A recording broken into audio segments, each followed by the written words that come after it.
Muito bom dia a todos. O meu lugar aqui é apenas para dar as boas-vindas a quem vem participar hoje neste seminário na Universidade da Maia. É com muito gosto, naturalmente, que recebemos aqui o Sr. Secretário de Estado, o meu amigo Pedro Teixeira, que recebemos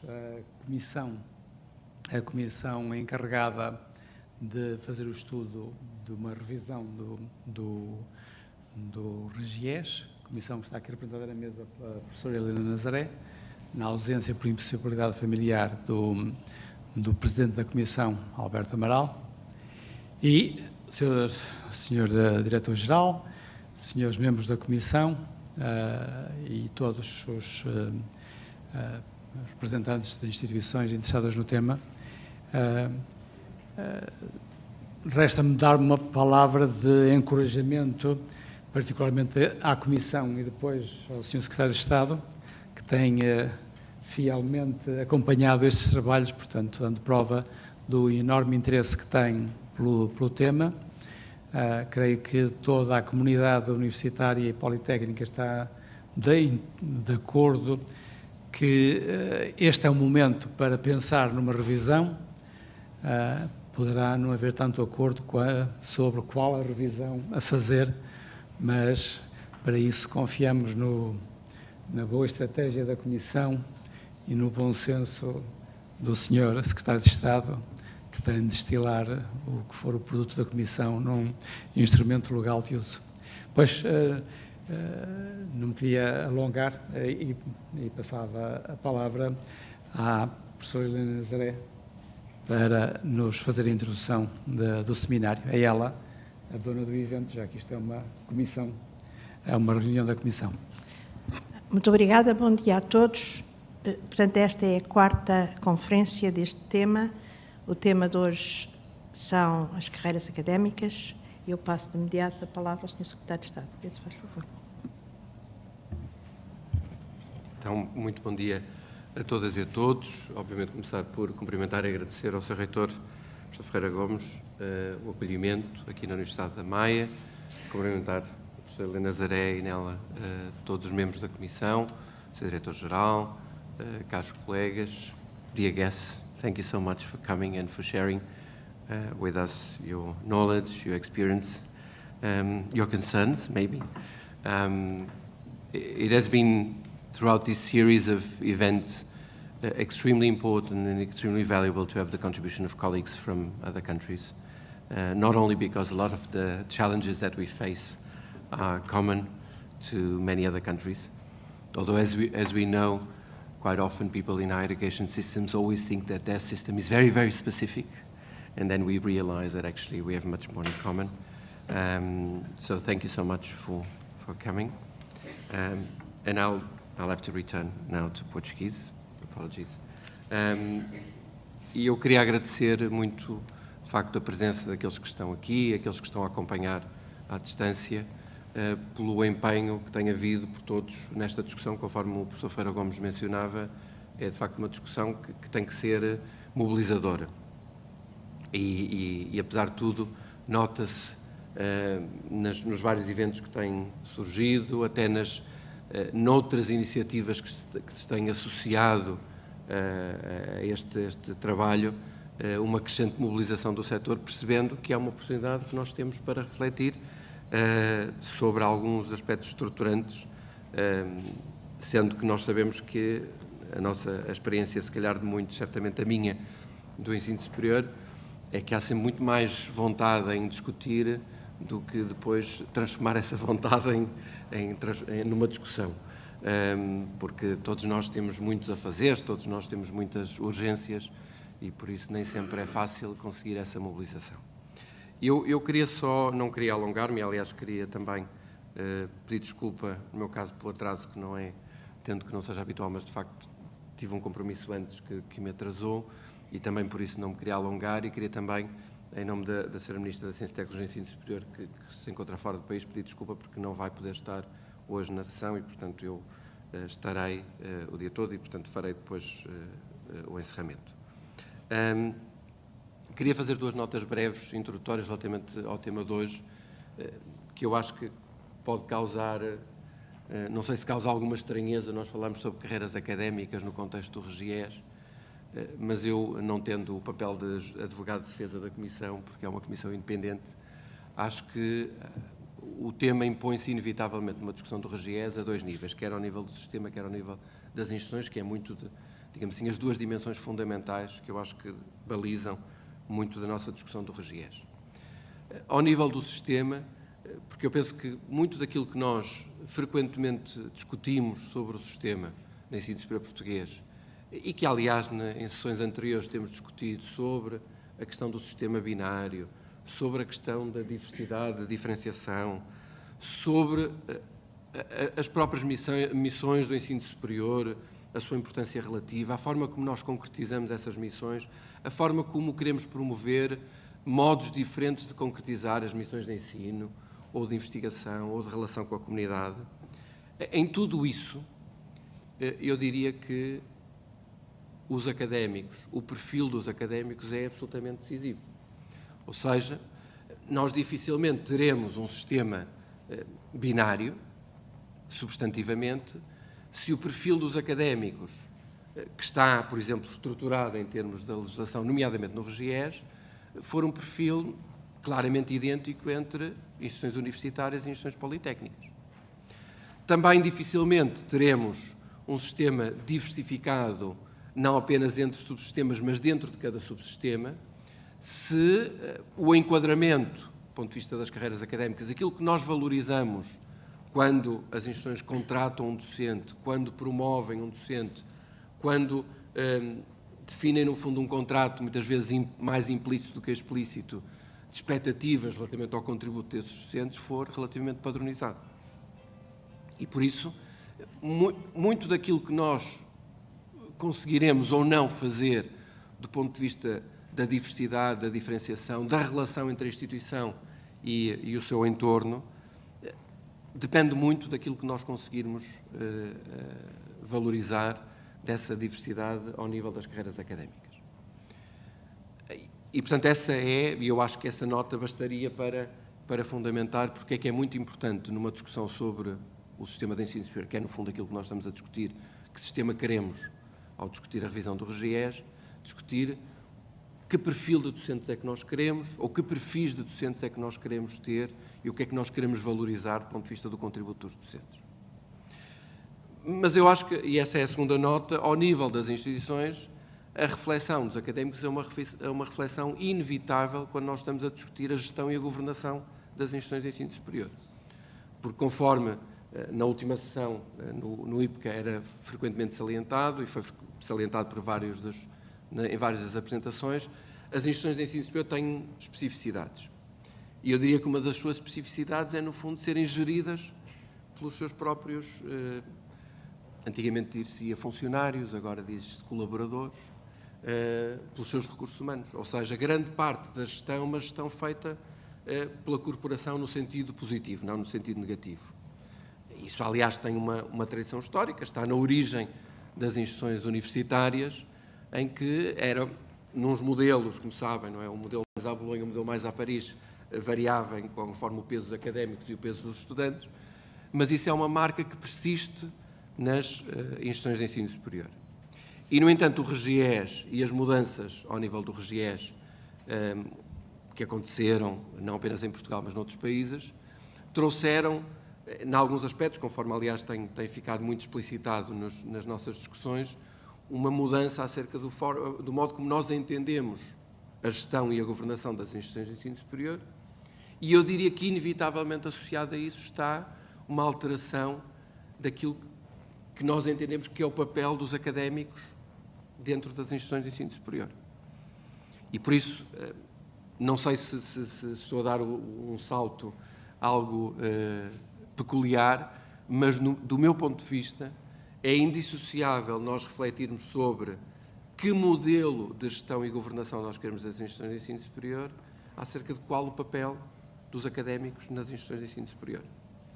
Se nós quisermos um modelo, para simplificar as coisas, mais empresarial, mais gestionário, não surpreende que a decorrência lógica disso é que os docentes serão vistos cada vez mais como funcionários, se quiserem, numa lógica mais de colaboradores, e menos de alguém que tem uma autoridade e uma legitimidade dentro das instituições académicas, das instituições de ensino superior, que lhes dá também uma influência muito significativa do ponto de vista da gestão e da governação.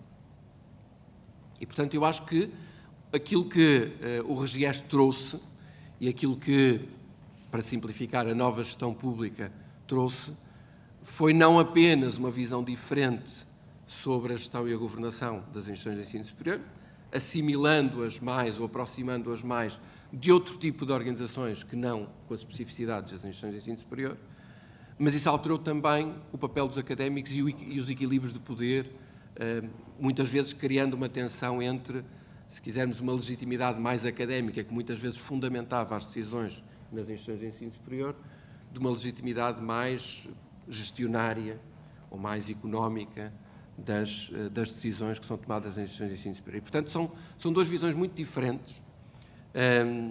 Eu, naquilo que estou a dizer, estou a tentar ser o mais neutro e menos normativo possível, até porque estamos no início da discussão, não só hoje, mas também relativamente ao RGES, e, portanto, acho que importa menos aquilo que é a minha posição pessoal, aquilo que são as minhas inclinações, mas acho que é útil que nós tornemos isto mais explícito para percebermos o que é que nós queremos, ou seja, que instituições de ensino superior é que nós queremos e, portanto, decorrentemente, o que é que nós esperamos dos académicos, qual o seu papel do ponto de vista da gestão e da governação.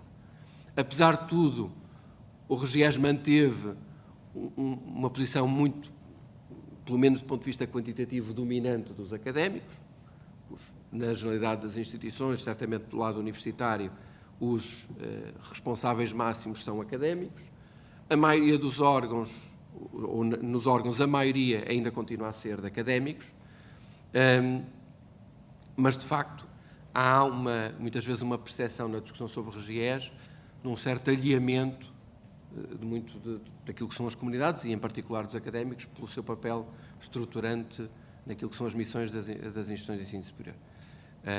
Obviamente que eu não diminuo nisso, e estão aqui vários, portanto, tenho sob mira, ou eu é que estou sob mira deles, os estudantes, mas, obviamente, a sua posição é diferente, o seu papel é diferente nas instituições de ensino superior, porque estão muito menos, para usar um termo assim mais ameno, amarrados à instituição do que os académicos, e por isso é, obviamente, diferente a sua relação.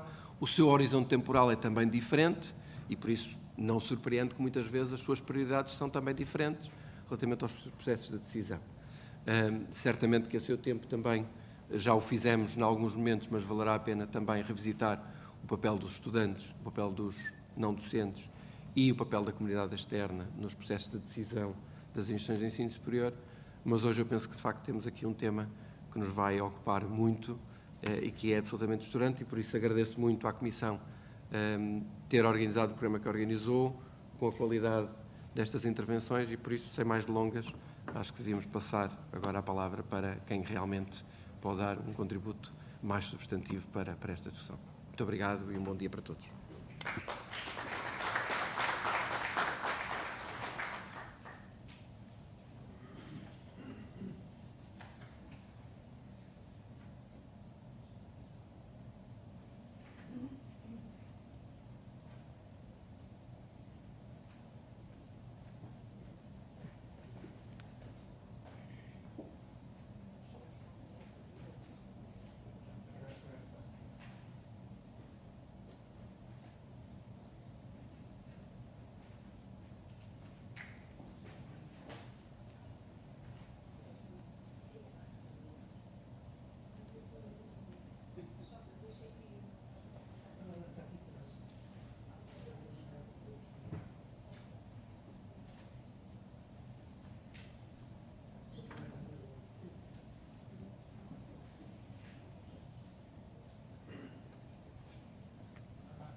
Well, thank you very much. We now will proceed in English, although Professor Susan Robertson understands Portuguese. I was listening to her, confiding that to our colleague Nicolene. So we must, however, we must proceed in English. Professor Robertson is affiliated with University of Cambridge at the moment. She's the chair of Sociology of Education at the Faculty of Education in Cambridge. And she has a curriculum, an impressive curriculum of studying the education and the consequences of the interaction between education and society, paying special attention to the economic models, the impact of the new management influence in terms of education. But anyway, today the theme of the conference is the academic careers, and I dare say that in terms of assets, is the human capital of universities that really determines the future. So, Susan, if you please. So thank you so much for the invitation to be here. I must say it's a welcome opportunity to be able to participate in a series of conferences. In my case, today thinking with you around careers and diplomas and what is it that we get from our participation in universities. And I think it is this bottom-up conversation that I see, at least where I come from, in England specifically, that we actually have not seen. There's not been a willingness amongst the policymakers particularly to engage with the sector. Those who day in and day out are actually thinking about the challenges and the difficulties of running higher education institutions where essentially we get a sense that we haven't, at least in England, got it right. And I am actually making a distinction here, an important distinction, between the nations of the United Kingdom. In Scotland, you don't pay fees. In Wales, you pay a reduced student undergraduate fee. And in England, you pay a very large fee. So the title, I can see Amaral has given me a title that I'm more than happy to weave in and out of around the consequences or the politics that we see are really shaping the kind of political landscapes. Huge amounts of turbulence tied to populism.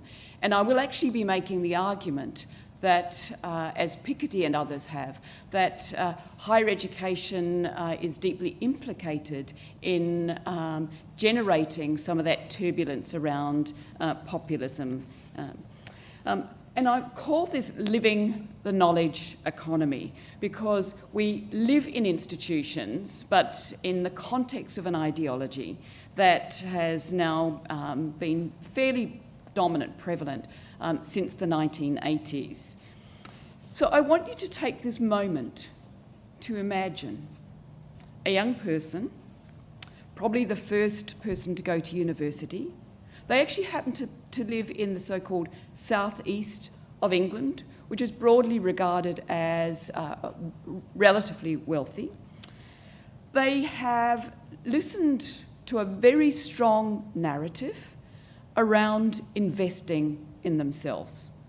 And this young man, I'm going to call Peter, has gone to university. He is a person that has not gone to a top-tier university, but certainly gone to one of the universities that's promised him a degree, invest in yourself, and this is called the graduate premium. And Peter enrolled in his university, took out a very large loan. Each year it's costing Peter, just to pay the student loan, £9,000 250. And you times that, and that's just the loan for living, that's for the fees, that's not for the living costs. And then Peter finds that having gone to the university that he's gone to, and it's sort of not, so now he's had to make decisions, he's managed to get into a university. It's not one of the Russell Group universities, but Peter's actually had a good time at university. It's been important. His family have been really proud of him. But he finds himself now on the labour market with a degree that actually is difficult to cash that degree into the sort of well-paid job that, in fact, he'd been promised. Now, it's not disastrous for Peter because, in fact, actually, for the moment, the government had made decisions around underwriting the student loans. So actually, if Peter has a fairly precarious job for the next 25 to 30 years, he's not paying back the full loan and it's written off. But Peter, and this is 2016, finds himself voting. And it's a referendum. And it's, does he stay in or do we, so is it Remain or is it Brexit? And Peter voted leave. Now, Peter's a fictional character, but he's a true character.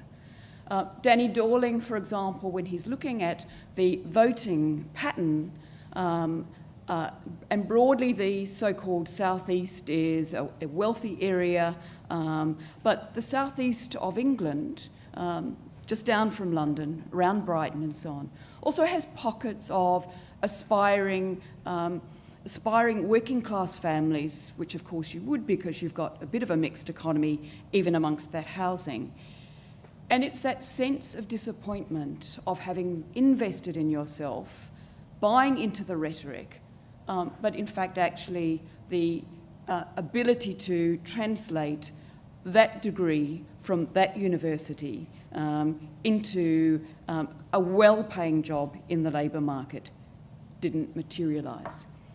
And so what we've got in the UK and England specifically is a huge amount of disappointment about a promise to do with investing in yourself and investing in yourself as human capital.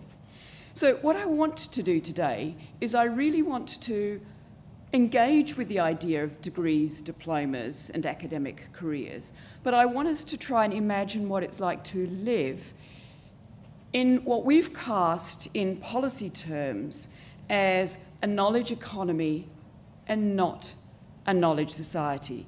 And I want to reflect on what that difference in the discourse, knowledge economy one way, or knowledge society the other way, actually did to change what it felt like to live in the university, to live in the place that engages in not just curating knowledge, but creating knowledge. And we're in this space of engagement in advanced knowledge or advanced degrees and so on, that in fact life in this institution is fraught with opportunities, of course, but it's also fraught with dangers. And so my reflections essentially are to try and hold on to a sense of what does it mean to live in these institutions, chasing degrees, diplomas and academic careers. And I will of course be reflecting specifically on England in terms of my comments. But to a large extent, I could also be reflecting on the United States, although I would say that the United States isn't a market-driven economy in quite the same way. There have been in US institutions degrees of autonomy, and those institutions have resisted the Spellings Commission, for example, in 2006. They resisted actually being drawn into the federal umbrella and really driving a competitive knowledge economy project. So I want to reflect on the path not taken, and it'll take me to a return there around, and you can see I'm broadly engaging what UNESCO for education is called, trying to reimagine education. And here I think our job amongst all of us is to try and reimagine what our first principles might well be as part of our conversations if we have the opportunity to have a ground-up conversation, a bottom-up conversation. I want to reflect on the kind of logic that got inserted, and this is not new to many of you at all, but Peter would have felt this constantly. To swim your way through, to get a good enough degree, to cash it in some way in terms of a good job in the labour market, and to be able to then kind of pay that money back. And that would be the hope of the taxpayer, because it's the burden of the taxpayer if Peter doesn't pay it off, and the many Peters and the female versions of Peters, as it were, and any kind of mixed version of what I'm actually talking about. So this kind of race, this incredible choice differentiation kind of logic, which has actually had the kinds of outcomes that I'll reflect upon. And I will be saying something about, at one level, if we looked at the kind of indicators, we definitely do live in a knowledge economy society. Okay. Many more people have got degrees and PhDs than they had before. But the question is, when we value them in terms of only getting a job as opposed to valuing these degrees in terms of what kind of society it makes of us, what that tells us that essentially if we instrumentalise for example, knowledge economy, there's a payback, there's a return, versus we actually take it as a view, as an opportunity to create a very different kind of knowledgeable society, non-instrumentalised in that sense, then essentially we can see one tracks you down intense disappointment. The other one tracks you down in terms of a model of an enriched set of conversations to do with politics, the state of the world, the kind of general crises that we face, climate and otherwise. So here we are, 1990, I could be in the OECD at the time, and there's a debate going on in the OECD, as it was in the World Bank at the time, around would we go for a knowledge society, or would we go for a knowledge economy? Lundvall and others, evolutionary economists, they were in there in the OECD, thinking at that time, at that moment, about what it would mean to think about what he then called at that moment a learning economy. But there were other tropes around there at the time. A learning society, a network society, says Castells. But here, and Dominic Faure writes about this, in the OECD, and they were influenced hugely by a paper that came in from Canada, mid-1990s, and it was the idea of a knowledge economy in 1996. And Faure talks about that, kind of sets the path forward.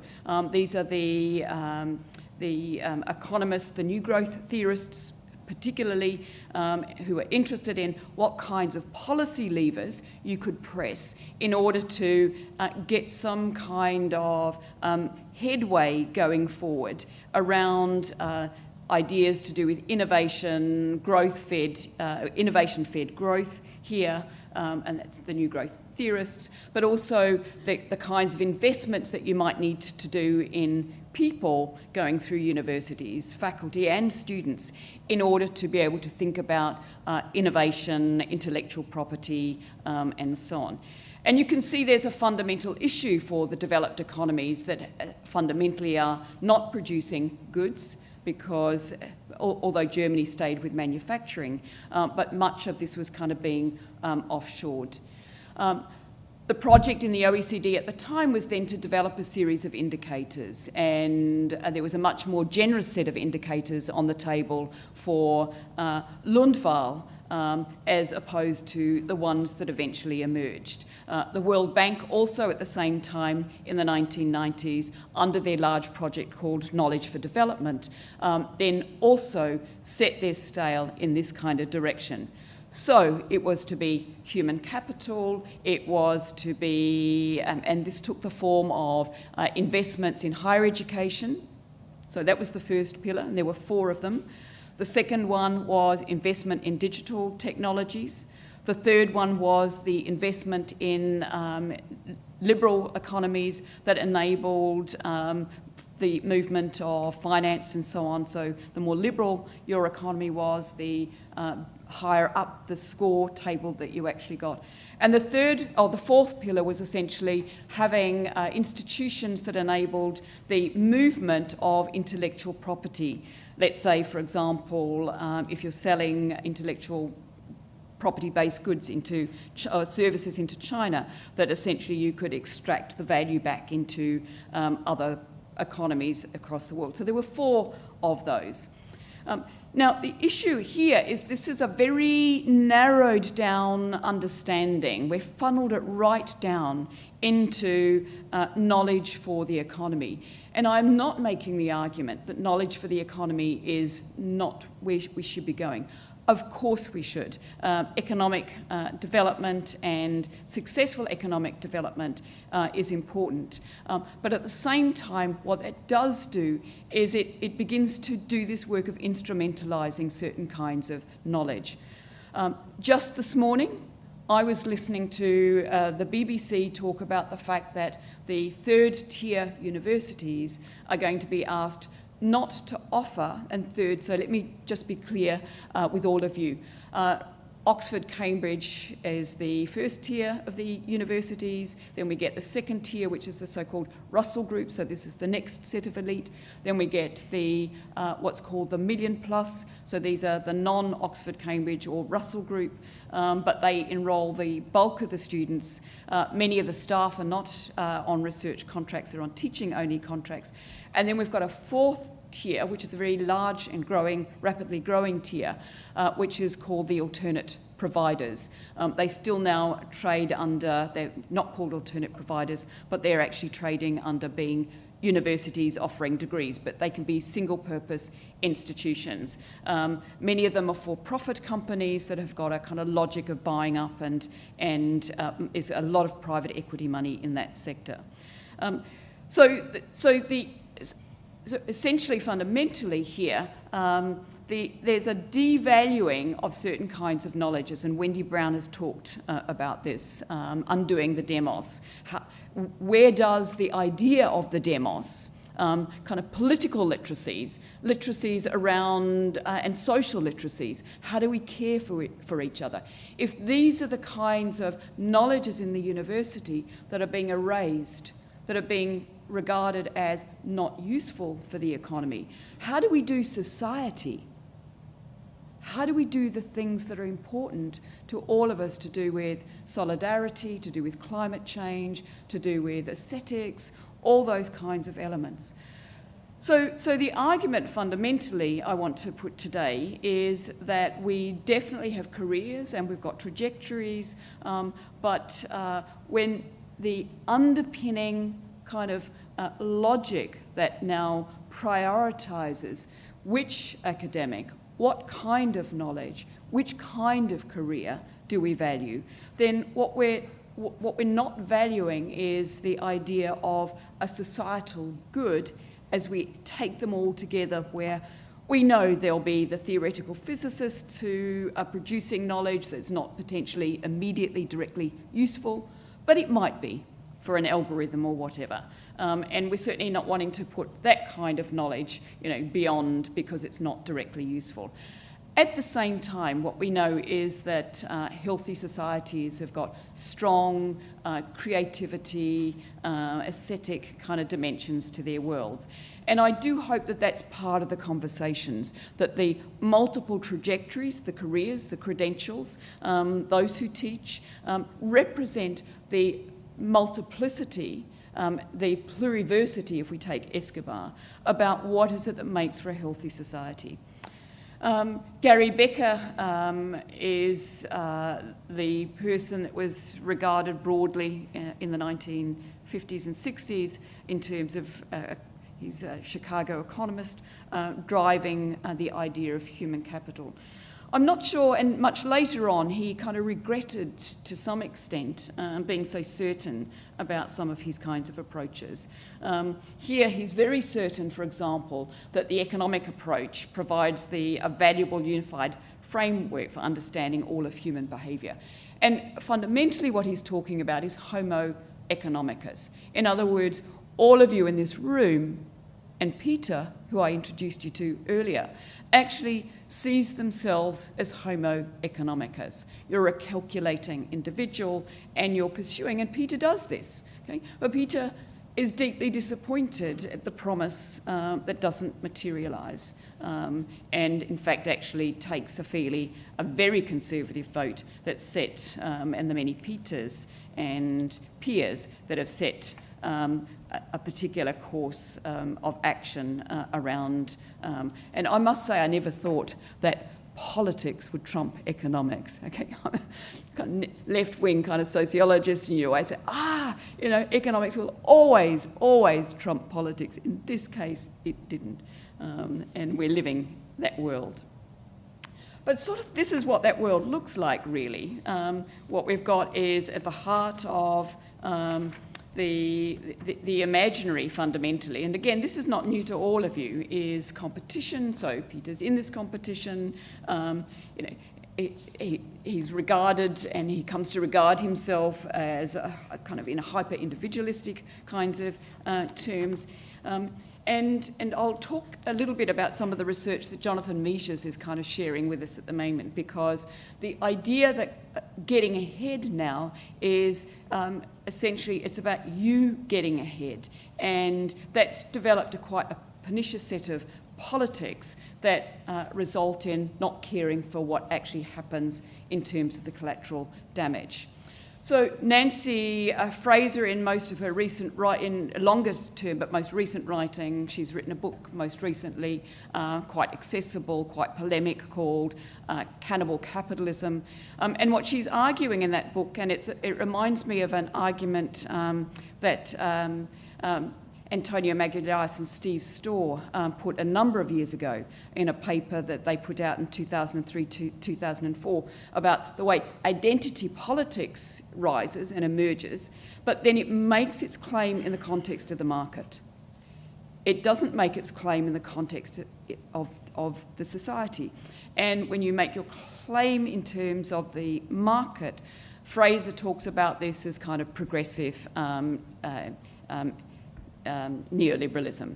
And so the rise, the erasure and the erosion of redistribution, the rise of identitarian kind of politics, which generate progressive neoliberalism, is to some extent then what she would regard as now driving populist politics. And we're living that on a daily basis, you know. I must say, you're daily amused at, people like Trump and Boris, and you kind of think, how did they happen? But, they are products to some extent of the social ills of the model that I'm actually kind of describing. So it's investment in yourself, it's individual investment, you're the entrepreneur of yourself. The sector itself is regarded as generating significant returns to government in terms of billions, and the COVID essentially showed you how problematic some of that was when you depended on the movement of individuals, and then individuals also saying, I didn't buy and pay that amount of money for a class on Zoom. Marianne Fourcade has talked about the rise of this world as what she calls ordinal citizenship. And I want us to kind of hang on to this. So what was Peter doing when Peter's investing in himself? He's trying to get himself a little further up the ladder in relation to his family that had never been to university, in order to be able to, if he's got a degree, then maybe being able to invest in the housing market on the basis, for example, of the career that Peter is actually building for himself. But Foucault is then talking about the multiple ways we sit in these different forms of classification. And she argues that what's happened is that these forms of classification, so what's your credit rating? You know, it's up here and not down there. Which university did you go? Oh, it's down here and not up there. Okay? So we're sitting constantly in these, which city do you live in? Oh, it's this one up here and not that one down there. All the multiple forms of classification, she argues, and she drives an argument around what she calls uber capital. I mean, I think she's being a bit playful here. But her point really is we sit in these multiple forms of classification, and essentially the difference between each of the three of you in the first row is simply just an exact ordinal point. Okay? But the fact is that actually in some cases there are huge differences, you know, between the very wealthy and, let's say, Peter as an aspiring working class family, and the rest of the wealth in the southeast of England. You know, I'm at Cambridge, or had to recently retire because Cambridge has actually got a mandatory retirement age. But it's not odd to see the wealthy with their cars parked up in some of the wealthy colleges. I mean, this is not an ordinal life. So ordinality fundamentally means that the difference between 1 and 2, think of PISA, a program for international student assessment, 1, 2, 3, 4, 5, 6, 7, 8, 9, 10, each of the differences is equal. But actually, when you look closely at any of those scores, the difference between 5 and 6 and 7 might be there's like a point something or other, and it's a moot point. So let me kind of go on. So for sure, we've invested in education, and these figures are actually, I looked at the figures for Portugal. Portugal's figures are not that much different. And look here, level 4 and above, we've got about 34.8% of individuals between 16 and, where are we? 16, aged over 16 years, but at 16 and I think 45, who essentially have got a university degree. That's a very high level of investment in a university degree. They've been successful. If you actually look at the overall numbers, and I was talking to Nicoline earlier, that essentially here we can see there's about 70% going into some form of higher education. So one thing you might say, that's a really terrific figure, but on the other hand, you might say there's attrition in there, and probably quite significant attrition, and significant indebtedness, because actually you've got the loan, you haven't finished, you're still paying off the loan, because that doesn't get erased, but you don't also have a degree. And that would be quite an interesting conversation to begin to pursue. Now, one of the things that's happening in that broader literature, and Thomas Piketty has kind of weighed in on this, is most of the political scientists are trying to make sense of Brexit, and one thing they can see is this, that there's what they call a cleavage between the well-educated, so you've got a university degree, and the so-called less well-educated, and you don't have, and the argument is essentially, and this is Bovens and Wiles' book, that you don't have a university degree. You probably just barely have gotten through high school, so you certainly don't have an upper secondary school degree. And the political scientists at the moment are tracking voting behaviour and looking at what they say is a really interesting kind of shift, that you've got well-educated but not high income who have now voted for the left, whereas the well-educated voted for the right. And we've got now the not well-educated but not high income who used to vote for the left and are now voting for the right. So now you can see what's going on. You can see, if we thought of England, and Jeremy Corbyn has a huge number of young people, well-educated but not high incomes, that got behind the Corbyn agenda to do with Labour. But let's go to Trump, or let's also think about Peter. You voted the other way. You voted out of resentment and disappointment around what's going on.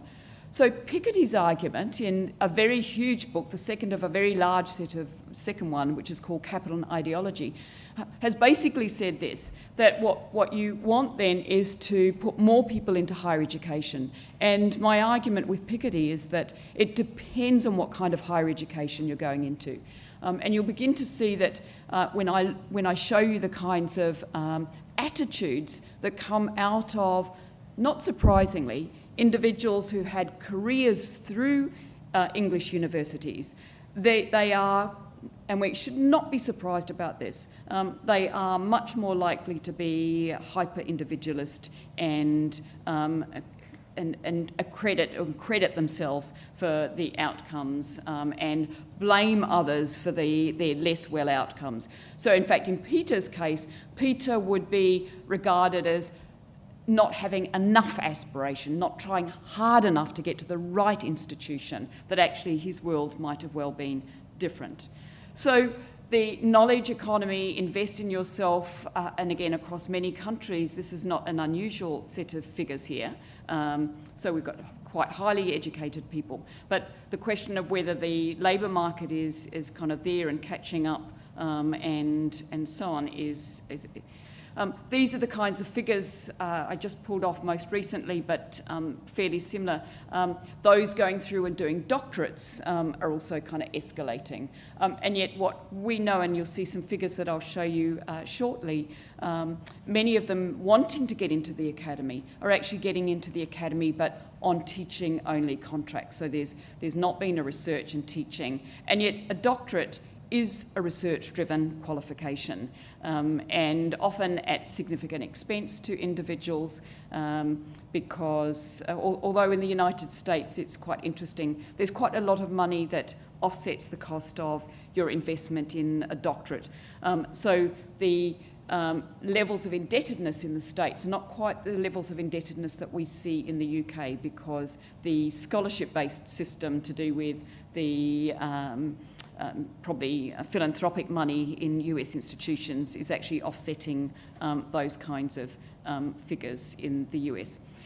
That said, when Piketty is actually looking at these statistics, he's actually looking at, when he's looking at left-right voting taking place, he's actually looking at those with doctoral degrees. So now you have a high education, but he took the top percent, and that's the people with PhDs. High education, and you are possibly now going off to the left and not to the right.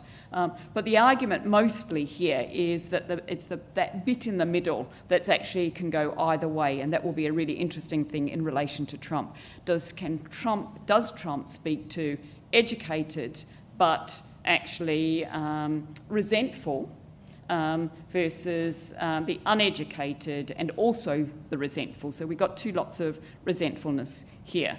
And again, the work of Kitchelt and Reams here, American political scientists, is actually really, really interesting, as is the work of Piketty. Because really what's going on here, and the story I just told a little bit earlier, is that we've got really significant differentiation taking place. So what we can see here, essentially, as I described them, you've got the post-1992 institutions, then you've got the pre, so this is Russell Group, Oxford and Cambridge, and they are doing, so they don't enrol young people at all much who've never had anyone in their family. So these are the first entry into university. And it's the valorising of the reputational value. Think of what Foucault's talking about, the status of being in a kind of Russell Group or Oxford and Cambridge institution. The value, the reputational value of that in this so-called ordinal society is what is significant and important. here. And for example, they've emerged in the UK, these what are called human capital contracts. Don't know if you've heard of them. These are essentially, hold on to your seat when I tell you this.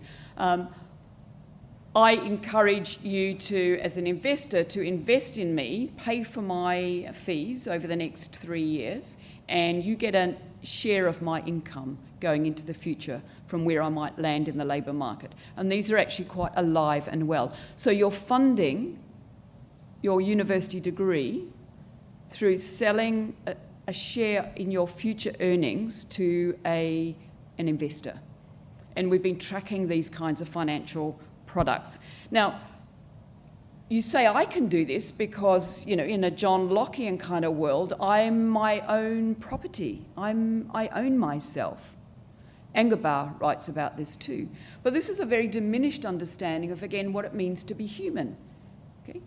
Knowledge economy. I'm a little economy. I'm an entrepreneur. I'm an investor. You know, but what if I was a human being? What if I needed the conditions to flourish? What if I had capabilities that were beyond capabilities that get a financial return in the labour market? And so essentially what we can see is, you know, the Peter print, those who have get more. So because what we've been doing is also tracking the students that do private tutoring. So again, that should be part of this conversation. These are non-credentialed, but incredibly important investments in private tutoring, and it's a $2 billion industry. That investment in private tutoring both prior to and while in university in order to get a first class honours degree. At the moment, there are strikes going on, and the academics are not marking the third year papers. 100% of the 3 years of the value of that degree is in this set of exams right now. And you can see that actually if you're a university senior administrator, this is a nightmare because we've got third year students wanting to get a first class honours. 100% of all your marks that are going to count are in that final year. Do or die. Okay? And this is where you, from Cambridge, go on to other elite institutions, or you don't. And so on. So the stakes are incredibly high at the moment. And it's academics striking about their conditions of work around what they would describe as precarity. Low incomes, high hours, intense conditions of work. So again, living the knowledge economy, particularly if you're on a teaching-only contract, it's great and it's efficient for the universities, but in fact it generates the kinds of internal differences you could just map onto this, you know, who then get research and teaching contracts, who just gets a teaching contract, and you could probably map social class onto these kinds of trajectories as well. It would be remiss of me not to add in the micro-credential world and what's going on there, and I'm sure some of you here are following these. With Chris Auld and we both ran a MOOC in 2014 for Coursera just to have a look at their kind of back-end political economy. And at that point, Wisconsin was actually putting the money on the table for the development of that MOOC, Massive Open Online Course. And I know the EUA, and in fact, actually, this is where we had conversations with EUA around what did this mean. The Coursera did a public offer as COVID hit, and while they're not making huge amounts of money, they've figured out what their market is, and they are now offering degree courses. And of course, they do particularly well through COVID because their learning models actually kind of quite well kind of thought through. But you can see these figures here. There was a boost of about 40 million doing massive open online courses in 2021 alone. So this is when, and essentially now, and this is something that should concern us all, and it's a particular way of thinking about the private, is that the big tech giants, Google, Microsoft, Amazon, and others, are now moving into knowledge creation, micro-credentials. But what these have done is actually, and if you look at the Coursera example, they started off with MOOCs, but they've actually moved out and expanded into whole courses that they offer, and at a fairly high tariff actually in relation to that. But think of this economy, it's largely for part-time students. The idea with micro-credentials, you can kind of stack them, you can do lots of different ones, but this is now on a payment-based model. There's no, I think you can audit, but you, that world is kind of changing kind of quite dramatically. Nevertheless, having said that, that will be at least kind of boosting, we know students who are doing MOOCs in order to, boost their opportunities to be successful through the system. This is probably in a slightly wrong order, but let me just give you this kind of figure. But it also is this is the level of student debt in the United Kingdom, probably the most recent figures actually, and that's $2 billion. And that will come from the fees, living costs, and again you can see Scotland because in that case essentially they're underwriting it. So what this tells you is the Scottish system can function and the Welsh system can function, then why surely, and so this is not about money, this is about discipline. This is if you essentially take out a loan, and for Becker he talked about credit as democratising higher education, then essentially you would be energised to make your way through the system in the most efficient kind of way. But it's not particularly efficient. Students sometimes don't do well because of working part-time, family problems, not the right course, all kinds of reasons. And we might actually say that there will just anyway be some sunk costs. And if you look across Europe, you'll see systems that are functioning perfectly well without this rather pernicious student loan debt. And for the moment, so they're dropping the floor on the levels at which you're paying back, and fundamentally, they've almost doubled the amount of money that will come back into Treasury as well. Now, the wealthy students, we can see this, don't take out a loan. The wealthy students have mum and dad pay, and we can't follow them out into and Anna Vignoles had been doing this work. If you were paying it back, you could see what kind of degrees you did, what kind of jobs you had because you're in the taxation system, and to do with student loans. You lose sight of the wealthy students because they're not in the student loan system, so we don't have a sense of what kind of jobs they're actually doing. But what Anna could show you, Anna Vignoles, is that essentially the students that there will be specific degrees and specific backgrounds, and again the ordinal citizen, specific degrees, even Oxford and Cambridge, and specific backgrounds to do with social class that mean that you navigate through the system into particular parts of the labour market. And again, we come back to the disappointment of Peter. What is also driving this, and many of you in this room might know the work of Saunders or Epsilon and Saunders, these kind of engines of anxiety, so these constant kind of rankings, where you ranked in the class, what kind of university, what kind of credit, and so on. And it positions us not just in terms of opportunities, but also there's a high level of anxiety that this kind of plays on. And I've elsewhere talked about this as kind of vertical vision here. The anxiety, for example, that if you happen to be one of the people who now get a research and teaching contract, you're one of a tiny group. Where's the expansion come from? A teaching-only contract. This is a much more precarious, significantly lower paid job in the academy. And it's the fee structure that drove that, because any thoughtful policy, manager in a university is actually going to look to extract as much as they can from the 9,250 fee in order to kind of keep their university not just competitive, but actually, paying recruitment fees, marketing, that kind of thing. The other thing that's also then playing down into the university here, and it's, again, I'd say an outcome of, and people worry about what it would mean for their job, is the idea of free speech.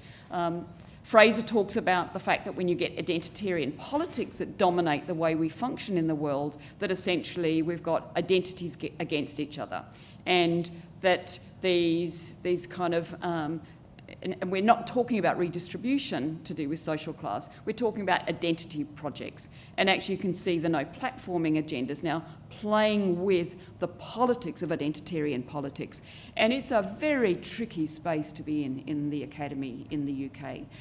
The government's trying to engage with this around so-called freedom of speech, but again, typically it's doing it in a very top-down way and is through the Office of Students going to be, essentially punishing universities if they are engaged in any of this kind of thing. So let me get to a set of conclusions here. Hayek, but also von Mises, two of the architects of what we broadly have called neoliberalism, wanted to inject into the system this idea that essentially if we put competition in there and it was competition, that it would be, you would weed out those who are not productive. Okay, this is very Darwinian here. And for von Mises particularly, who was the Austrian economist, a degree of nervousness, a degree of anxiety was important and productive. And Will Davies has talked about this in terms of nervous states. But you can see it's very dysfunctional. Essentially what you have, and I think this feeds populist politics, is resentment, cruelty to each other, a sense of conflict around, in this case, identitarian kind of politics. And let me just show you these figures. There's no figures for Portugal.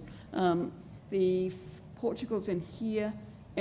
But what this is telling you, and this is Jonathan Miche's work, and it's really super important that you might kind of take a look at this, is that those countries, okay, UK, United States, you can see Poland, others, Slovakia, who've invested in neoliberalism as the dominant ideology, that individuals basically say when they get to the top that they got there on their own effort and aspirations, not money, not social class, none of those other things, not any of that tutoring money, and so on.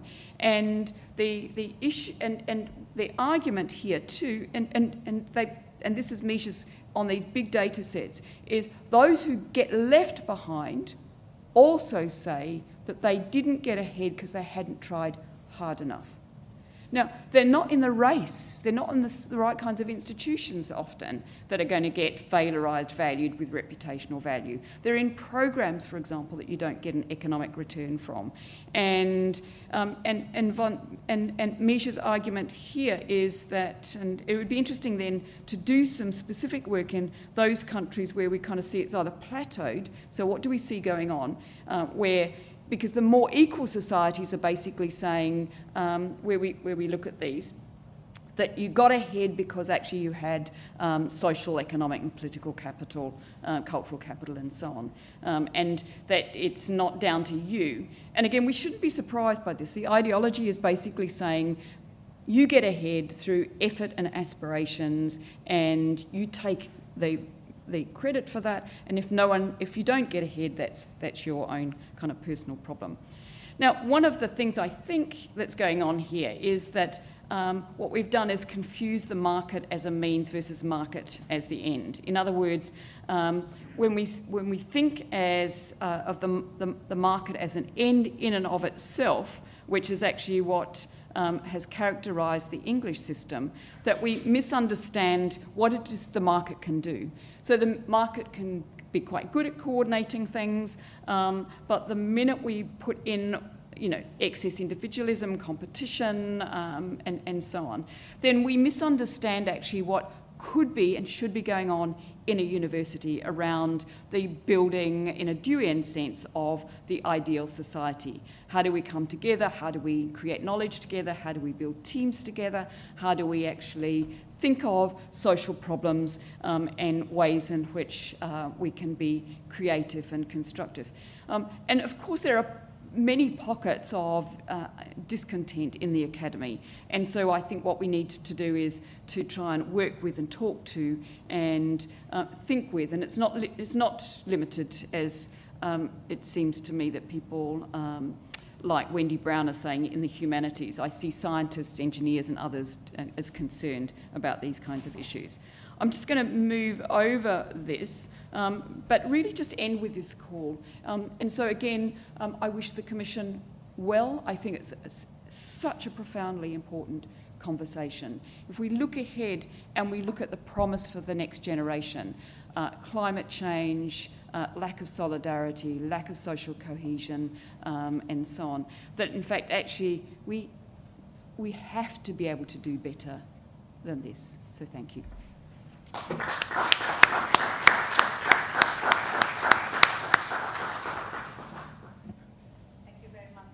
Susan, it was an inspiring presentation, I must say. And we have a few minutes to discuss these important contributions. And if you allow me, since I'm sitting here, I might as well take advantage of that.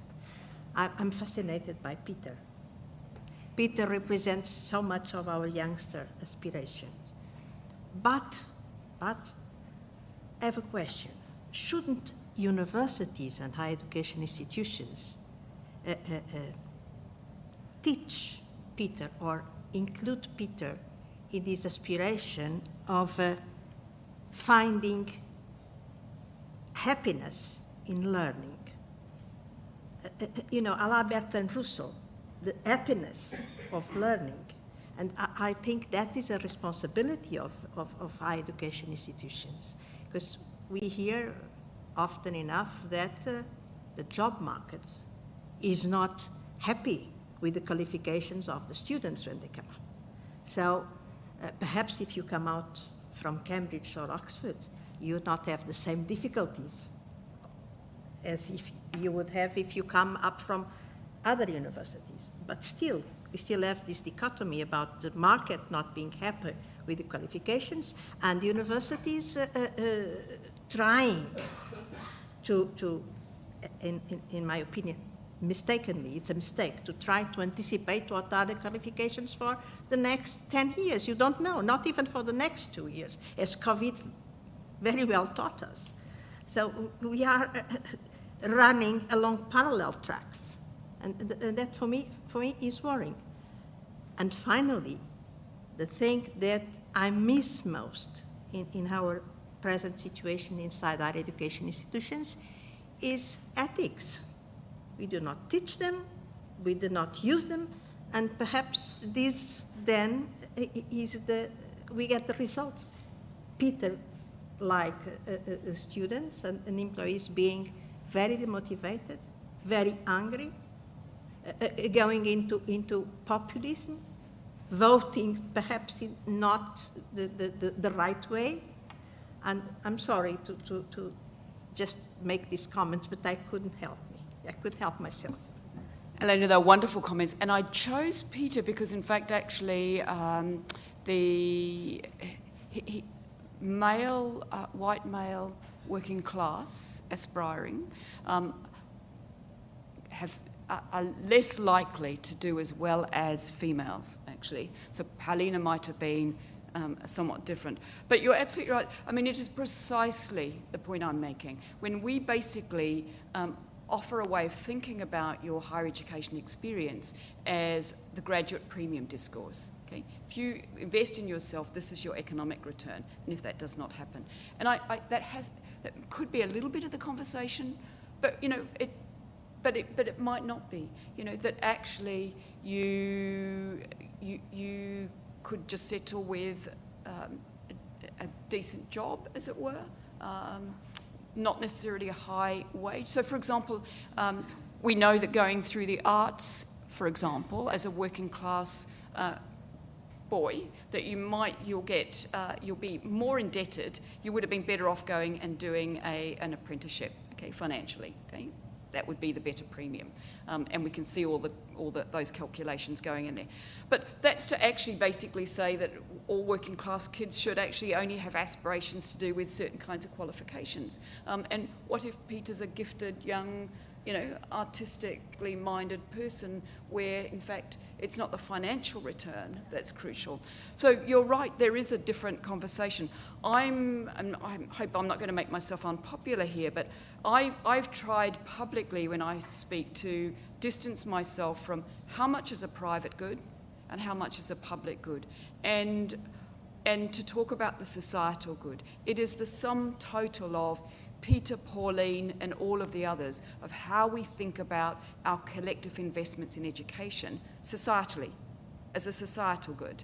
And I recognise public and private is to do with economic speak, as how economists kind of calculate things, but I think we have an opportunity and an obligation to actually talk about the societal good.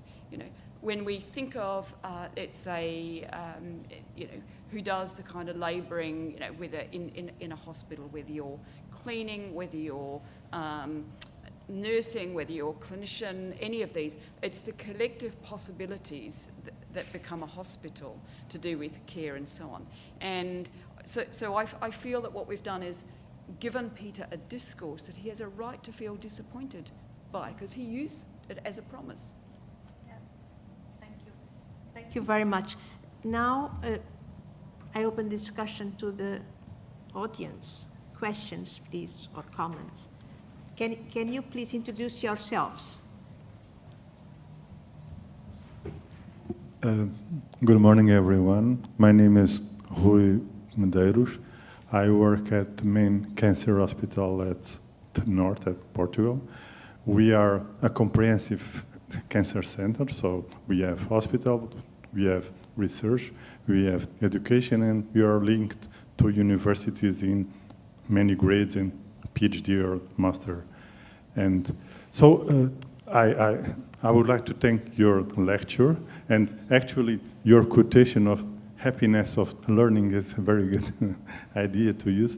But on the issue of happiness of learning, and also on the trend we are observing at the higher level, even at PhDs, masters, or medicine, or other graduations, we are observing a trend on the gender. We are observing women, and I'm not sure if it's only the happiness of learning, but what we are observing is the trend on the gender, which is good, but now we are observing the majority, and I work with a lot of them, and I'm happy to work with women, but we are observing a dominant the gender prevalence in many of the higher level degrees. How can we solve it? Are men or women different? For sure, but it's only the happiness of learning is the issue of meritocracy. Can you comment this? Because we observe this, and it's happening even at engineering, medicine, everywhere. How we have many explanations, but I would like your comment on this. I did look at all of the, it's quite a remarkable figures for Portugal around engineering, science and so on with women. And we have to congratulate both the institutions and policymakers and the broader society that we actually see that, actually. And it's not the kind of patterns we're seeing potentially kind of elsewhere either. If you went to the States, you don't see that same kind of patterning and so on. So I think that's it's an important observation and something to also not just hold on to, but look at ways in which one kind of promoted those kinds of policies leading to greater diversity of gender across different kinds of program offers and so on. And so I completely agree with you on that. I think you had the first part of the question that I kind of... Sorry, I missed your first part of your question. The first part is on the happiness of learning, okay. using your quotation. Yeah. Are women more happy to learn at university of higher degrees, or is a question of fighting for meritocracy? I suspect it's the second part of it, Yeah, because I would find it difficult to say that one gender gets great pleasure out of learning and the other one doesn't at all. I would probably want to say that it's probably much of a kind of a mixed economy kind of here. What I would say about happiness is just also have a look at how happiness has been picked up by the international organisations as the antidote, grit, resilience, happiness. Will Davies writes a book called Happiness. OECD has certainly been pushing happiness. That's the antidote to the problems that get set up with anxieties to do with. So we need also a way of thinking about the pleasure of engaging in advanced ideas. Can be difficult, can be tough, but actually what is it that a higher education qualification enables you to do, both in terms of your thinking skills and your appreciation and so on. And that these have to be kind of valued in a much more rounded way rather than just instrumentalized is my comment. Yeah. Thank you. Boss? Yes, my name is Pedro Oliveira. I'm from the University of Porto. The question is, you usually tend to see the higher education mission to prepare students for work, but we do not care so much in transforming students in reflexive human beings. And for instance, the case of Peter, as you said, your view was based on ideology, but the case of Peter, when he feels disappointed and he blames himself, is also ideological in the sense that it's not the blame of the society or how the society is organized, but it's the blame set on the individual. And my point is it possible, do you consider that it is possible that universities change their approach so they present students with moral and philosophical questions so that they can reflect on their moral and political beliefs and so understand better the society they are going to face? Yeah. So thank you for that question. So let's just go again to the data set that Jonathan Misch is kind of working with. And what he's looking at is more and less equal societies, and we can see they kind of align with the embrace of neoliberalism.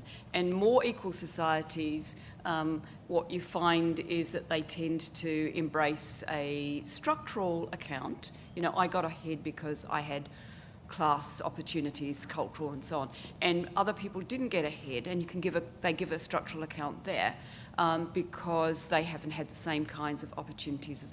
Now that's a level of reflexiveness about structures and the opportunity structures and things like that in any society, whereas the more unequal societies, and in both cases it's those that don't get ahead and those that get ahead basically say it was because I either failed or it's because, you know, I got to the top and it was my specific individual ethic and so on.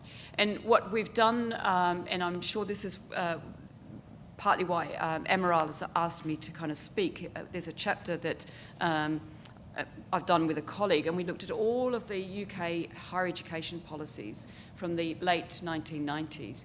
And what we can see is the erasure of an old idea of meritocracy. You know, you get ahead because of ability, and the manoeuvring into place of a new one. You get ahead because of aspiration and effort. That one, and so now what we've got on the table is kind of neoliberal meritocracy. So my thought really is that if we were to look at what Mises is telling us, then we can actually see that more equal societies, and it's the question of what produces what, but maybe these are dialectical here. More equal societies are more equal because they resist, for example, you know, the press toward hyper-individualism and competition. Okay, so redistribution becomes important there. And the outcome essentially is a much more reflexive individual of the kind of person that we would like to think were our friends, as opposed to the competitive individual who's going to like this, you know, and knock you out of the way. And that's so I think there's some important kind of lessons in that. Some of the scholars that are kind of looking at Mises' work, the most recent scholars, you know, is it because what we've got is these highly differentiated groups and they never meet, so that the wealthy never meets the let's say Peter, or Peter never even meets someone that's not even been, so they operate in their kind of circuit. So that's one account on the table for the moment. But they've also got data to suggest that that's also not, that those hard lines are not as hard. But we can see that distinct differentiation in those universities of the four kinds that I described now. And I'll just give you a reflection too on what are called now the alternate providers. There's about 800 of them, many for-profit in the sector. And there's double the number of Black, Asian, minority ethnic students in those courses, but doing courses like law. So they're never likely ever to be able to, so now we're selling also aspiration to those groups. But we can see a very differentiated system. And Vincent Carpentier, and I think probably Pedro, you kind of know, or probably know his kind of work. So we need to, this is our job, any of us that are kind of following these developments. We need to be looking at these kinds of trends and asking questions about what do we think is actually going on that's producing these kinds of outcomes. Thank you very much. More questions or comments? Yes, Pedro, por favor.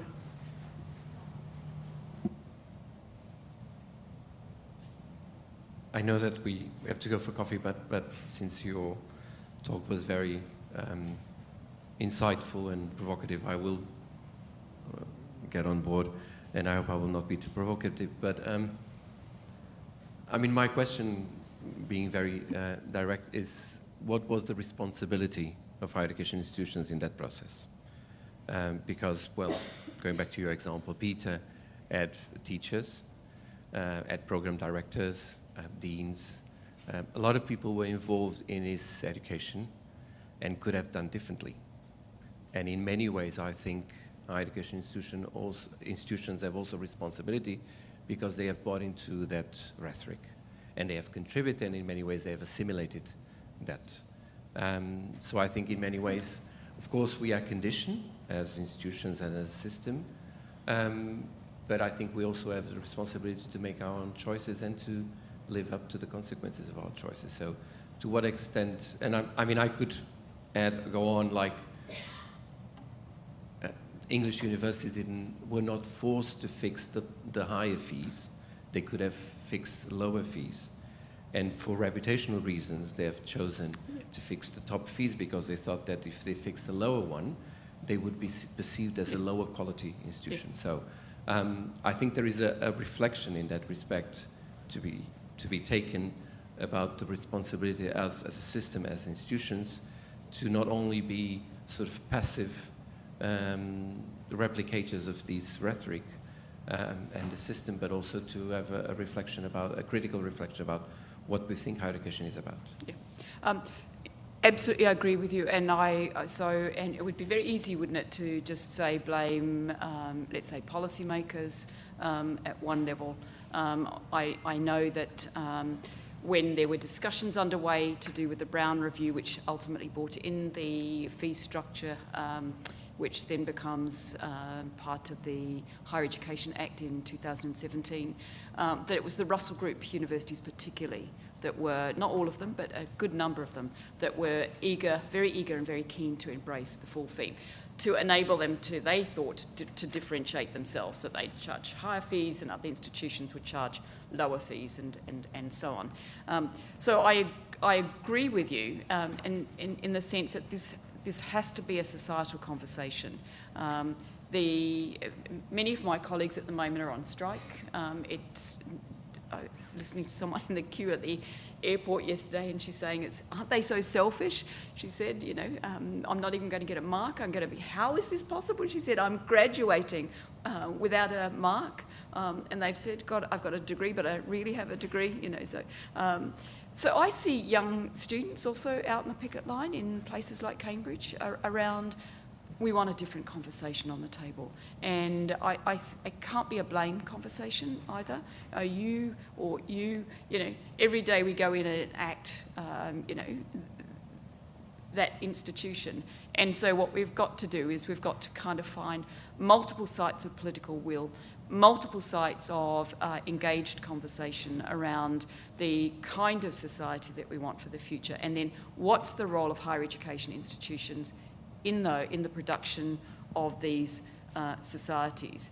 And if that figure, if we're basically got 70%, even though they don't come out with a degree, but a good 70% enroll in those institutions, we've got many young people in our institutions, a bit like in schools where you have to go to schools, where there's the possibility to exert some kind of influence. And so I feel that everyone needs to be part of this conversation. It is the case, I think, that in the UK, the politicians have tried to, and my former Vice-Chancellor Stephen too, left early. The right-wing press hounded him constantly. He wanted a different conversation on the table around Cambridge's responsibilities to have diverse students and diverse faculty. And the right-wing press constantly called him woke.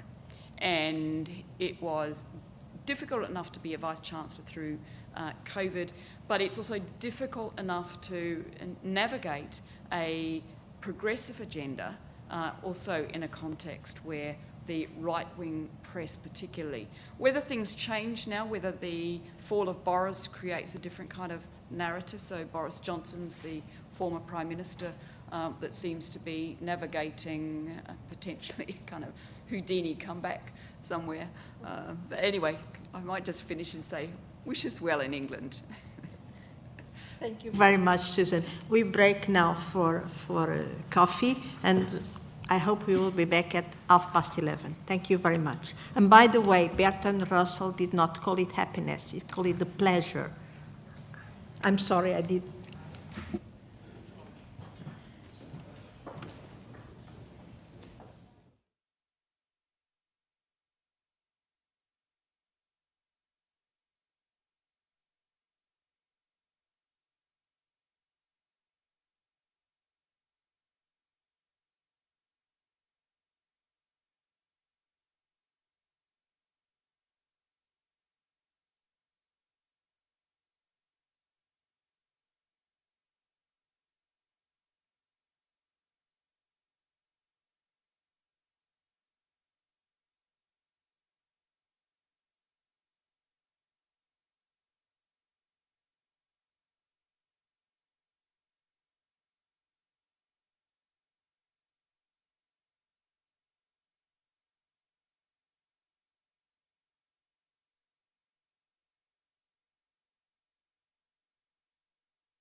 And let me introduce the second speaker of today's procedures.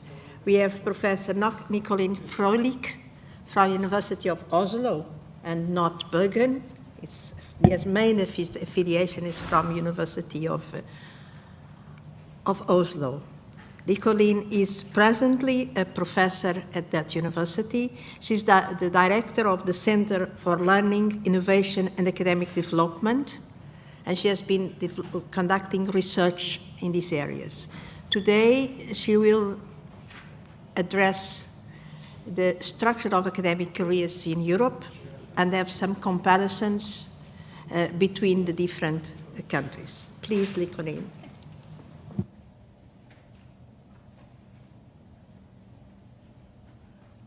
Okay, now it seems I'm hiding behind this huge thing, but I see the microphone is here, so I have to stay here. Thank you for inviting me. Actually, it was Amaral who wrote me a message, and he said, I've seen you've written a report on academic careers of Europe. It's a few years ago, and you can find the report at NIFU's homepage. It's from 2018. I will talk a little bit about that report, but I will also dive deeper into the case of Norway in a more analytical way. So I think it could give you some food for thought and to see how can we address academic careers and what are the problems, challenges, and opportunities. So it's not to talk about Norway, but to talk about academic careers in general and in a more analytical way. But first, a little bit about different national systems. So what we did in this report was really to look at, in more detail, several countries' structures for academic careers. And what we saw is actually that there are unique systems, and it's not so easy to compare them and to learn from some overall framework regarding academic careers.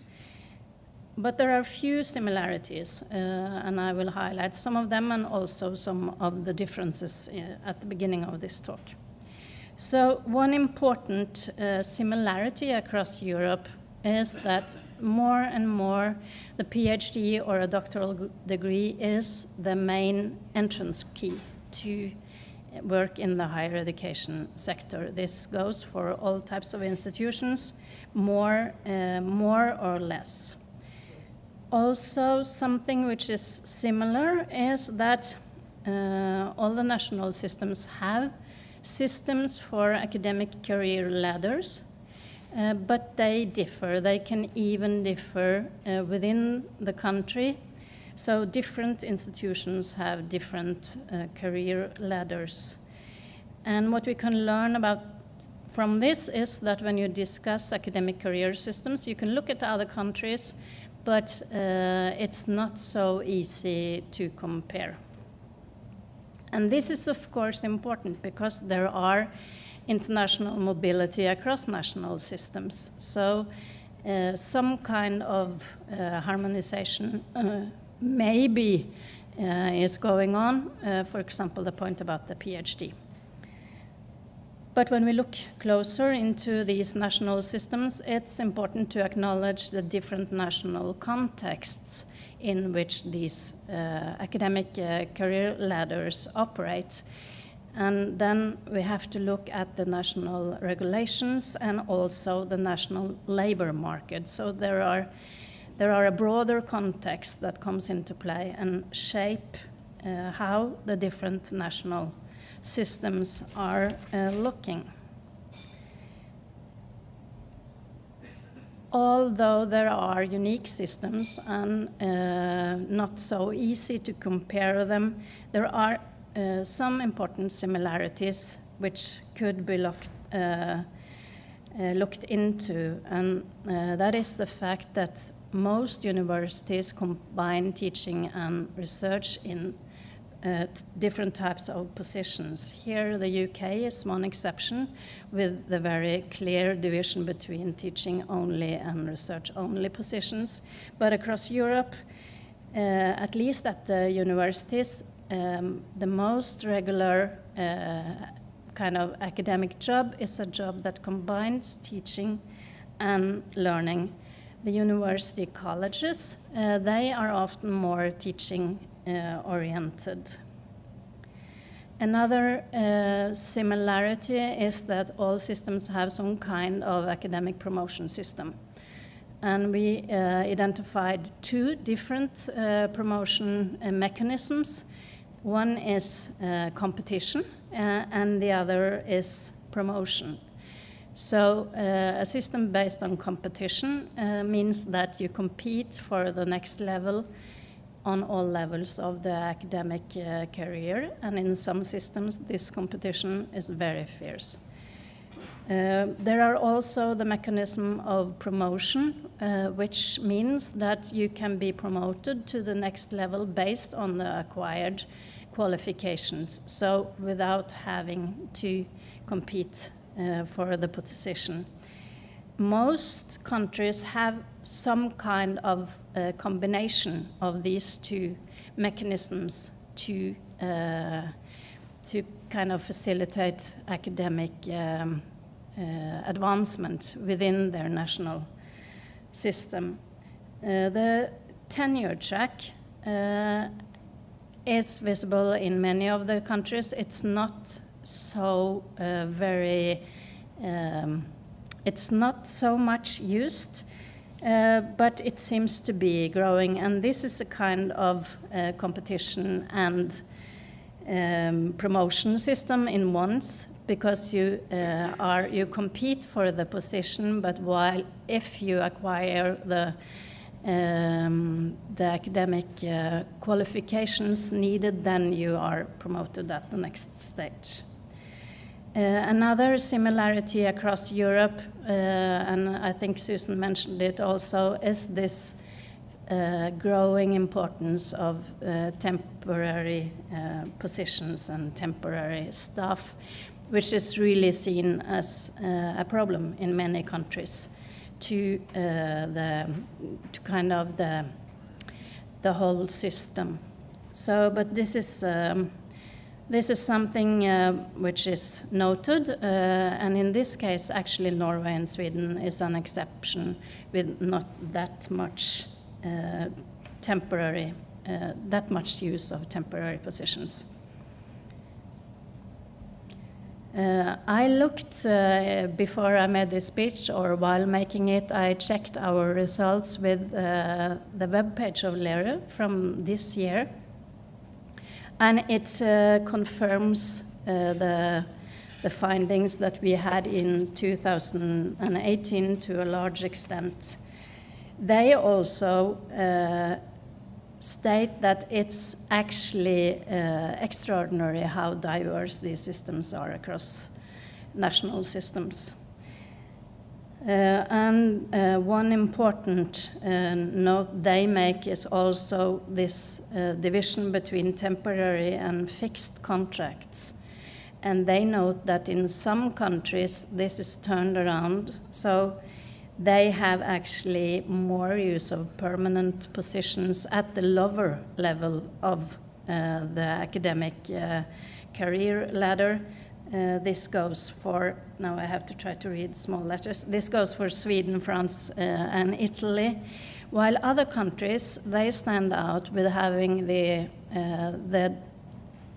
opposite situation, that they actually have many seniors on temporary contracts and series of temporary contracts. This goes for Switzerland and the UK, according to this overview. They also note that there is an important distinction between the different systems regarding how one are recruited into academic careers, and also how one is promoted. So, like we noted, the balance between competition and promotion, how the system is set up. According to Lero, it's important also to note that in the academic system, there is mid-career is very important, because this is when or not you may obtain the professorship. And they write about the fact that it might be difficult to reorient yourself mid-career if you are not promoted to professorship. And this is one note that they make about the European systems for now.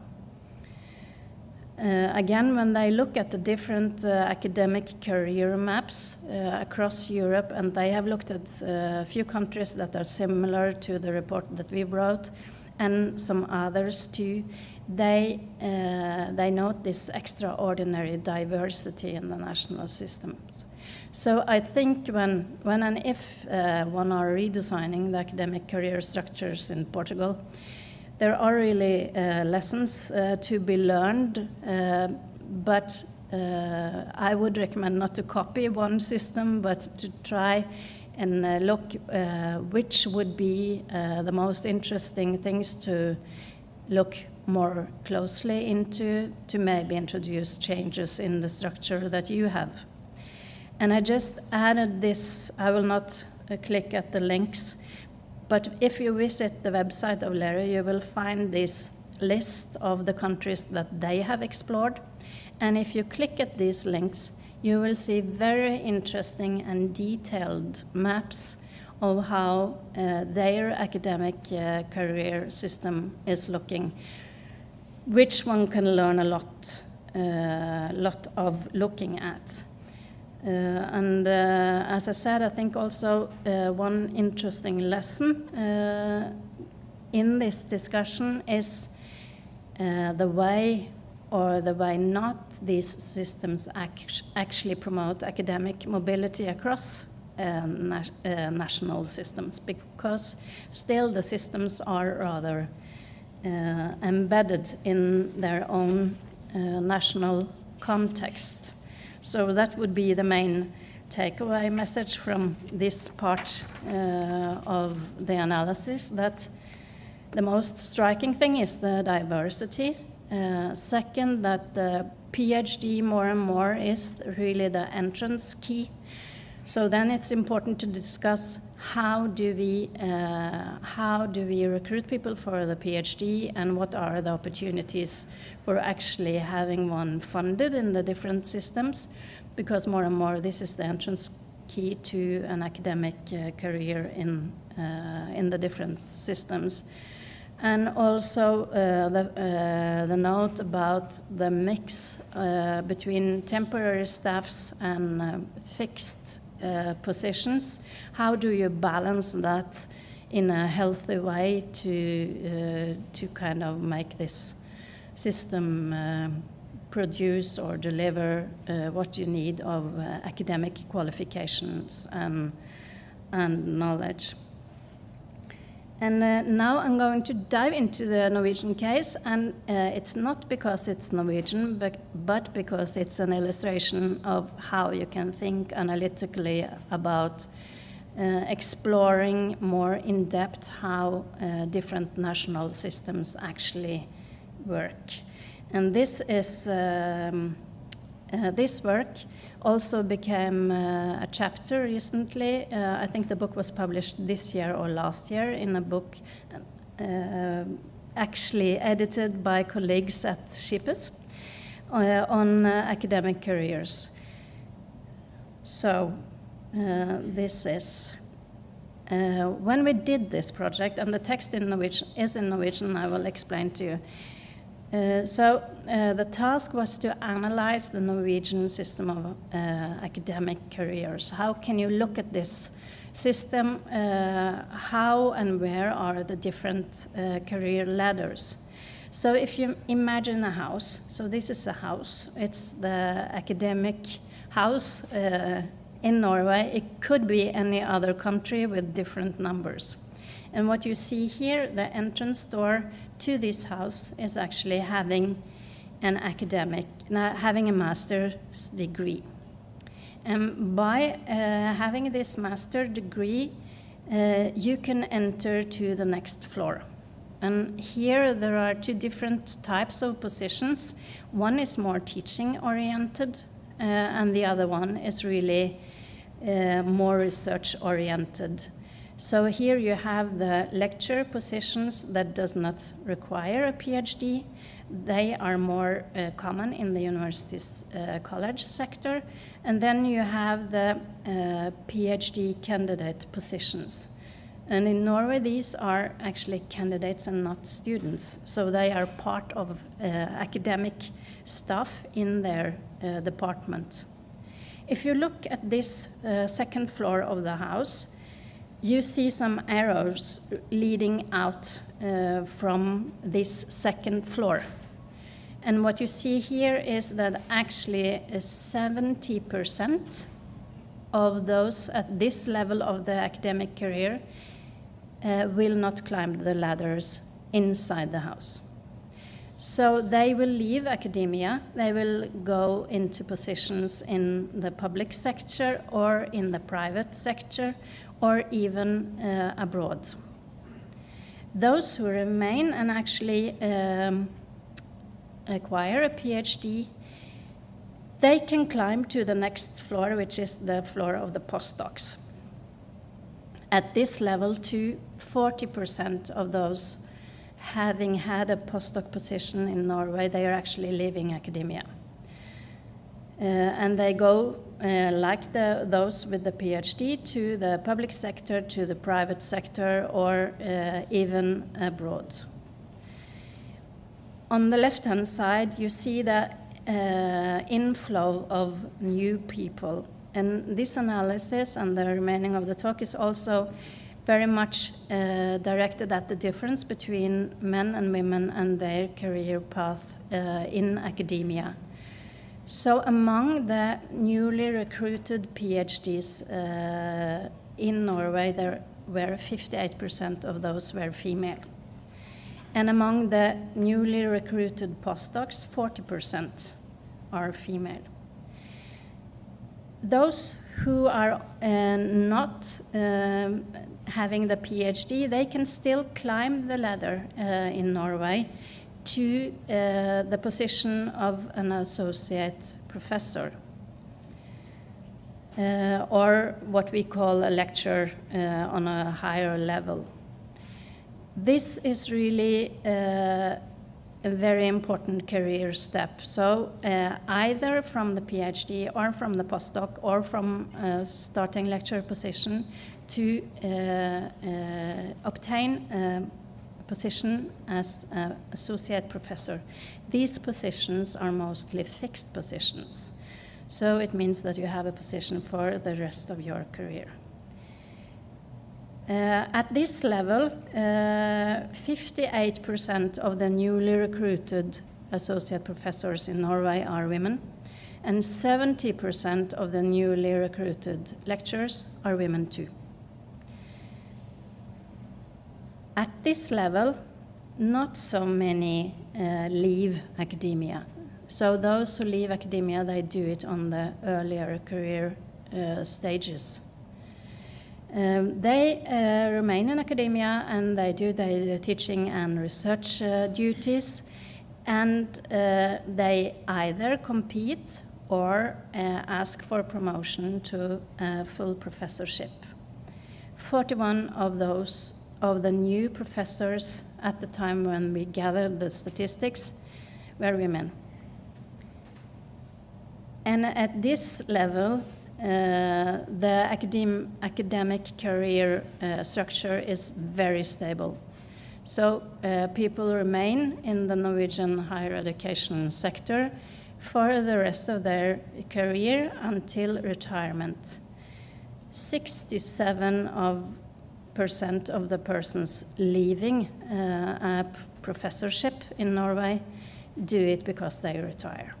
So this tells us that this is a very, very stable sector. At the top level of this house, there are another position too, which is more teaching oriented, which in Norwegian is called docent, which is at the professor level, but is a position for people having specialized in teaching more than research. And when we analyzed this house, so what we wanted to see is, well, maybe one back.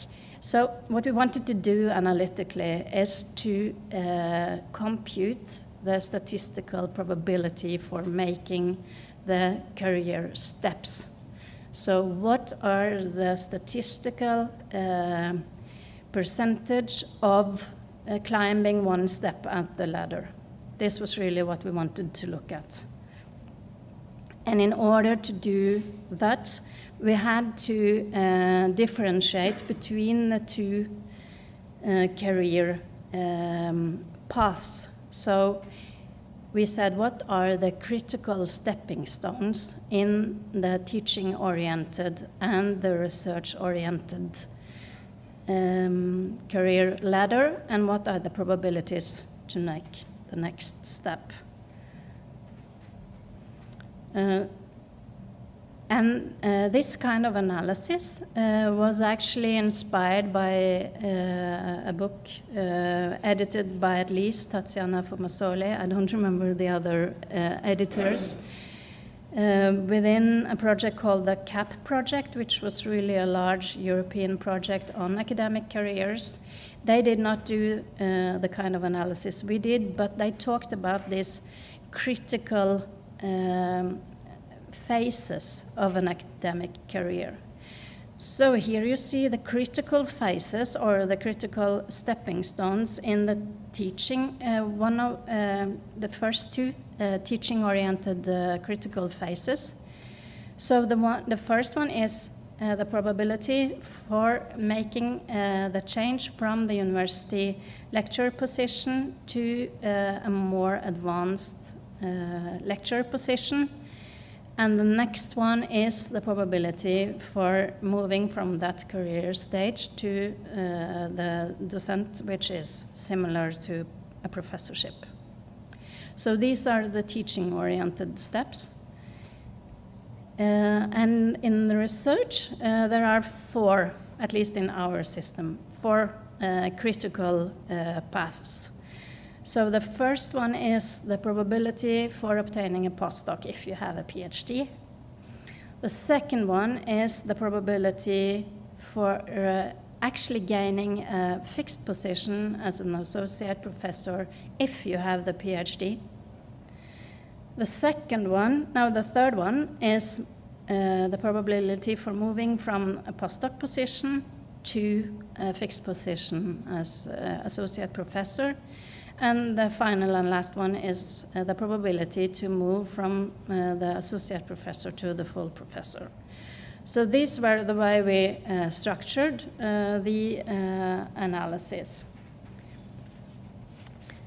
As part of this project, we also wanted to look into how attractive is it actually to go into academia and to start a career in that part of the labor market in Norway.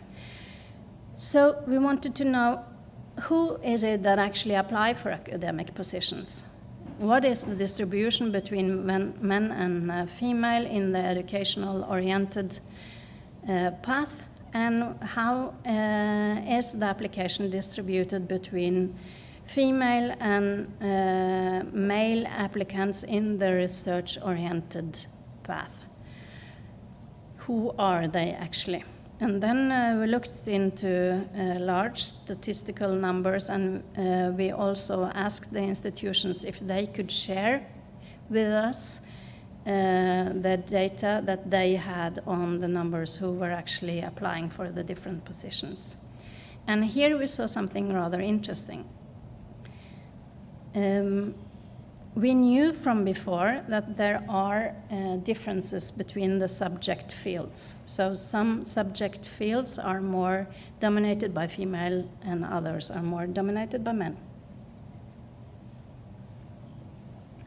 And here is, you can see at the top or I will start at the bottom. So what this figure tells you is that the teaching-oriented academic career is attractive, but it differs between men and women. So in the social sciences and the humanities, this in Norway is the most gender-balanced subject fields. It's like 60 and 40%, the difference between male and female. While, unsurprisingly, natural science, maybe, is more dominated by men. You can see on the advanced level of a lecture, the male dominance, the male dominance is large. Medicine in Norway is actually more female-oriented, and I should add here that medicine in this case includes also the health and care subject fields, so it's not just medicine in the meaning of being a doctor. In the research-oriented track, the distribution is somehow similar, but the difference between men and women is also a little bit different. So you see again that in the natural sciences, the male dominance or the attractiveness of the career is larger to men in natural science. It's more female again in medicine and health care, while the humanities and the social sciences are more balanced.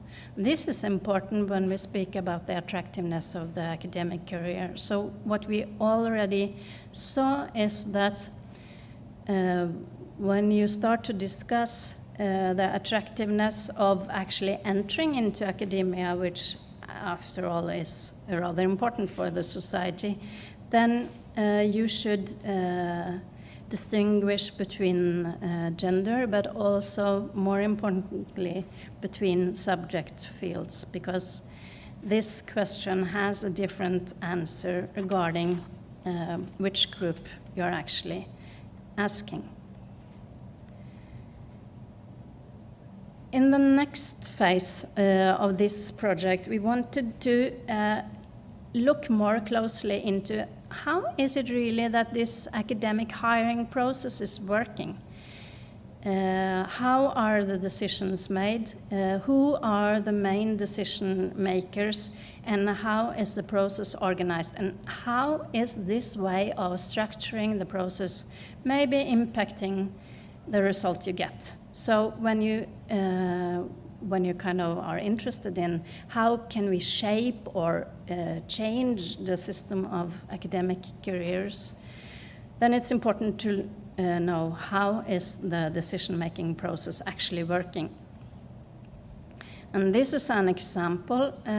We looked more closely at the decision of appointing an associate professor, because that is really the entrance to the fixed track in Norway. And what we saw here is this again, sorry for the Norwegian, this is an interplay between at least 3 sets of regulations and structures that shape what is actually happening. So instituttledelse, that is the management of the department. This is where the calls are designed.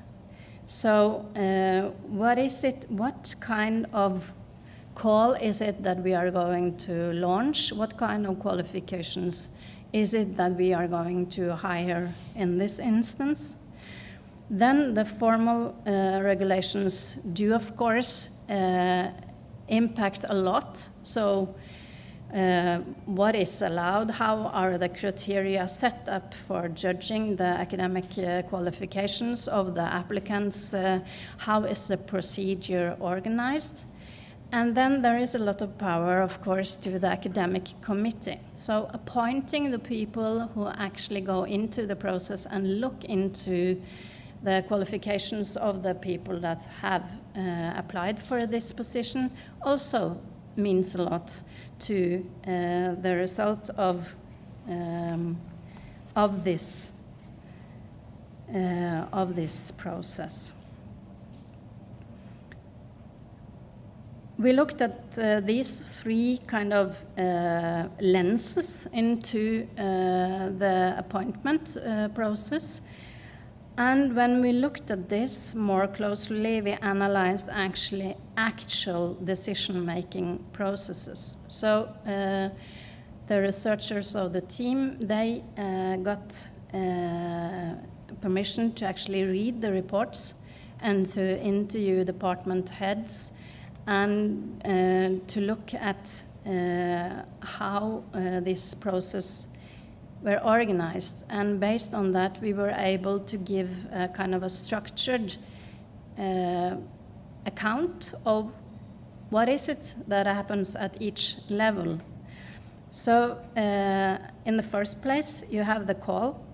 And then again, who is it actually that you are looking for within a discipline? Which sub-discipline is this candidate meant to work in? Or is it a broader position? So already at this stage, important decisions are taken.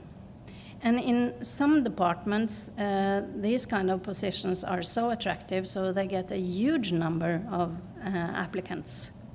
So many applicants that they cannot kind of send the whole list and ask the academic committee to go through all of them. So now we see in Norway that more and more big departments, they actually have a kind of a screening committee after the call has been out.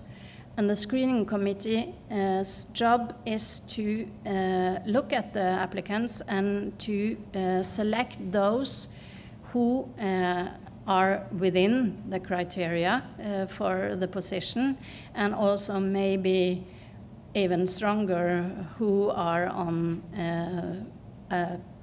not shortlist, but who are the most interesting candidates.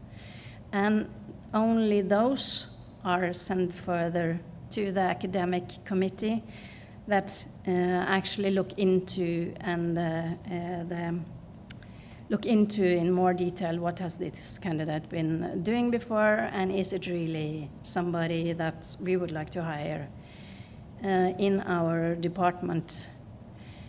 And then something new has also popped up. So before, this was more or less what was done. So the academic committee listed the candidates, and the one on the top were the most qualified and the one to have the position. Over the years, a new procedure has developed. So now it's more and more common to have a round of interviewing.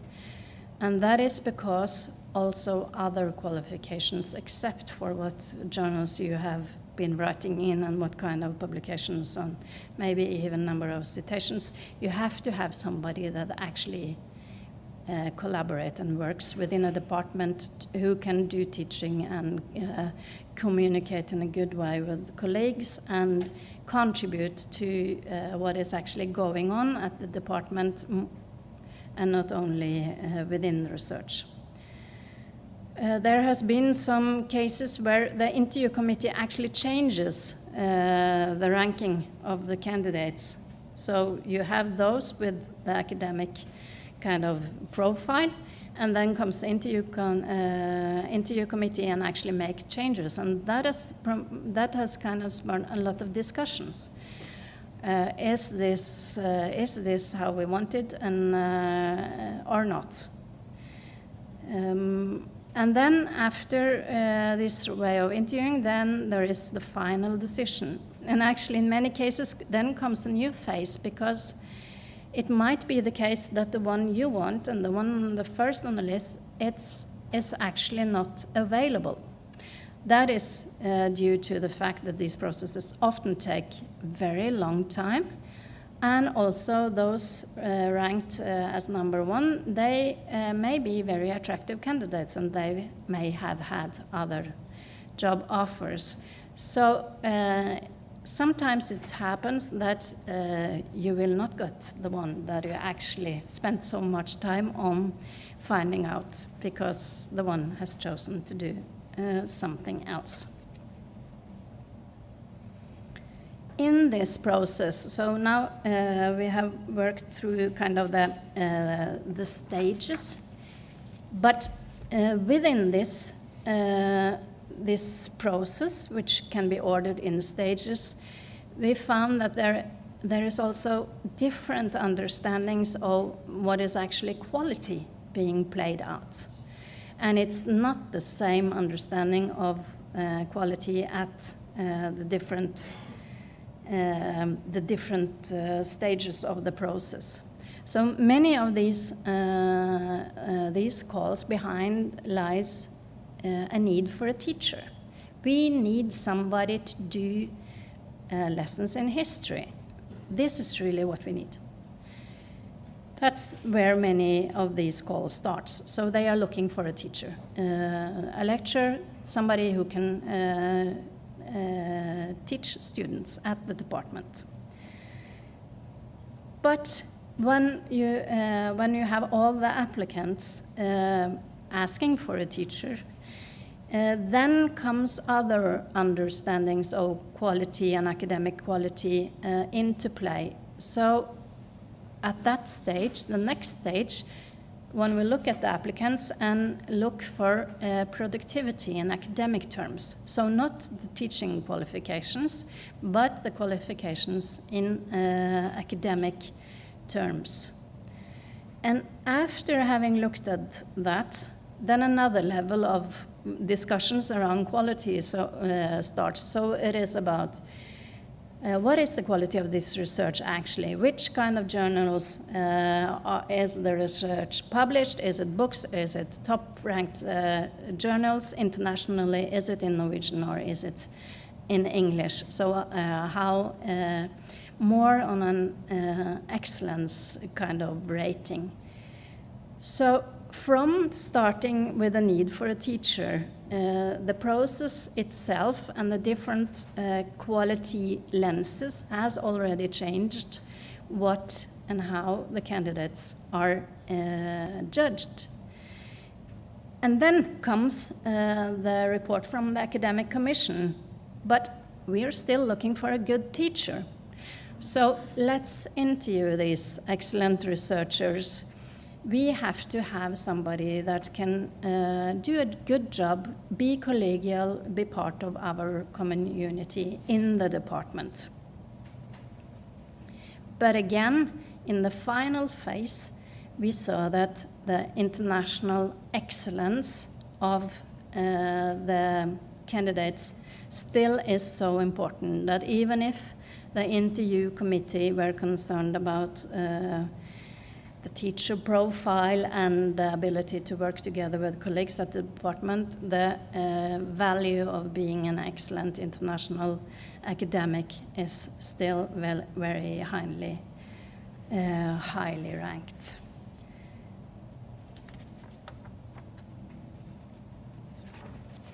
So this way of analyzing the process shows how important it is to kind of nuance the whole process, the structure of the academic career system and also the structure within where the decisions of hiring are taken. So far the analysis has shown that we can zoom in and out during the process, so at different stages, different views are the most important and those driving the decision. So there has to be some intention of hiring someone, of course. This someone has to have the acceptable expertise, and the procedure has to be considered legitimate to the candidates and to the academic society at all. And the tools we have at hand in this process actually does something. So the tools in itself ranks research higher than teaching. It is some drive for taking decisions close to the core of the discipline. Which are the defining journals? What is the international profile of the applicants? And all this somehow adds up and can strengthen the METHEUF impact in academia. So in and out through the process, there is some exclusion criteria working and some inclusion criteria that are played out and together kind of impact the final decision and who is actually going to be employed. So in the first phase, there is some gender issue. There is also the question of internationalization, at least in Norway, because it's important for us to have an international outreach. There is the logic of excellence, which drives some criteria during the process. It's also some exclusion mechanism in the fact that you have to have somebody who matches the academic colleagues at the department, so some match with the organization. And then comes the final decision of hiring and actually getting the one you wanted to hire. Helena, I'm looking at 5 minutes. So I will skip a little bit. Let me just, because the next phase of this would be rather technical, showing you figures of how we calculated the different steps. But I will drop that and go to the kind of the main findings. So here are the statistics. So to conclude, this analysis told us that the Norwegian academic sector is actually very attractive. There are many people applying for the positions, and there is a great stability in the sector. So it's not possible to say that this is not seen as an attractive career. But there are some important nuances. So subject field is important. What is it really we are talking about? What kind of subject field? The level of job is important, so there are differences according to which level on the academic career ladder you are talking about. And the type of institution is important. So the statistics showed that in some cases, the centrally located institutions were more attractive than the more remote located institutions. In other instances, the picture was different.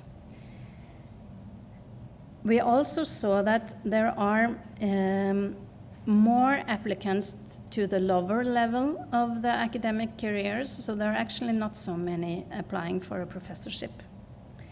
We saw that the research-oriented track is more interesting for applicants than the teaching-oriented, and that it was tougher for the not so centrally located institutions and also those more specialized.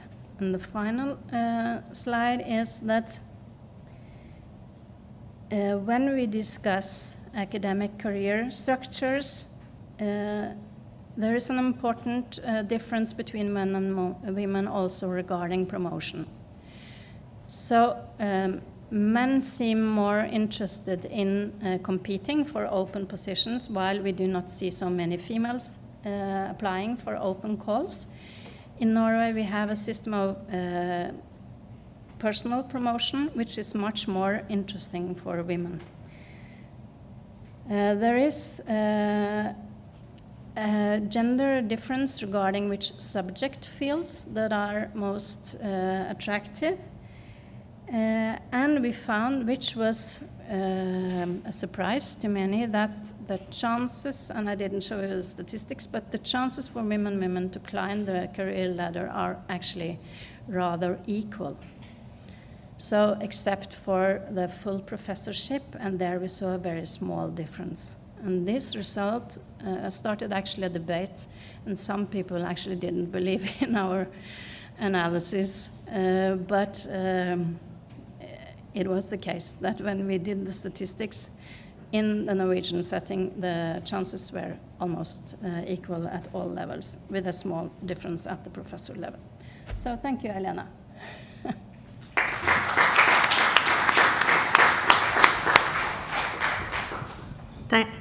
Thank you very much, Nicolene. I have a few questions, but this time I will pass the word to the room.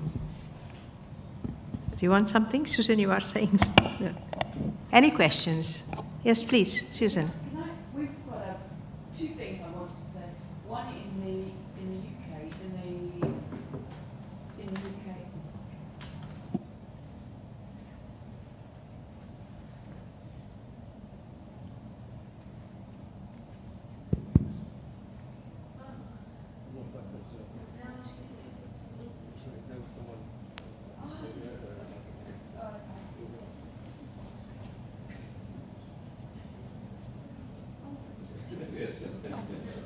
Sorry, just a very quick observation and then a question. The observation in our more Russell Group university, it's not odd to have about 14%, 15% female professors. Cambridge has got about 14 to 15% female professors, so it's distinctly skewed, almost none often in the sciences. And I say this also in a previous institution, sitting on science promotions panels with many conversations about how we can get women to, HR sitting beside you, reminding you of the statistics, having a conversation after the promotions, selections, and still we were struggling. So that was that conversation, so distinctly gender unbalanced. But is there a conversation in Norway around racial diversity? Around race and ethnic diversity, and what are the challenges your institution faces, both in terms of recruitment from outside but internal promotion as well? I would say that that kind of conversation is more prominent now, and it's statistically, it's a bit tricky because the statistics are not good, and it's not so easy to kind of use that kind of categories when you gather the statistics. But the conversation is coming, and it was also part of the discussion around this project. But I think referring to the gender, referring to the gender lack of imbalance in Norway, I think the explanation is also that we have a very equal and not very stratified society in every sense. So there has been very much attention around gender balance since the early 1970s, and also very many policies. And also maybe we reflected around that because we looked also at different sectors of society, and in academia the balance is maybe even more equal between men and women than outside, so comparing with the private sector or other types of jobs. So it is. But we explained it with the fact that this has been really on the policy agenda for a long time, and that we have a very not stratified society, not very big differences in wages, and kind of an equal, egalitarian-oriented society. Thank you. Yes, Pedro, please. Thank you very much, Nicolene. I mean, there's lots of things that I think we could explore, but I would probably focus on one aspect that I found quite interesting, which is this organizational matching and the interviews. You present it as a sort of an excluding factor or an excluding dimension. But I wonder if we couldn't also look at it as a positive dimension that, well, by encouraging this matching between profiles of individuals and institutions, we're also stimulating differentiation across institutions, and that also differentiation of academic profiles. That's one dimension. The other thing would be in terms of interviews.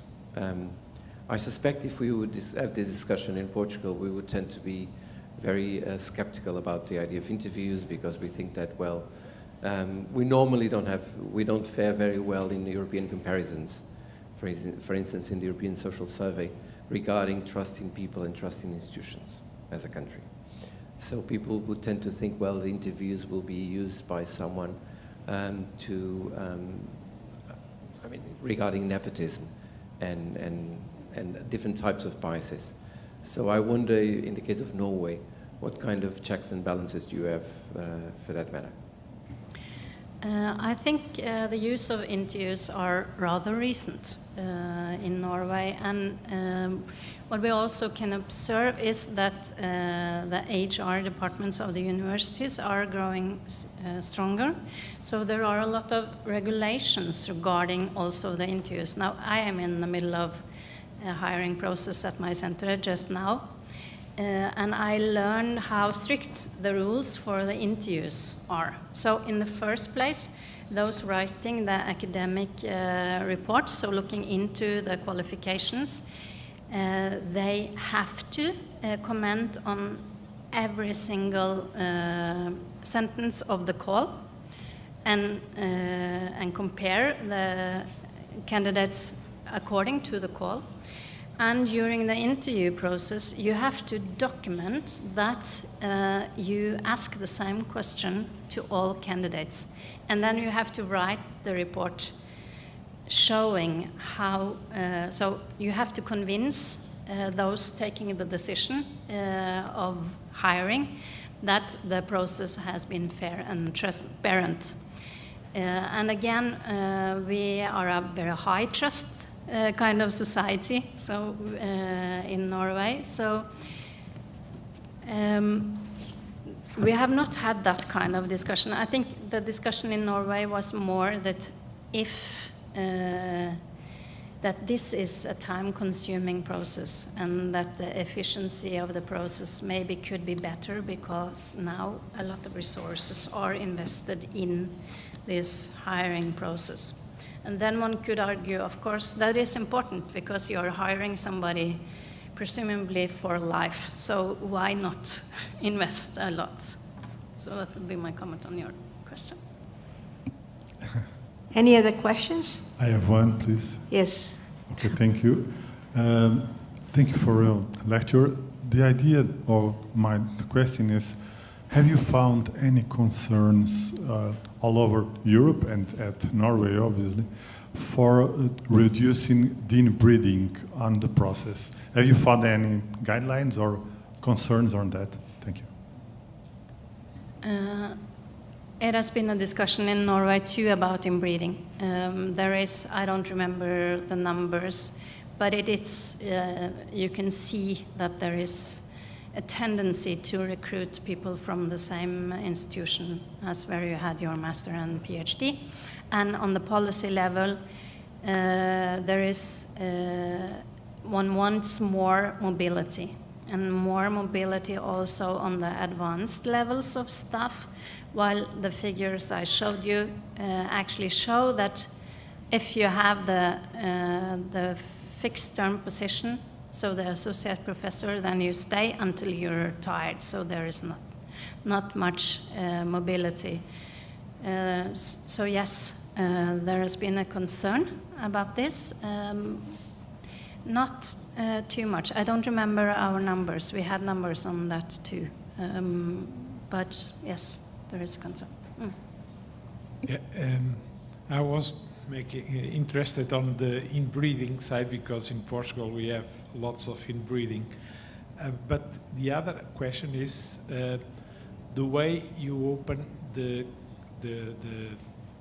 places. Okay, it's, who determines who opens the places that people can apply to? If it is more determined by research fellows or more determined by the management of the institution? And finally, do you have any numbers regarding litigation, which means people that stay, for instance, second or third place and contest the process that has elected somebody for the first place? Sorry, I'm not sure if I got the second and the third question. It's about litigation. Yeah. That are not happy with the results. Sorry, it's about... It's about people that are not happy with the results that... Yeah. We have no numbers on that, but there are rules regulating that. So the calls are, of course, decided by the departments. And there is always a discussion inside the department, of course, so which within history, I took that example, there are sub-disciplines, so how should this call be directed? Should it be narrow or should it be wider? We don't have numbers on the complaints, but when the academic commission has written its report, it goes out to the candidates, all of them who have applied, and they have a few weeks to comment. Those comments should be directed at actual mistakes in the report to kind of prove the quality of the report. But that's it. I don't have the numbers. Thank you very much. Any other questions? If not, we'll go for lunch, and we'll be back here at 2:30. It's 2:30, isn't it? It's 2 o'clock. I'm sorry. 2 o'clock. I have a question about the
Pedia a todos que tomassem os vossos lugares na plateia para podermos dar início aos trabalhos da parte da tarde, já fora de horas.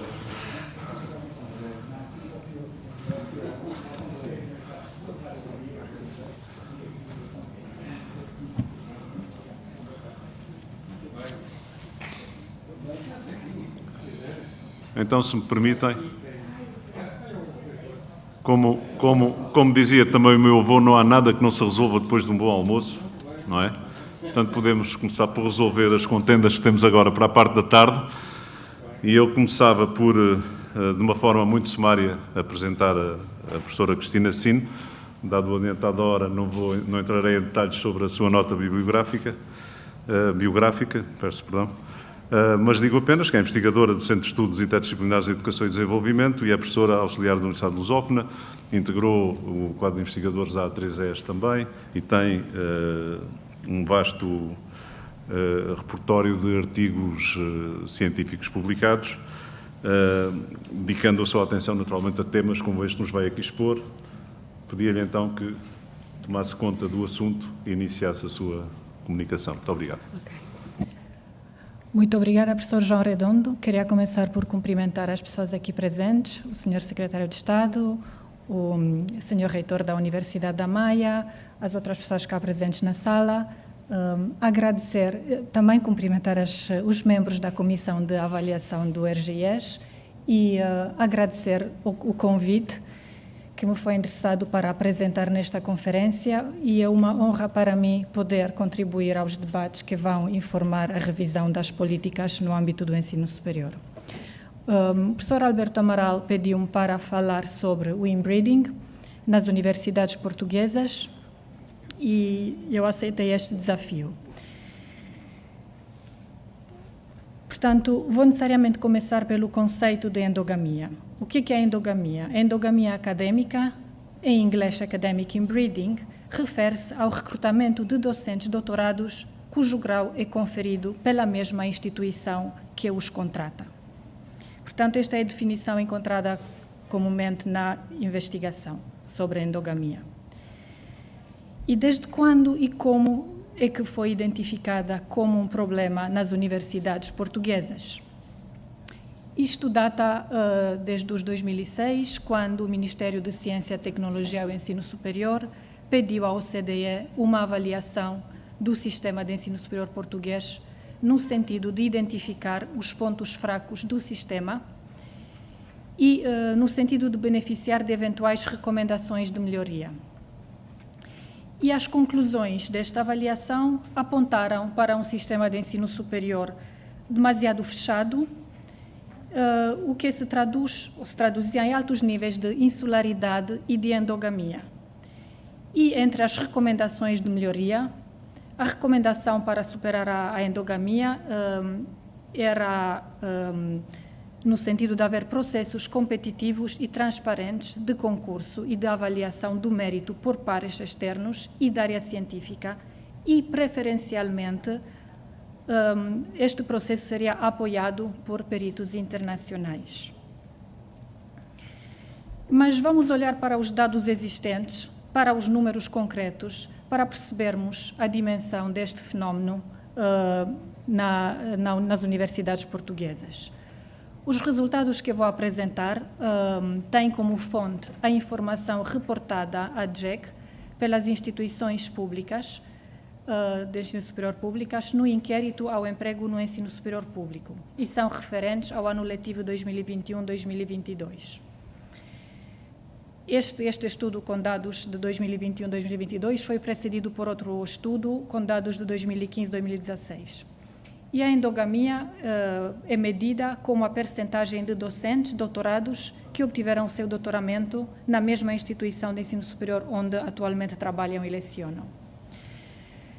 A análise circunscreveu-se aos docentes enquadrados nas categorias previstas nos estatutos da carreira docente, professores auxiliares, professores associados e professores catedráticos, e foram excluídas as categorias de pessoal especialmente contratado, como professores visitantes, ou assistentes, professores convidados, assistentes convidados, leitores, monitores. Portanto, segundo os dados da JEC, em 2021-2022, a endogamia acadêmica situava-se no nível de 68% a nível do país, portanto, bastante alto. Mesmo assim, é um pouco mais baixo que o nível encontrado em 2015-2016, quando o valor da endogamia, a taxa de endogamia, situava nos 70%. Em relação aos outros docentes,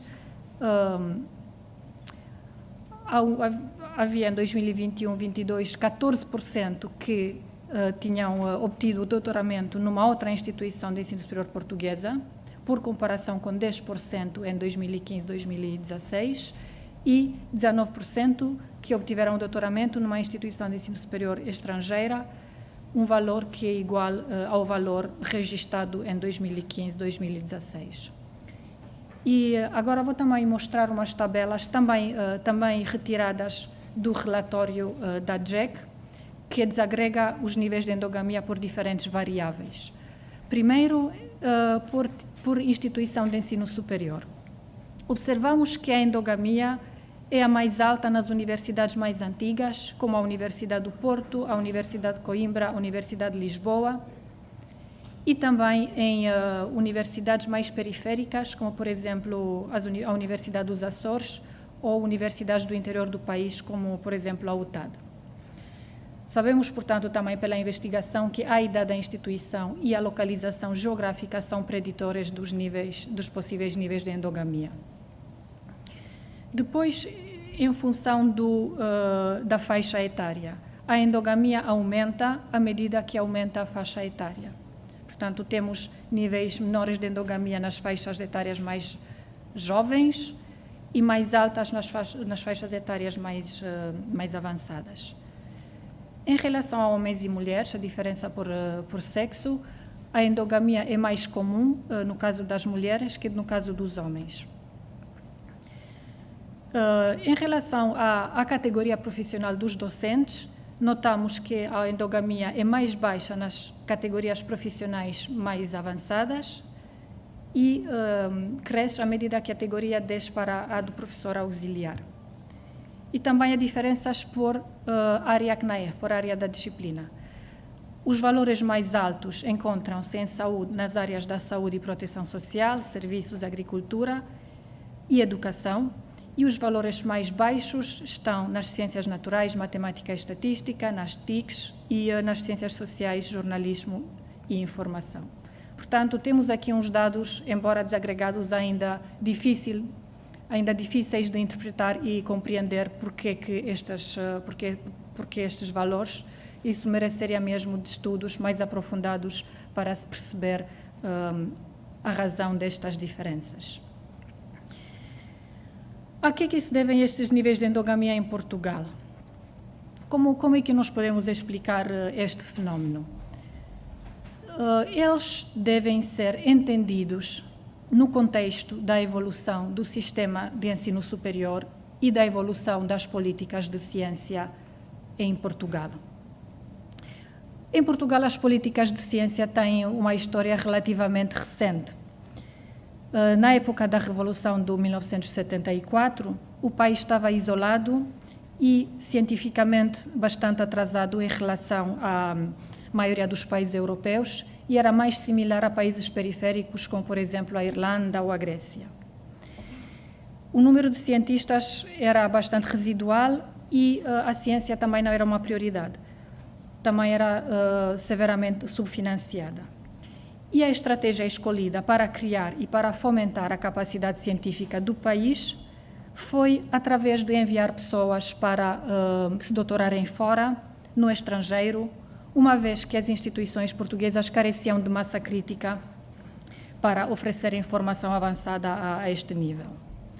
E, ao mesmo tempo, começou também a atribuir-se financiamento à investigação, e isto intensificou-se com a entrada de Portugal na Comunidade Económica Europeia em 1986. Depois, entretanto, os cientistas portugueses que eram formados, que eram doutorados no estrangeiro, começaram a regressar e a serem assimilados pelas instituições portuguesas. Ao mesmo tempo, estabeleceram-se programas de bolsas ao nível dentro do país. E, portanto, já começou a haver recursos humanos e recursos financeiros necessários para formar estudantes de doutoramento em Portugal. E esta massa crítica veio a ser essencial para o desenvolvimento posterior do sistema de ciência. Mas o que acontecia é que os doutorados formados no país eram, por regra, contratados pela própria instituição que os formava. E apesar de necessária numa fase de desenvolvimento do sistema, esta contratação dos próprios doutorados, dos doutorados da casa, veio tornar-se numa prática enraizada e muitas vezes continuou a seguir uma tradição que valorizava uma cultura de conformidade, lealdade à instituição, de identidade organizacional, da aceitação das normas institucionais. Portanto, este foi um desenvolvimento que favoreceu o surgimento da endogamia. No entanto, há outras duas características do sistema português que também têm contribuído para a manutenção de altos níveis de endogamia. E uma destas é a progressão na carreira académica, de professor auxiliar para associado e de associado para catedrático. Até há pouco, a progressão era possível quando a instituição anunciava uma vaga que, em teoria, estava aberta para candidatos internos e externos. No entanto, a posição era frequentemente ocupada por docentes que já estavam na instituição e de forma a permitir a progressão na carreira destes docentes. E depois também havia a vantagem financeira, porque era financeiramente vantajoso para as instituições terem de cobrir apenas a diferença salarial de um patamar para o outro do que pagar um salário integral para um candidato externo. Depois, em 2021, foi passado o Decreto-Lei 112, que agora permite a abertura de vagas apenas para candidatos internos e apenas para a progressão na carreira, e isto, de facto, o que vai fazer, vai reforçar a imobilidade na carreira académica e, portanto, também a endogamia. Depois, outro fator, outra característica do sistema português que favorece a endogamia é a possibilidade de recrutamento de docentes por convite, os professores convidados. O que acontece no caso dos professores convidados é que os requisitos são menos exigentes e menos abertos ao escrutínio público. Portanto, favorecem muito o recrutamento dos ex-doutorandos. E acaba-se por haver uma carreira paralela que funciona como um trampolim para a carreira académica, e os docentes, nestas situações mais precárias, acabam depois por ter uma vantagem competitiva nos concursos formais quando lançados, porque já ganharam capital social e simbólico dentro da instituição e já têm um conhecimento tácito da instituição. Também o acesso à profissão académica merece umas palavras, já que revela práticas institucionais enraizadas que são favoráveis à endogamia. Antes de 74, o acesso à profissão era controlado pelos professores catedráticos, que escolhiam os candidatos do seu grupo de estudantes, os quais entravam na profissão como assistentes, geralmente sem ainda terem o grau de doutoramento. Depois de 74, apesar do enfoque e da ênfase sobre os princípios de colegialidade e democracia, o recrutamento dos docentes continuou a assentar numa estrutura hierárquica, que preservava o poder dos catedráticos do sistema que anteriormente era elitista. Depois, em 1979, houve o primeiro decreto que tentou regular a entrada na carreira, o Decreto-Lei 448 de 79, e este Decreto-Lei previu o recrutamento por concurso documental para os professores de carreira. Visou, portanto, evitar recrutamentos locais e decisões paroquiais, No entanto, permitiu-se que as instituições pudessem convidar docentes para a carreira paralela ou a carreira informal.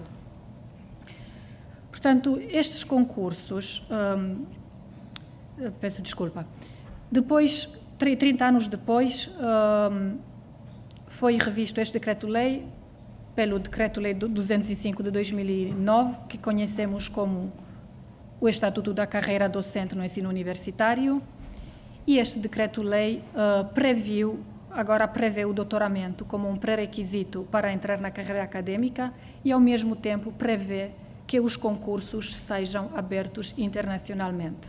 No entanto, preserva a figura do convidado. Depois, o que aconteceu? Este Decreto-Lei 2009, mas depois os constrangimentos financeiros decorrentes da crise económica de 2008-2009 levaram as instituições a recorrerem ao recrutamento informal através da carreira académica paralela do professor convidado. E os convidados escolhidos fora dos concursos formais, geralmente entre os doutorados da própria instituição, acabam, como disse, para ganhar vantagem competitiva quando são abertos concursos formais de entrada na carreira.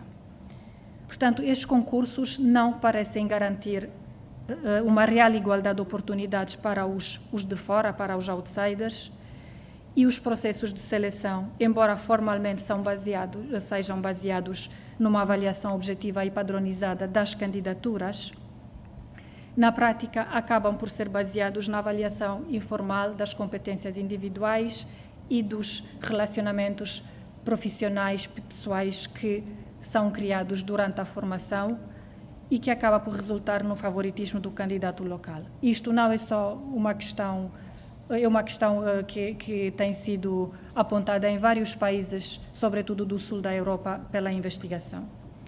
Portanto, este tipo de contratação acaba por ser injusto para aqueles que não criaram relações pessoais ou profissionais dentro da instituição ou que mudaram de instituição do ensino superior durante o seu percurso.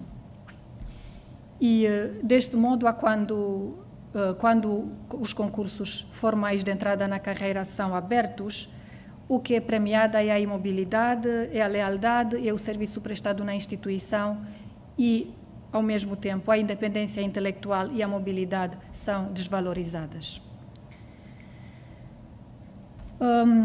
Queria falar também sobre as condições que favorecem a endogamia, porque há certas condições ao nível de um sistema, de uma instituição, até de um departamento, que são favoráveis a este fenómeno. Primeiro, trata-se do estado de desenvolvimento, seja da instituição, do departamento ou do sistema. E o que acontece? É que numa fase inicial, quando um sistema está a nascer, ou uma instituição, um departamento, nesse momento tem que trazer docentes de fora, porque ainda não há docentes da casa. Mas a partir do momento em que começa a haver doutorados formados pela instituição, ou pelo sistema, ou pelo departamento, começa a haver contratação dos próprios doutorados para se conseguir criar massa crítica. Portanto, nesta fase de desenvolvimento, após o período mesmo inicial, a endogamia surge como um fenômeno natural. A endogamia ainda é facilitada por um mercado laboral académico pouco flexível, em que não há negociação e competitividade. Por exemplo, quando a regulação é estrita dos salários a nível nacional, impossibilita uma negociação por parte dos candidatos. Por isso, se eles tiverem o mesmo salário nesta instituição, numa que fica a 200 km ou 300 da casa, não há nenhum incentivo real de mudança, de mobilidade.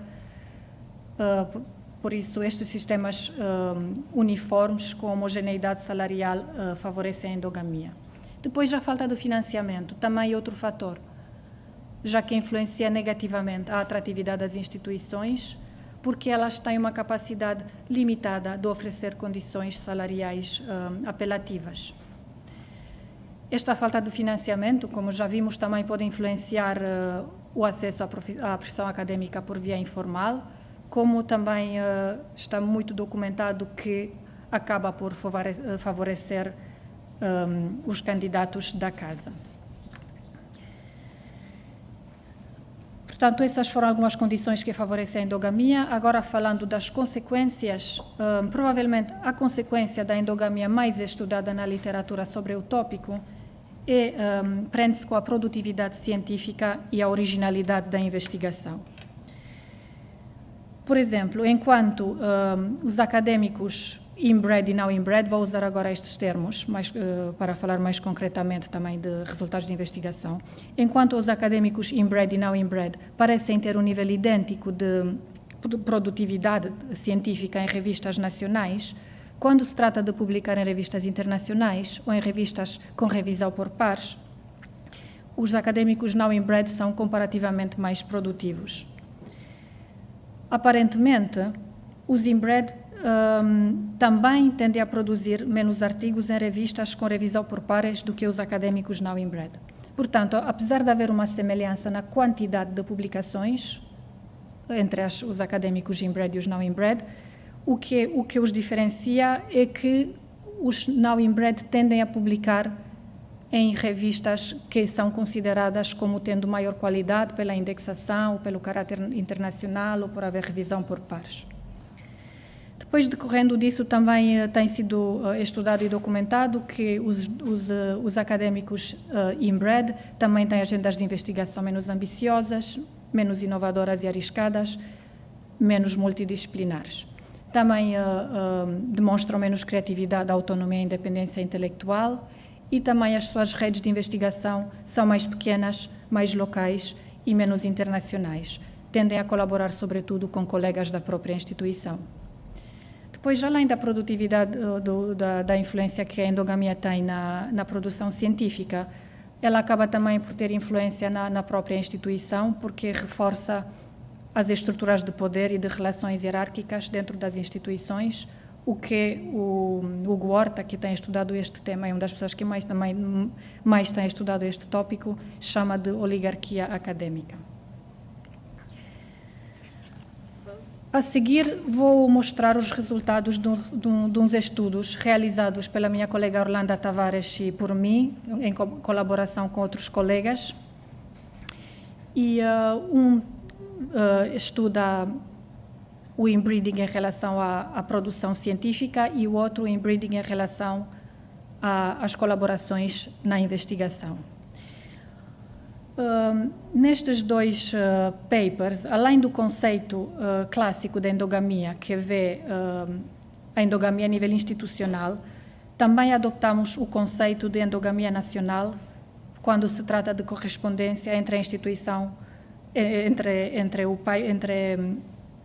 quando o doutoramento foi obtido no mesmo país onde se trabalha.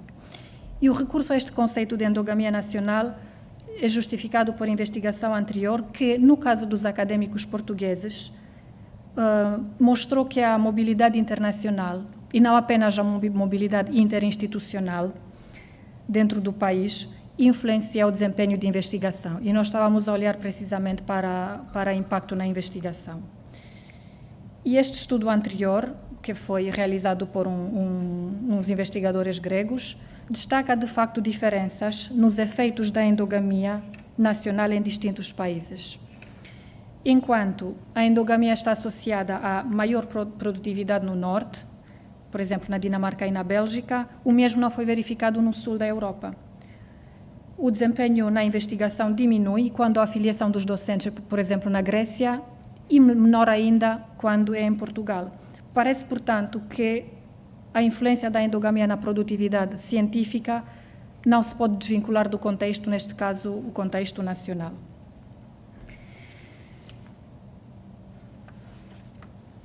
Portanto, o primeiro estudo, neste primeiro trabalho, nós estudamos a relação entre inbreeding e produção científica.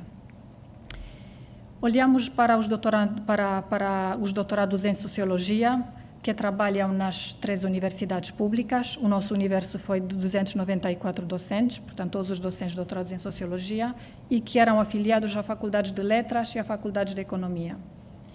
E escolhemos a Sociologia porque esta área surgiu num estudo anterior que tinha diferentes níveis de endogamia de acordo com a afiliação disciplinar dos docentes. E os docentes analisados neste artigo trabalhavam principalmente em faculdade de letras. A maioria estava em faculdades de letras, enquanto alguns trabalhavam em faculdades de economia. E o número limitado estavam afiliados a faculdades nas ciências da saúde, que estudavam a relação entre sociedade, saúde pública. E para vermos a produção científica, olhamos para o número de publicações indexadas na Scopus de cada docente entre 2000 e 2017.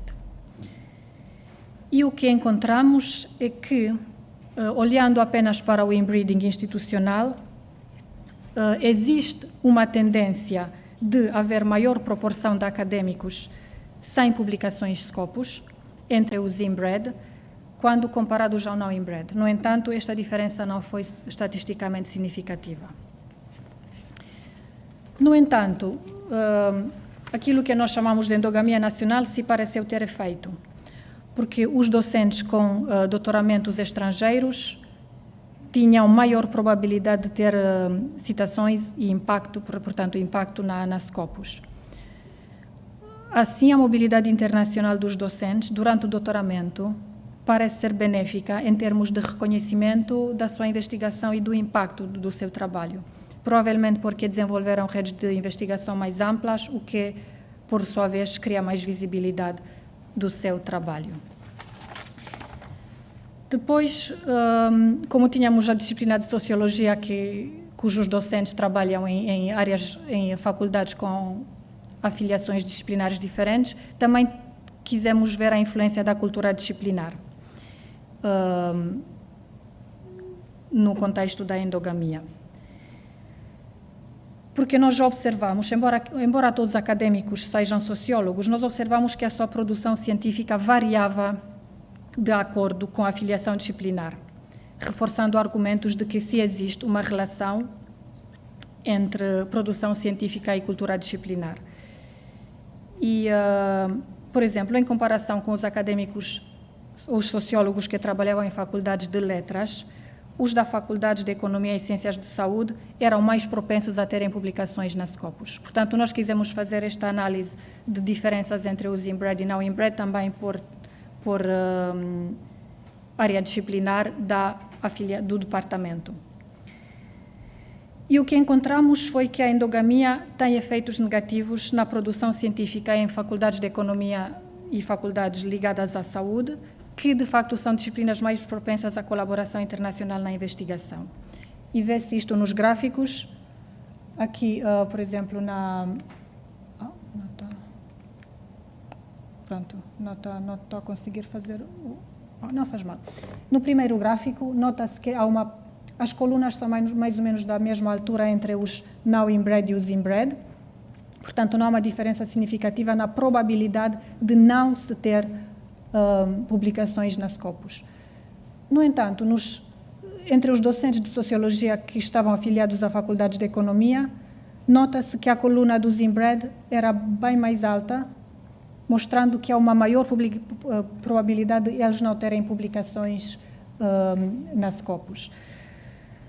Portanto, de facto, ser inbred pode parecer não fazer diferença para académicos que trabalham em faculdades mais ligadas a letras e menos acostumados à colaboração internacional, mas pode sim fazer diferença para a produção dos sociólogos que trabalham em faculdades de economia ou ligadas às ciências de saúde, porque estas, a partir são disciplinas em que a investigação é mais internacionalizada. Depois, num segundo estudo, estivemos a ver a relação entre inbreeding e colaboração internacional na investigação. Neste caso, a colaboração internacional foi operacionalizada através de 3 indicadores. Primeiro, a dimensão da rede, em que estivemos a ver o número de coautores de cada docente, a intensidade de colaboração, em que estivemos a ver a proporção de publicações em coautoria no número total de publicações de cada autor, e, por fim, um terceiro indicador era o tipo de colaboração, em que olhamos para a proporção de coautores que tinham a mesma afiliação institucional, afiliados noutras instituições portuguesas e afiliados em instituições estrangeiras. e o nosso universo foram todos os académicos doutorados que trabalhavam nas 3 universidades públicas portuguesas, conforme reportado pelas próprias instituições nos relatórios da autoavaliação institucional apresentados já à 3S em 2017, e que tivessem pelo menos uma publicação científica. A informação sobre as redes de colaboração obtivemos do Autênticos, que oferece informação, que recolhe informação sobre publicações indexadas de académicos portugueses na Web of Science, Scopus e Crossrefs, e as coautorias. Portanto, o Autênticos é um sistema que associa automaticamente autores de publicações a investigadores que são identificados como trabalhando em instituições portuguesas. E o que é que nós encontramos? A nossa hipótese, de facto, foi de que a endogamia levará a redes de investigação menores e, consequentemente, a menos publicações em coautoria fora da instituição da afiliação. E o que é que nós encontramos? Olhando para o primeiro indicador, que era a dimensão da rede, portanto, o número de coautores, notamos que não há uma diferença significativa entre os docentes inbred, seja ao nível institucional, seja a nível institucional, mas se havia uma diferença em relação aos não inbred. Os primeiros tinham menos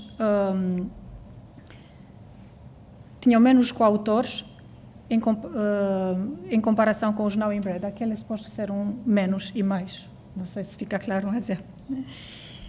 Portanto, os docentes inbred tinham menos coautores do que os docentes não inbred, e, para dar um exemplo, os não inbred tinham, em média, 23 coautores mais do que os docentes inbred a nível institucional. Em relação à intensidade da colaboração, que foi quantos trabalhos foram escritos em coautoria, o que notamos é que os académicos inbred a nível institucional eram aqueles com a maior proporção de publicações em coautoria, enquanto os académicos que obtiveram o seu doutoramento no exterior não diferem dos inbreds nacionais na parcela de publicações em coautoria. No entanto, uma coisa que foi interessante é que os docentes não inbred estão entre aqueles que produzem mais publicações também da autoria única, apesar de terem o maior número de colaboradores ou as maiores redes de coautoria. Isto, à primeira vista, pode parecer uma contradição. No entanto, também pode ser interpretado como uma indicação de confiança e de independência na investigação, porque eles não precisam necessariamente das suas redes para publicar. Em contraste, os docentes inbred a nível institucional são os que mostram proporções mais altas de coautorias, portanto, parecem estar entre aqueles que dependem das suas redes para publicar, o que pode sugerir um menor grau de autonomia de investigação para este grupo. Por fim, no que diz respeito ao terceiro indicador, que era o tipo de colaboração, portanto, as percentagens de colaborações com docentes da mesma instituição, de outra instituição em Portugal ou de outra instituição em estrangeiro, o que observamos é que para os académicos inbred a nível institucional, o peso relativo dos coautores institucionais da mesma instituição é maior do que para os académicos inbred a nível nacional e não inbred. Para eles, o maior peso de coautorias é com colegas da própria instituição. Depois, no caso dos académicos inbred a nível nacional, portanto, com doutoramento em Portugal, são as coautorias nacionais, com colegas do país, que têm o maior peso relativo entre as suas publicações. E, por fim, para os académicos não inbred, com doutoramento obtido no estrangeiro, são as coautorias internacionais que pesam mais no seu registro de publicações do que para aqueles que obtiveram o seu doutoramento em Portugal. Portanto, o que estes resultados nos dizem é que o local onde o doutoramento é concedido determina em grande medida o tipo de colaboração e investigação em que os académicos se envolvem depois, durante a sua carreira. E o peso relativo muda de coautores institucionais para os docentes inbred institucionais, para coautores nacionais, no caso dos académicos inbred nacionais, e para coautores internacionais no caso dos académicos não inbred. Portanto, para resumir, os resultados mostram-nos que os docentes que são inbred a nível institucional têm redes de pesquisa menores, ao mesmo tempo em que são os que publicam mais artigos em coautoria. O peso relativo das publicações escritas em colaboração com colegas institucionais é o mais alto. E o oposto é verdadeiro para os académicos não inbred com doutoramento no estrangeiro. Eles publicam mais artigos de coautoria única e o peso das suas coautorias internacionais é o maior, enquanto suas redes gerais de coautoria também são maiores. Portanto, considerando os altos níveis de inbreeding em Portugal, que, como vimos, estão nos 68%, o que podemos concluir que em Portugal a maior parte da investigação desenvolvida é desenvolvida dentro da instituição, num contexto académico bastante fechado. E, portanto, também podemos dizer que a comunidade científica portuguesa perde, em grande medida, os benefícios oferecidos pelas redes de colaboração internacional, de investigação mais ampla, que abrange instituições, que abrange vários países e que são, de facto, terreno fértil para a inovação e para a originalidade. Porque a endogamia é, sobretudo, percebida como um fenómeno negativo, tem havido várias tentativas de a diminuir de formas diversas. Por exemplo, nos Estados Unidos da América, passou a ser percebida como uma má prática e utilizada apenas esporadicamente por universidades com dificuldades em atrair talentos. Há uma expectativa que os doutorandos saem, fazem o percurso noutra universidade, antes de eventualmente voltar à própria universidade em que se doutoraram. Alemanha e Suíça há regras, há normas que impedem que os doutorados de uma instituição se candidatem a uma vaga na mesma universidade ou que sejam promovidos na mesma universidade. Depois vimos que no caso da OCDE recomendaram que houvesse processos competitivos, transparentes de concurso e de avaliação do mérito por pares externos e que idealmente incluiriam peritos internacionais. Depois o Estatuto da Carreira Docente no Ensino Universitário, 2009, melhorou formalmente as práticas de recrutamento porque criou a possibilidade de abertura de concursos internacionais, portanto, continuam a existir práticas institucionais instaladas.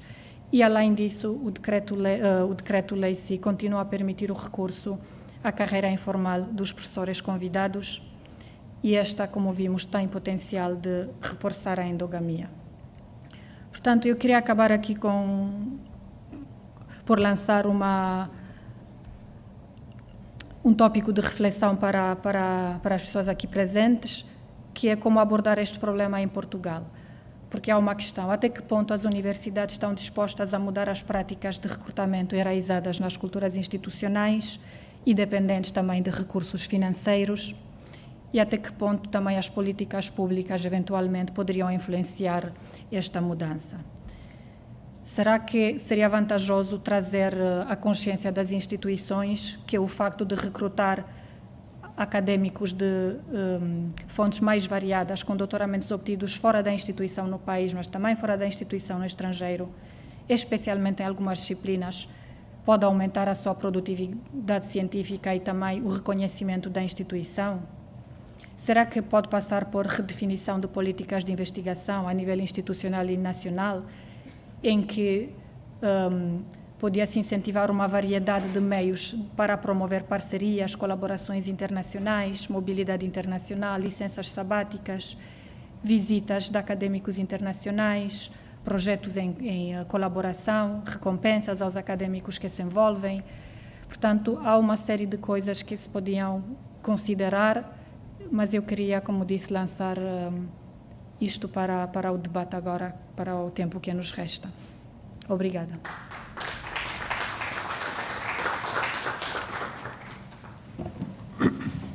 Muito obrigado pela excelente comunicação que nos apresentou, deixando aqui também algumas provocações, agora na parte final. Tudo isto é um contexto e eu não resisto a fazer aqui uma breve observação. em pouco mais de 20 anos, as exigências para a constituição do corpo docente, designadamente em instituições de ensino superior privado, passaram de um doutorado por 500 alunos para um doutorado para 30 alunos. Isto em pouco mais de 20 anos, desde a entrada em vigor do Estatuto do Ensino Superior Particular e Cooperativo em 89, até à Lei Quadro do Ensino Superior. Houve aqui uma evolução muito brusca, que naturalmente motivou as instituições a promoverem os doutoramentos no seu seio, porque era a possibilidade que tinham, evidentemente, para aproveitar desde logo uma situação que era esta, manter os professores em atividade enquanto se doutoravam. Porque se não o fizessem não havia recursos em Portugal capazes de dar resposta àquilo que foi a evolução do sistema de ensino português, com o contributo, nessa altura, do ensino superior privado. Quando o RGES entra em vigor, foi muito culpado desta explosão, porque passámos de uma situação de de exigência de um doutor por cada ano curricular, de um determinado curso, acrescido de mais um por 250 estudantes, se o curso tivesse mais de 500 estudantes, para a exigência de um doutor por cada 30 estudantes. E isto é uma lei que deixa de estar em vigor para começar a vigorar outra lei. E, portanto, neste contexto, eu não consigo ser assim tão crítico do sistema, porque o sistema, apesar de tudo e com todas as dificuldades, com o crescimento vertiginoso que teve em termos de exigências da constituição do corpo docente, foi capaz de dar resposta.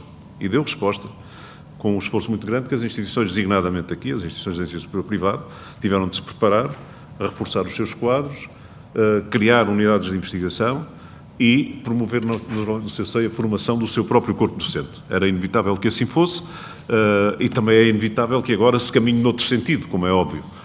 Mas, como diz o poeta, não é o caminho faz caminhando.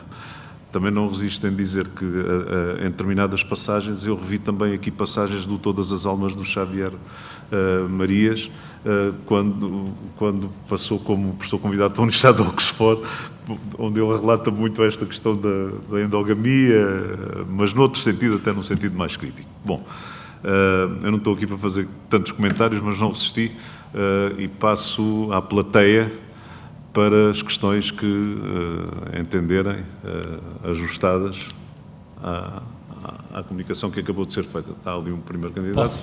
O professor José Manuel Boa tarde. Silva. Olha, antes de mais, queria lhe dar os parabéns, porque gostei imenso da comunicação e, se calhar, é um bocadinho simbólico, mas é o facto de ser uma pessoa que fala português do Brasil que vem apresentar esta comunicação relativamente às questões do embriaguez aqui em Portugal. Eu só ia deixar aqui duas notas relativamente a questões que eu acho que não foram abordadas por si, que eu acho que são relevantes. Uma delas é, isto faz parte da cultura portuguesa, quer dizer, independentemente de ser um problema académico, isto está ligado ao mais íntimo que há na cultura dos portugueses, porque isto acontece em todos os setores, e quem conhece um bocadinho da realidade portuguesa e do funcionamento das autarquias, por exemplo, e de outras organizações, sabe que isto é o espelho do país. É o que acontece, é isto em todo lado.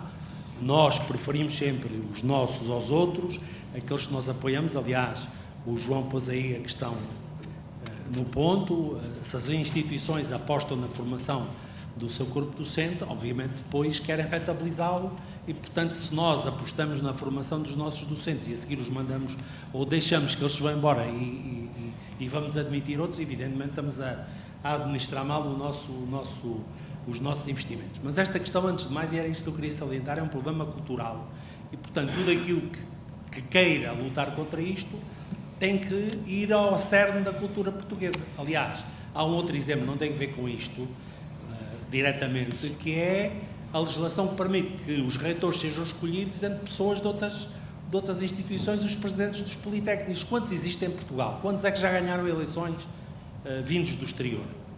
Nenhum, que eu saiba. Portanto, é exatamente o mesmo fenómeno. É exatamente a mesma coisa. É o mesmo problema. Por outro lado, só queria deixar uma nota também aqui em relação a uma questão que me parece que está a montante daquilo que disse. é muito importante a questão da produtividade científica, mas antes da produtividade científica está a questão das organizações. Isto é, se nós só temos pessoas que foram formadas nas nossas instituições, a cultura, o lastro cultural que existe, não muda.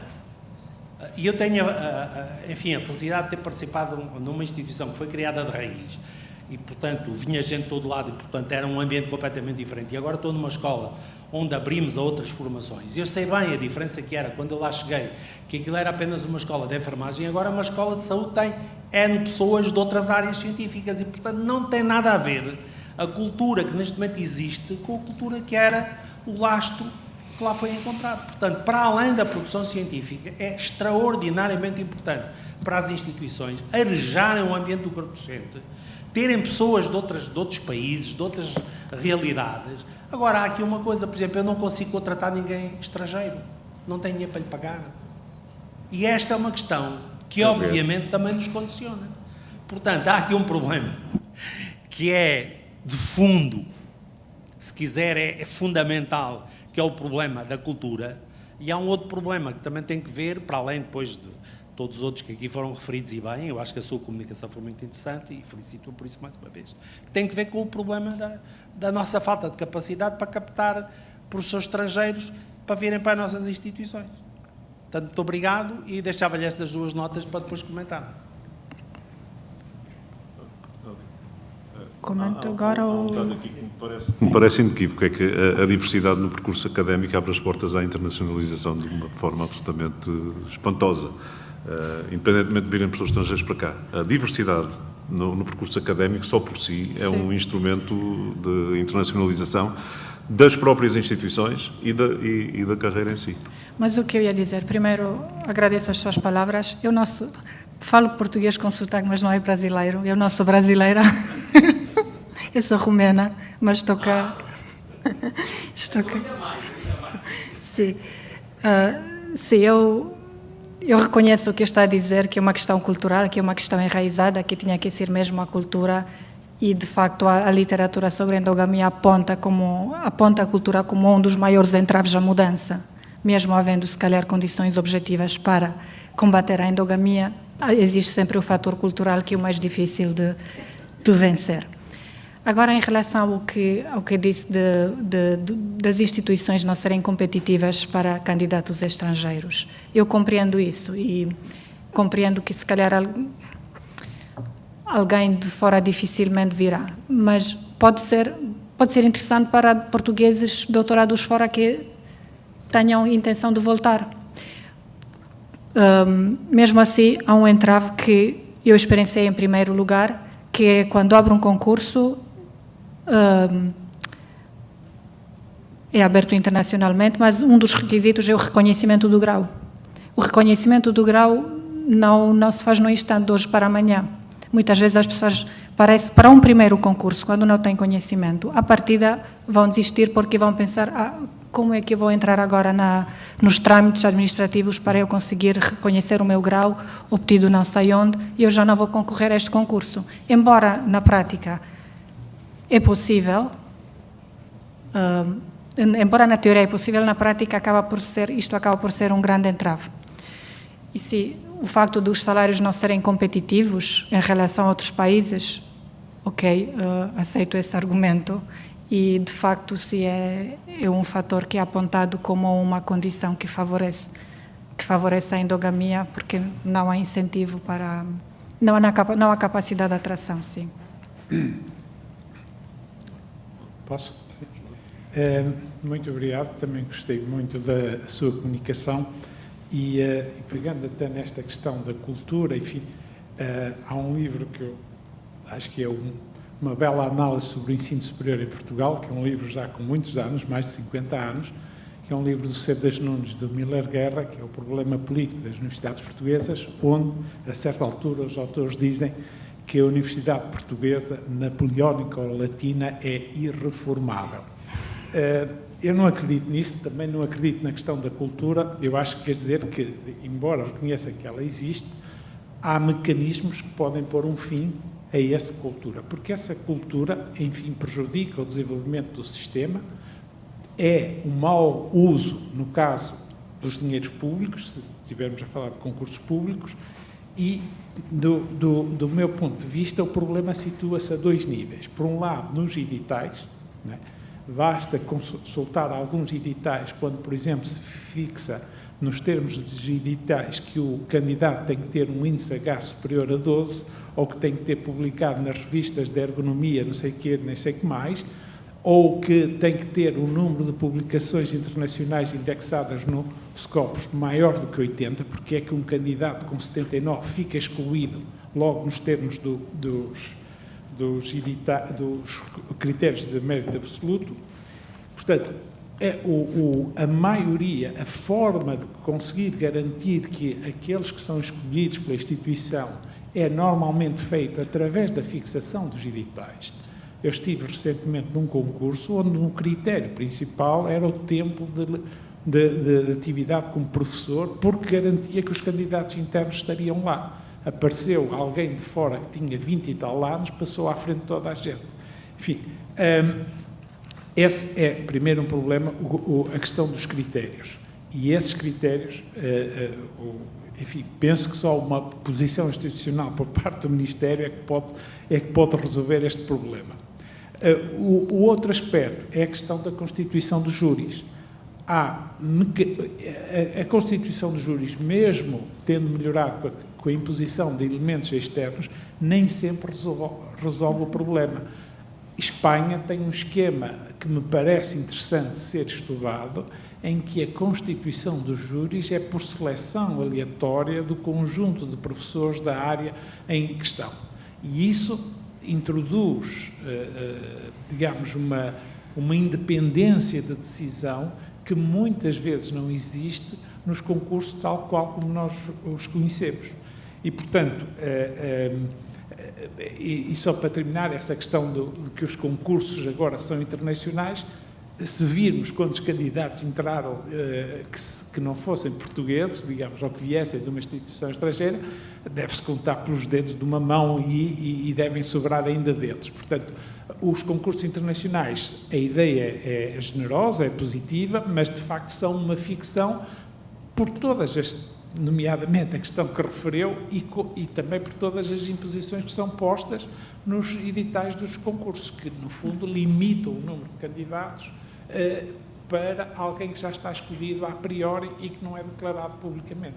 Portanto, a minha pergunta em concreto era se não entende que para evitar o inbreeding, por exemplo, para além da questão de proibir que alguém que se doutorou numa instituição, proibir ou contornar que alguém que se doutorou numa instituição seja professor, logo mal acaba nessa instituição, mal acaba o doutoramento, se não há, onde deveríamos estar a pensar é nos termos dos editais e na constituição dos júris. Sim, mas outra vez ali passamos pelas práticas institucionais, porque as instituições têm têm bastante liberdade na elaboração dos editais e na formação dos júris. Portanto, sim, eu concordo consigo que devia passar pela mudança dos editais para serem genuínos, para não serem feitos em função da pessoa que se quer contratar. Os júris, idealmente, seriam imparciais, seriam objetivos, mas, ok, as instituições têm autonomia nessa área, então como é que se pode intervir a esse nível? Não sei, penso que... Sim, mas isso eu deixo esse trabalho para a Comissão de Avaliação da Legislação para fazer recomendações. Eu só posso apresentar resultados de investigação. Eu dava espaço para mais uma ou duas questões, mas numa condição, é não fazer intervalo para café. E bebe-se café no fim. Acho que é mais adequado, dado o adiantado da hora.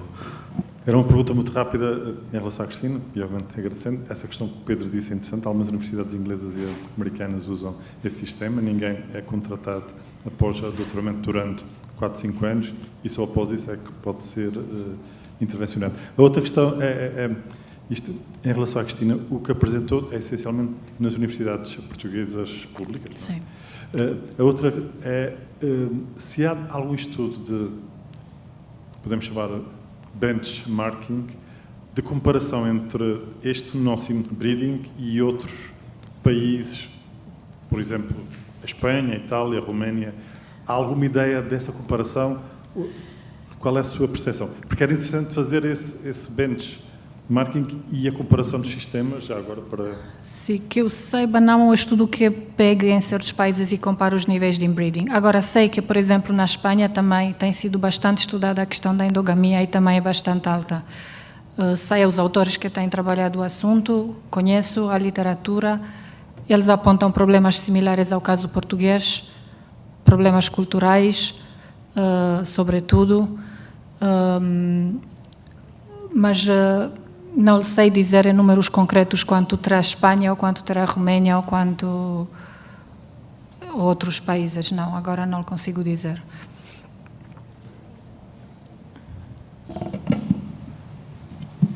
Mais uma pergunta para fecharmos. Sr. Reitor, faz favor. Chamar a atenção para o argumento que tenho ouvido a defender a legislação recente que permite os concursos ditos de promoção. É a defesa de um sistema de estratégia institucional ou departamental que seria frustrado por um concurso aberto ao exterior. Essa é a desculpa que eu tenho ouvido, parece-me uma desculpa de mal pagador, mas é a minha opinião depois do almoço, ainda muito recente. Em relação ao problema e à comparação internacional, é muito difícil, mesmo dentro de Portugal é muito difícil, porque instituições com maturidade diferente, com idade diferente, com doutoramento em tempo diferente, têm naturalmente histórias diferentes e resultados diferentes. Agora, o que temos de concordar é que em Portugal nunca houve, que eu saiba, uma tentativa de política pública para atenuar este fenómeno. Em Espanha houve e falhou, e voltaram a inventar, estamos a ver. A Itália houve e não correu muito bem. Cá nunca tentámos, de maneira que nunca falhou. E creio que o problema não é só nos concursos, como foi apontado e que são graves, mas também ainda é muito agravado com a perspectiva de, nestes últimos anos ou no futuro, estarmos a contratar ou a integrar na carreira docente das instituições pessoas que amadureceram lá com circuitos, períodos de instabilidade contratual muito longos, de dependência absoluta dos patronos que os protegeram durante esses, às vezes, dezenas de anos, e que provavelmente a natureza humana é o que é, quando chegarem a ter um contrato definitivo, a terem direitos políticos na loja onde cresçam, já não vão querer exercê-los. Vão querer pensar na reforma, já não vão querer ter autonomia. Portanto, o futuro não me parece mais melhor do que o passado.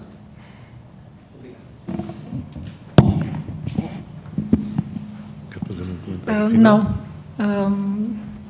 Penso que não. Não. Okay. Mas eu concordo consigo, de si também tem que... Eu percebo o que está a acontecer nas instituições, com os professores convidados que passam anos e anos e anos e anos em contratos precários. Existe se calhar aquele dever que a instituição sente. Ou podem ser investigadores em contratos. Sim. E que depois a instituição sente alguma obrigação de os recompensar ou retribuir o serviço que foi feito. Eu acredito, sim, que haja aí um dilema e uma dificuldade a nível da instituição. Qual a melhor maneira de agir? Sim. Concluiu? Sim, concluímos. Muito bem. Não havendo mais questões, damos esta primeira sessão por encerrada e passávamos de imediato à segunda apresentação. Pedi à professora Maria Teresa Carvalho que subisse ao palco.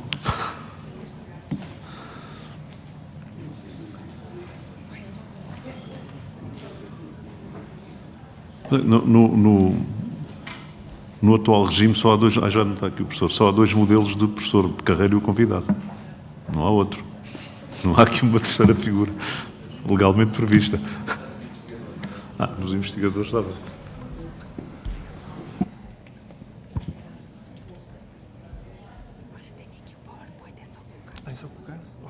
Não tinha visto. Pergunto eu pedi ao seu colega, ele disse, depois pomos no intervalo.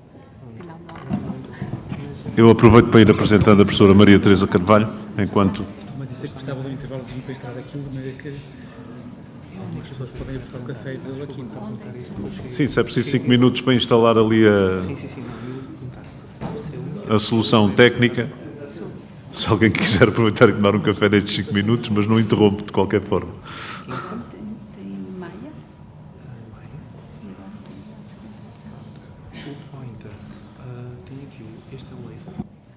Aqui para a frente e aqui para trás, se precisar. Dá para pôr, para eu ver as notas e eles verem ali. Ok, sim. Agora deixa-me cá ver.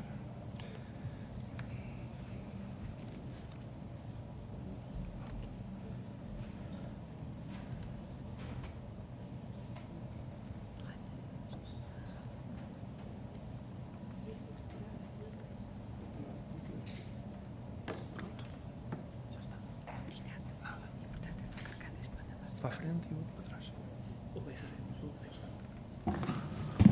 Então, continuando a nossa sessão, apenas uma pequena nota biográfica para apresentar a nossa palestrante.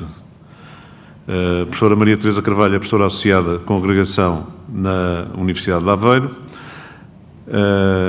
é membro da direção e investigadora do CIPES. A sua investigação centra-se nas políticas de ensino superior e no papel dos profissionais na formulação e implementação de políticas públicas. Tem imensas publicações nesta área. Dispensa, neste sentido, mais apresentações. E estamos todos muito curiosos para ouvir a sua apresentação. Passava-lhe a palavra de imediato. Muito obrigado. Muito obrigada, professor João Redondo. Muito boa tarde a todas as pessoas presentes aqui hoje. E eu gostava de começar precisamente por agradecer o convite para vir aqui hoje partilhar algumas ideias convosco e, sobretudo, para participar nesta discussão, que de facto é uma discussão muito importante para o ensino superior em Portugal. Espero que, enfim, ser a última palestrante depois de um dia tão intenso e tão bem aproveitado e depois de um almoço tão bom, seja de facto, e que não seja uma forma de defraudar as vossas expectativas. Eu vou, sobretudo, fazer uma pequena reflexão que vai muito na linha do que temos estado aqui hoje a ouvir, e é um bocadinho uma tentativa de fazer algum sentido destas mudanças e destas interpretações em termos mais sistémicos, diríamos assim.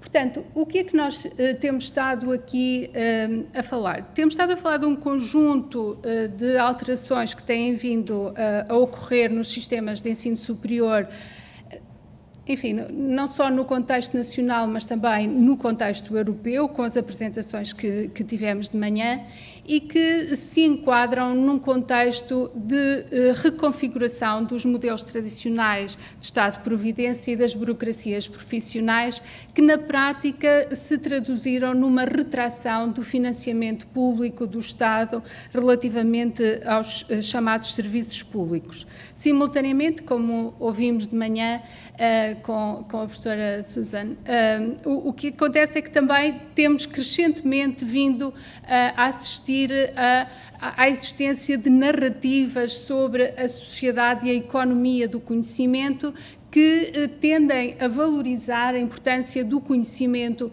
para a sociedade e, sobretudo, a relevância do conhecimento como um produto e como um meio de produção na economia.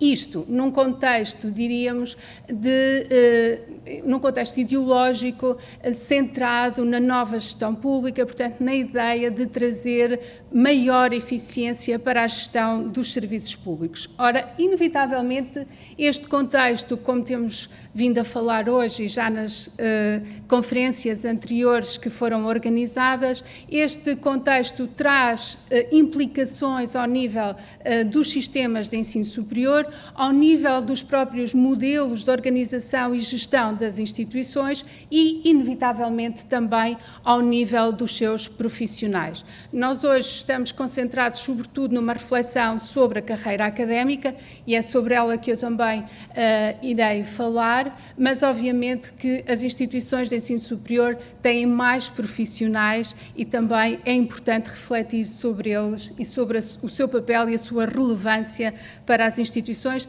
Este grupo também cada vez mais diverso, cada vez mais qualificado e com uma importância maior também nas nossas instituições e provavelmente também relevante para os equilíbrios que todos pretendemos e de que estamos aqui a falar. Bom, como é que, então, os sistemas de ensino superior e as instituições têm vindo a reagir? Os sistemas, desde logo, têm existido esta tendência, primeiro, para uma crescente massificação do ensino superior. Nós, em Portugal, também passámos necessariamente essa fase. Depois, uma tendência para a mercantilização, portanto, para a introdução de mecanismos de mercado e, mais recentemente, para a internacionalização dos sistemas de ensino superior.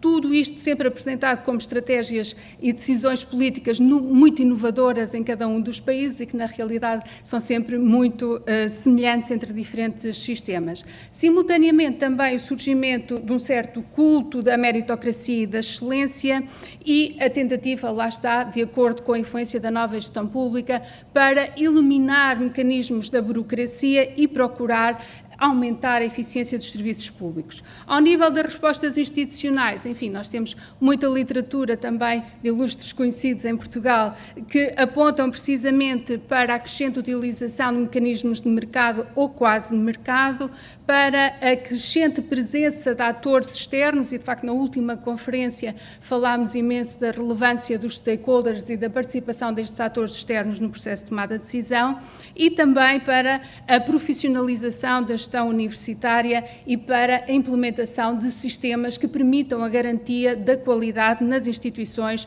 e nos sistemas. Portanto, estas alterações ao nível, sobretudo, do financiamento e do quadro geral de funcionamento dos sistemas e das instituições promoveram um conjunto de alterações que, à partida, podemos pensar nelas apenas como alterações de conceitos, de meras nomenclaturas, mas que traduzem muito mais do que isso. Substituímos, por exemplo, a ideia do ensino superior como um direito social, e de manhã falámos um pouco disto, para uma perspectiva do ensino superior como um serviço que é prestado à população.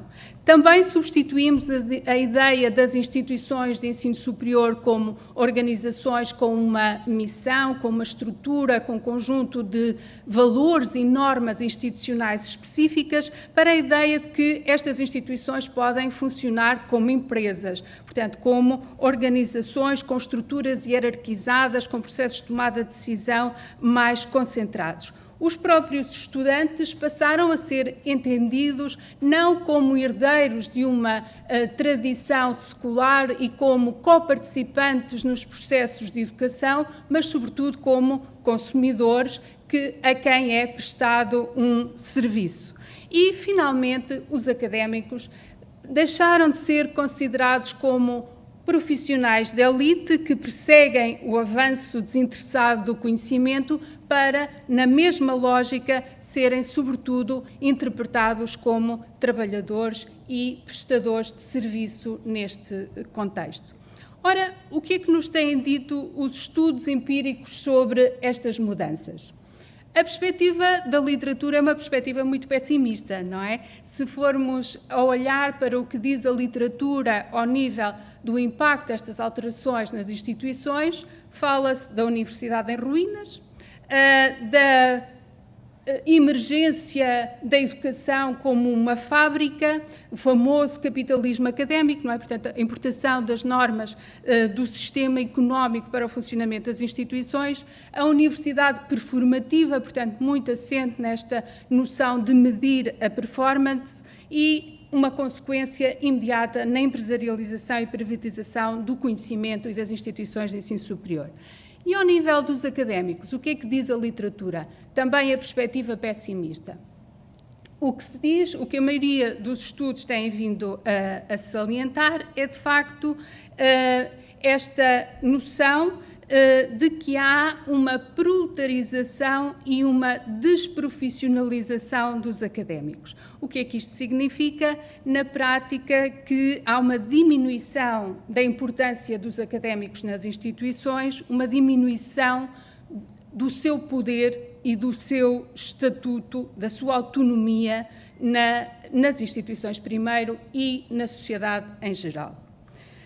Bom, o que é que diz então esta literatura? Que os académicos deixam de ser considerados como profissionais autónomos e livres, portanto é de alguma forma colocada em causa a liberdade académica e, como diz a Cristine Mousselin, que participou também na última conferência, no último seminário, passam a ser considerados como empregados ou trabalhadores por conta de outrem, como qualquer outro. De algum modo, esta autonomia é corroída não apenas pelas alterações de que temos estado a falar, mas também por estas medidas de avaliação de desempenho que são implementadas nas instituições de ensino superior.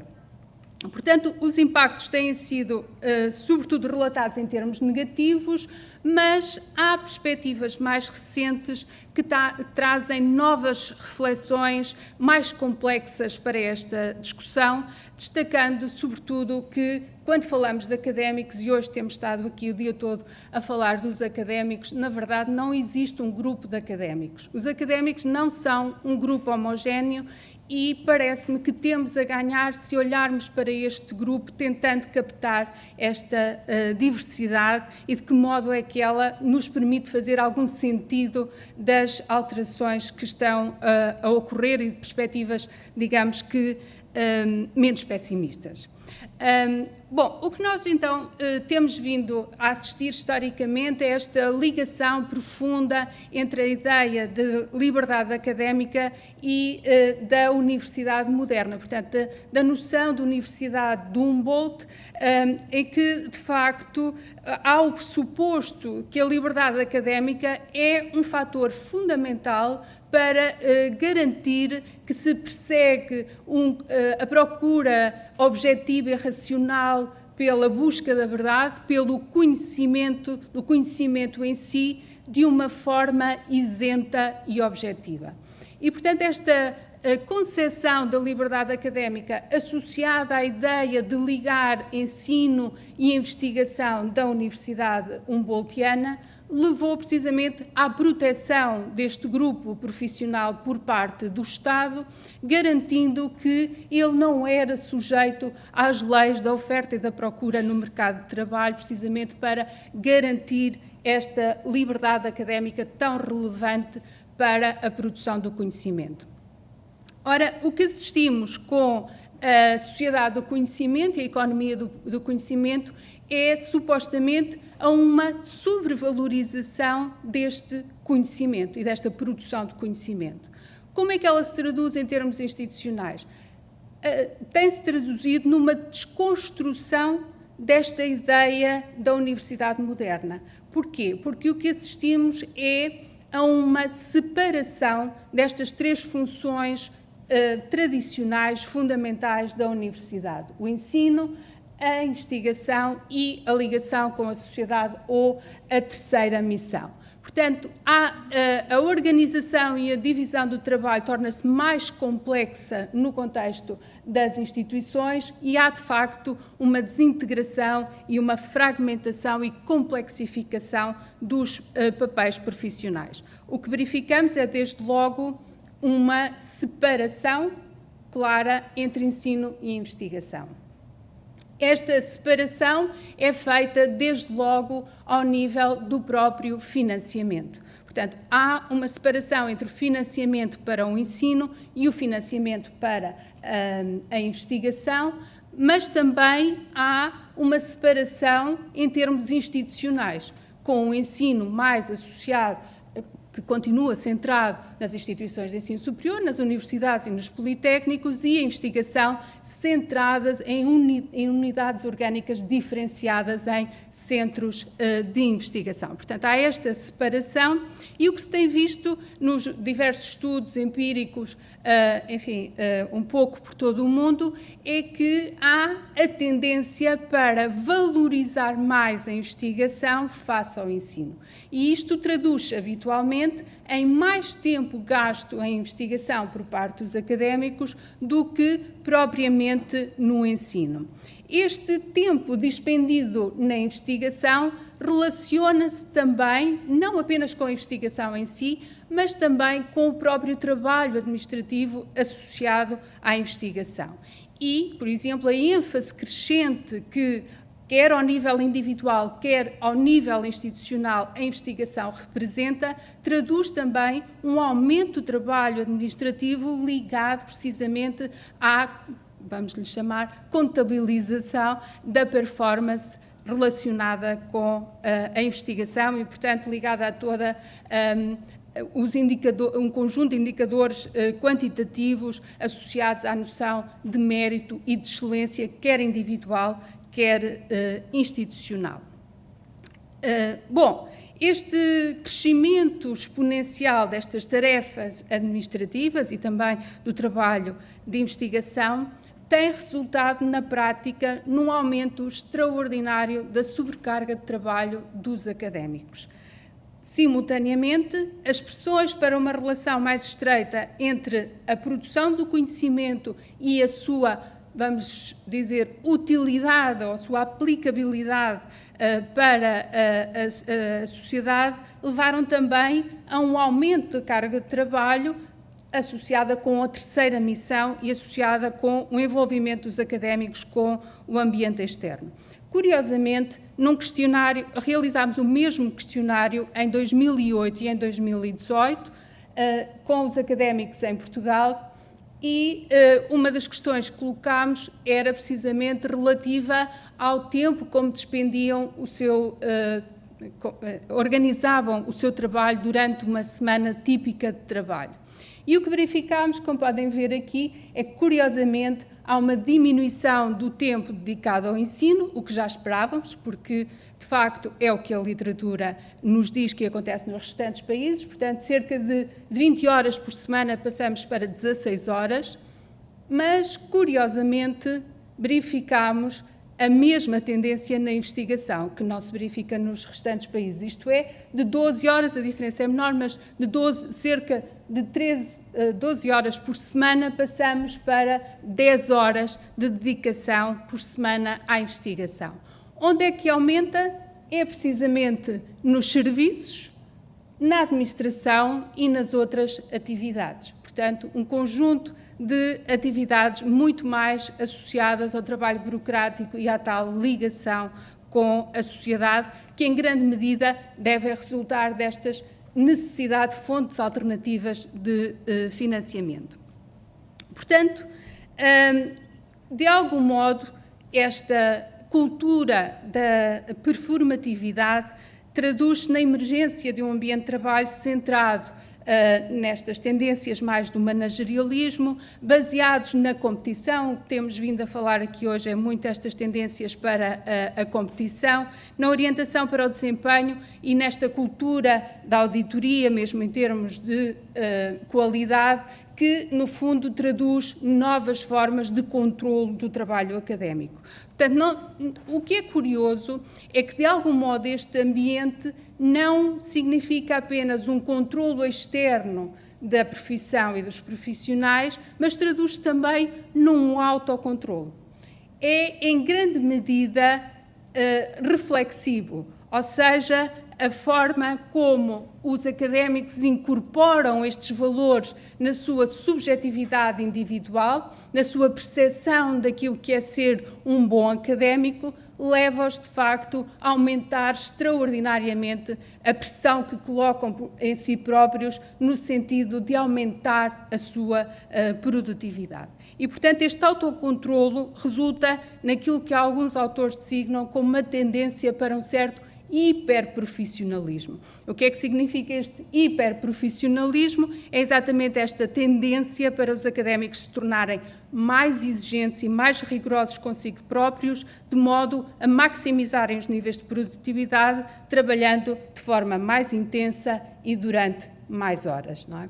Reparem, por exemplo, no que diz respeito às publicações, ninguém diz exatamente qual é o número de publicações que é razoável, não é? E, portanto, neste ambiente de competição, isto leva a que cada um tente sempre mais uma e mais uma e mais uma e, portanto, se torne nesta noção de que nunca estamos lá, não é? É sempre preciso mais um passo.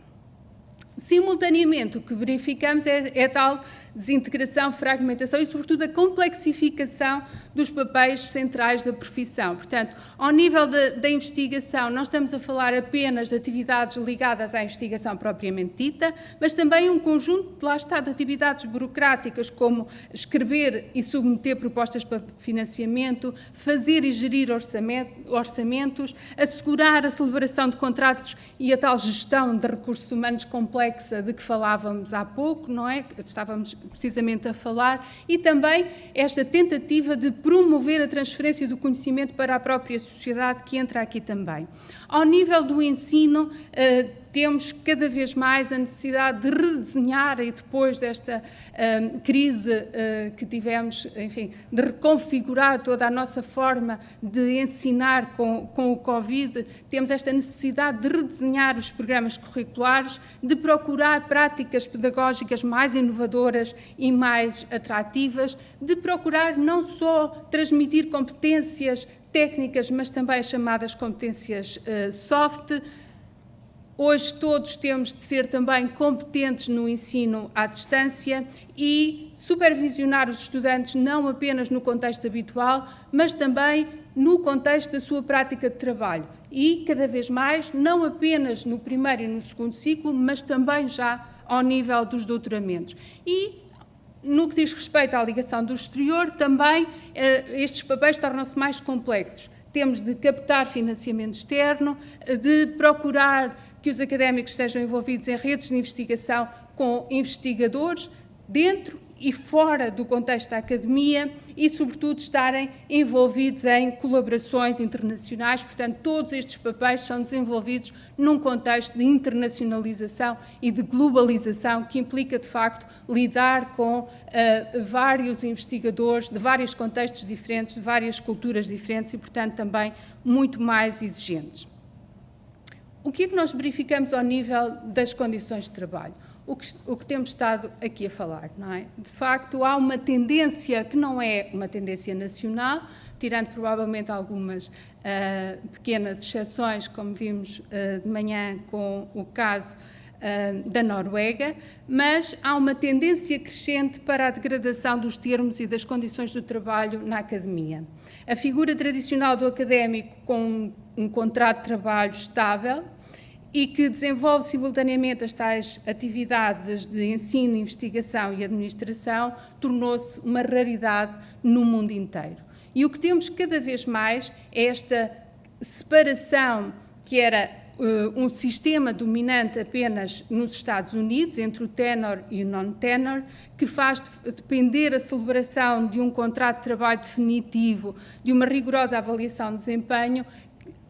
Temos este sistema alastrado para vários sistemas de ensino superior, incluindo o sistema nacional também. Neste contexto, em termos internacionais, os tenure representam uma proporção cada vez menor de profissionais no meio académico. Isto não acontece apenas nos Estados Unidos, mas um pouco por toda a Europa, e há bastante literatura a demonstrá-lo. E, de facto, para além desta divisão entre o tenure e o non-tenure, a expressão da precariedade e da precarização do trabalho na academia é também evidenciada pelo aumento do número de académicos a trabalhar a tempo parcial e muitos também sem qualquer tipo de contrato de trabalho. Reparem, isto é particularmente possível porque nos últimos anos, como nós também já vimos hoje, tivemos a capacidade de aumentar o número de graduados ou diplomados com o doutoramento, não é? E em Portugal esta evolução é extraordinária. Portanto, nós passámos nos anos 70 de cerca de 435 diplomados para mais de 22 mil já em 2016. Curiosamente, Portugal é uma situação excepcional, dado que desde o início do novo milénio que temos mais mulheres doutoradas do que homens e em todas as áreas, incluindo também nas chamadas áreas das STEM. Bom, o que é que acontece? É que, de facto, este aumento do número de diplomados doutorados provoca um desequilíbrio no mercado de trabalho, não é? E, portanto, este aumento de diplomados traduz numa precarização do trabalho científico, mas que não está apenas associada, na realidade, ao aumento dos graduados. Está também associada ao modelo de governação da investigação no país. Porquê? Porque temos uma forma de organização do trabalho científico baseada naquilo a que Joali e Helena, uma autora finlandesa, chama da projetificação da ciência. Ou seja, o trabalho deixou de estar enquadrado numa perspectiva quase de trabalho individual e artesanal, minucioso, para estar enquadrado numa perspectiva de um trabalho coletivo, massificado, organizado para um período muito específico, que é o período de duração do projeto, é estabelecido para uma tarefa e para um período fixo, tem um início e tem um fim, sem prometer continuidade, permanência ou qualquer tipo de compromisso organizacional. O que, na realidade, também coloca, de algum modo, em causa a própria sustentabilidade da produção do conhecimento a longo prazo. Bom, isto, em Portugal, traduz-se, como em vários outros países, naquilo que alguns autores designam como a uberização do trabalho científico. O que é que isto significa? Que há um conjunto de trabalhadores que são praticamente invisíveis nas nossas organizações. Antes da tentativa de regular o trabalho dos investigadores, em Portugal os doutorados passaram a estar integrados apenas em projetos de investigação, não tendo qualquer tipo de vínculo com as instituições de ensino superior ou com as unidades de investigação a que estavam associados. A remuneração que oferiam provinha do financiamento dos projetos e a duração do seu trabalho estava temporalmente definida pela duração do projeto ou mesmo pela duração das pequenas tarefas que eram contratadas para realizar dentro destes projetos. E, portanto, isto corresponde a um trabalho que é praticamente invisível. Muitas instituições não tinham sequer um registro fidedigno do número de investigadores que possuíam, e este não comprometimento das instituições com os trabalhadores da ciência traduzia, de facto, a mesma condição quase dos trabalhadores da Uber, não é? Portanto, estas tendências, de alguma forma, que analisamos em Portugal, parecem, de facto, confirmar esta perspectiva pessimista de que há uma diminuição do estatuto e da autonomia dos académicos na sociedade portuguesa. Mas, há sempre um mas, não é? A realidade parece ser um bocadinho mais complexa do que isto. Porquê? Porque a verdade é que há as tais divisões internas. Esta desintegração dos papéis tradicionais dos académicos, que falámos há pouco, resultou numa clara segmentação e estratificação da carreira académica. Temos cada vez mais os académicos que são dedicados à atividade de ensino, por oposição a académicos mais dedicados a atividades de investigação. E os que se dedicam mais a atividades de investigação também usufruem habitualmente, dada a importância que a investigação passou a ter para as instituições, de maior autonomia, maior estatuto e maior poder no contexto das instituições. Marek Kiewicz, um colega polaco, diz precisamente que a investigação é o fator mais estratificante do ensino superior ao nível do cientista individual. Mas, mesmo dentro deste grupo dos que se dedicam mais à investigação, há diferenças internas relevantes. Aqueles, por exemplo, que estão envolvidos em investigação mais comercial e que têm a possibilidade, por exemplo, de registar patentes, beneficiam de maior prestígio e poder social. Aqueles que são considerados os top performers, e de facto há uma pequena minoria que permanece como top performers em termos de investigação, são também habitualmente os que são escolhidos para participar nos conselhos de governação e nos processos de decisão que dizem respeito à carreira. Nomeadamente, são os que entregam, por exemplo, os conselhos das associações científicas, os que fazem parte das equipas editoriais das revistas internacionais e os que fazem parte das agências capazes de garantir a qualidade em cada um dos sistemas. Portanto, são precisamente estes profissionais que têm um elevado desempenho, que permitem assegurar que a manutenção da autorregulação da profissão se mantém dentro da profissão.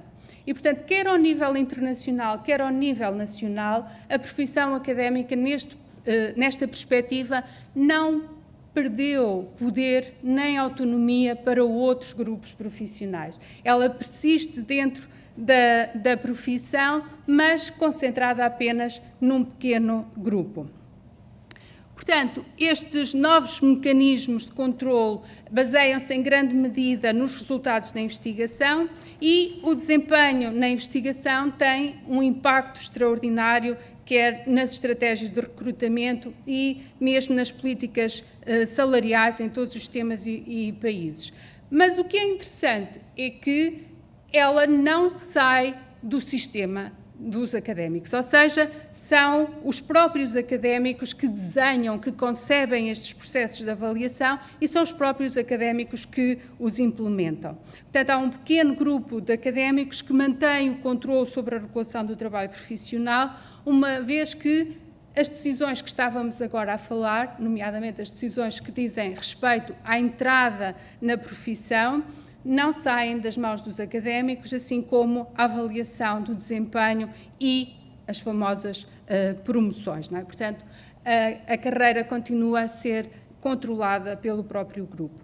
E, na realidade, existe um alinhamento, quer seja consentido ou não, porque, na verdade, como vimos de manhã, muitas vezes é difícil decidir o que é que surgiu primeiro, não é? Quem é que influencia quem? Se é o sistema que influencia as instituições, são as instituições que influenciam o sistema, mas a verdade é que há um claro alinhamento das hierarquias académicas com o quadro normativo e ideológico dominante. E, portanto, é também com base neste alinhamento que se desenha, de alguma forma, a estratificação dentro da academia.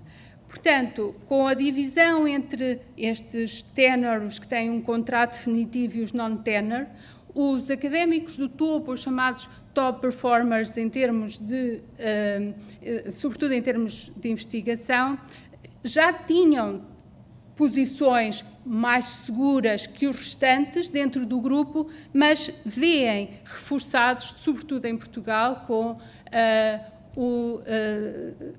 o Decreto-Lei 209 da alteração do Estatuto da Carreira Decente, vêem reforçado o seu estatuto de estabilidade no emprego.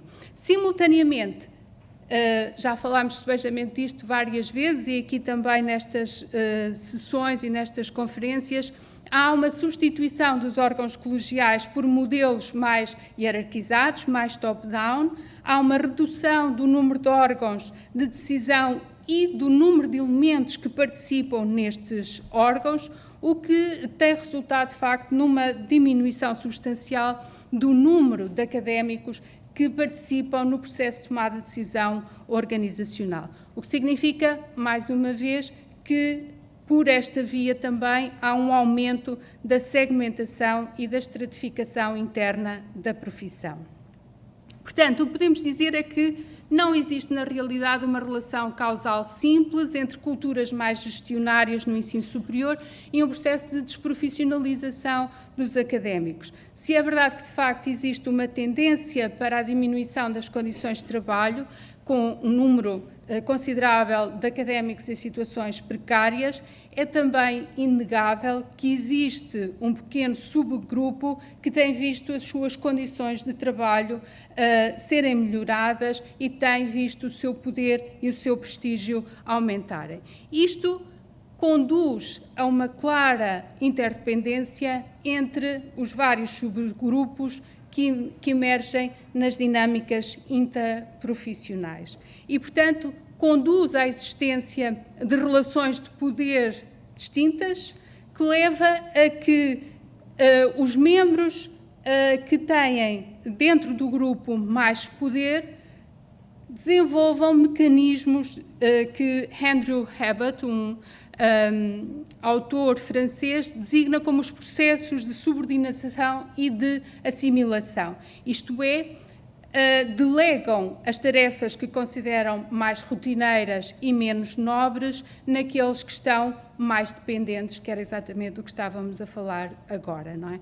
E são esta delegação de tarefas que muitas vezes conduz à emergência de novos grupos profissionais, como aliás aconteceu em Portugal com a emergência da carreira de investigação. Portanto, num contexto como aquele em que assistimos de um aumento extraordinário da carga de trabalho, esta delegação, na verdade, é absolutamente fundamental para permitir que o subgrupo desempenhe as suas tarefas, o subgrupo dos que participam nos processos de tomada de decisão possam desempenhar as suas tarefas com eficácia, não é? O que leva depois, claramente, a estas relações de dependência dentro do grupo. Portanto, nesta perspectiva, este aumento da segmentação e da estratificação interna é, na realidade, uma estratégia de profissionalização do grupo dos académicos. Isto é, a existência de um pequeno subgrupo com condições diferenciadas permite não só concentrar o poder e os privilégios da profissão num grupo específico, mas permite também manter a carreira atrativa para os restantes membros. Se nós pensarmos, de facto, nas situações de precariedade que temos na academia e nos perguntarmos, mas porquê é que as pessoas continuam a tentar entrar na carreira académica, é precisamente por isto. É porque ela mantém-se atrativa em determinados estratos e todos pretendem ascender a estes estratos. Isto, aliás, é estudado na literatura e é documentado na literatura para outros grupos profissionais. Portanto, esta hierarquização interna faz com que a manutenção do poder e da autonomia continue a manter-se, mas restrita apenas a alguns membros, relegando uma margem considerável de outros elementos para condições muito diferentes. Reparem, por exemplo, em Portugal, se nós tentarmos perceber estes níveis de segmentação e estratificação, percebemos que nós podemos, de facto, e agora disseram-me que isto apontava, vamos lá tentar. Bom, parece que não, mas também não há problema nenhum. Portanto, nós temos basicamente duas possibilidades, como temos uma carreira formal, que é aquela que está definida no ECDU, e depois temos uma carreira não formal, que é aquela constituída por um conjunto de relações de trabalho que saem fora deste quadro. Neste contexto, temos um eixo da segurança de emprego, que pode ser maior ou menor, e o vínculo institucional.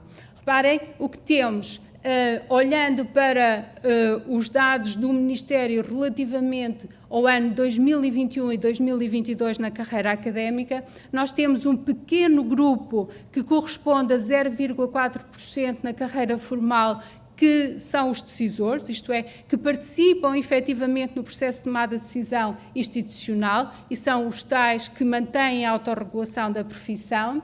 Depois temos um conjunto de académicos que viram a sua segurança de emprego ser reforçada, o grupo dos seguros, que representam cerca de 12%, aquilo que eu designei como os maduros, portanto, aqueles que estão já há muito tempo na carreira e que aspiram à sua continuidade, têm alguma segurança de emprego, mas o seu vínculo institucional pode ser menor.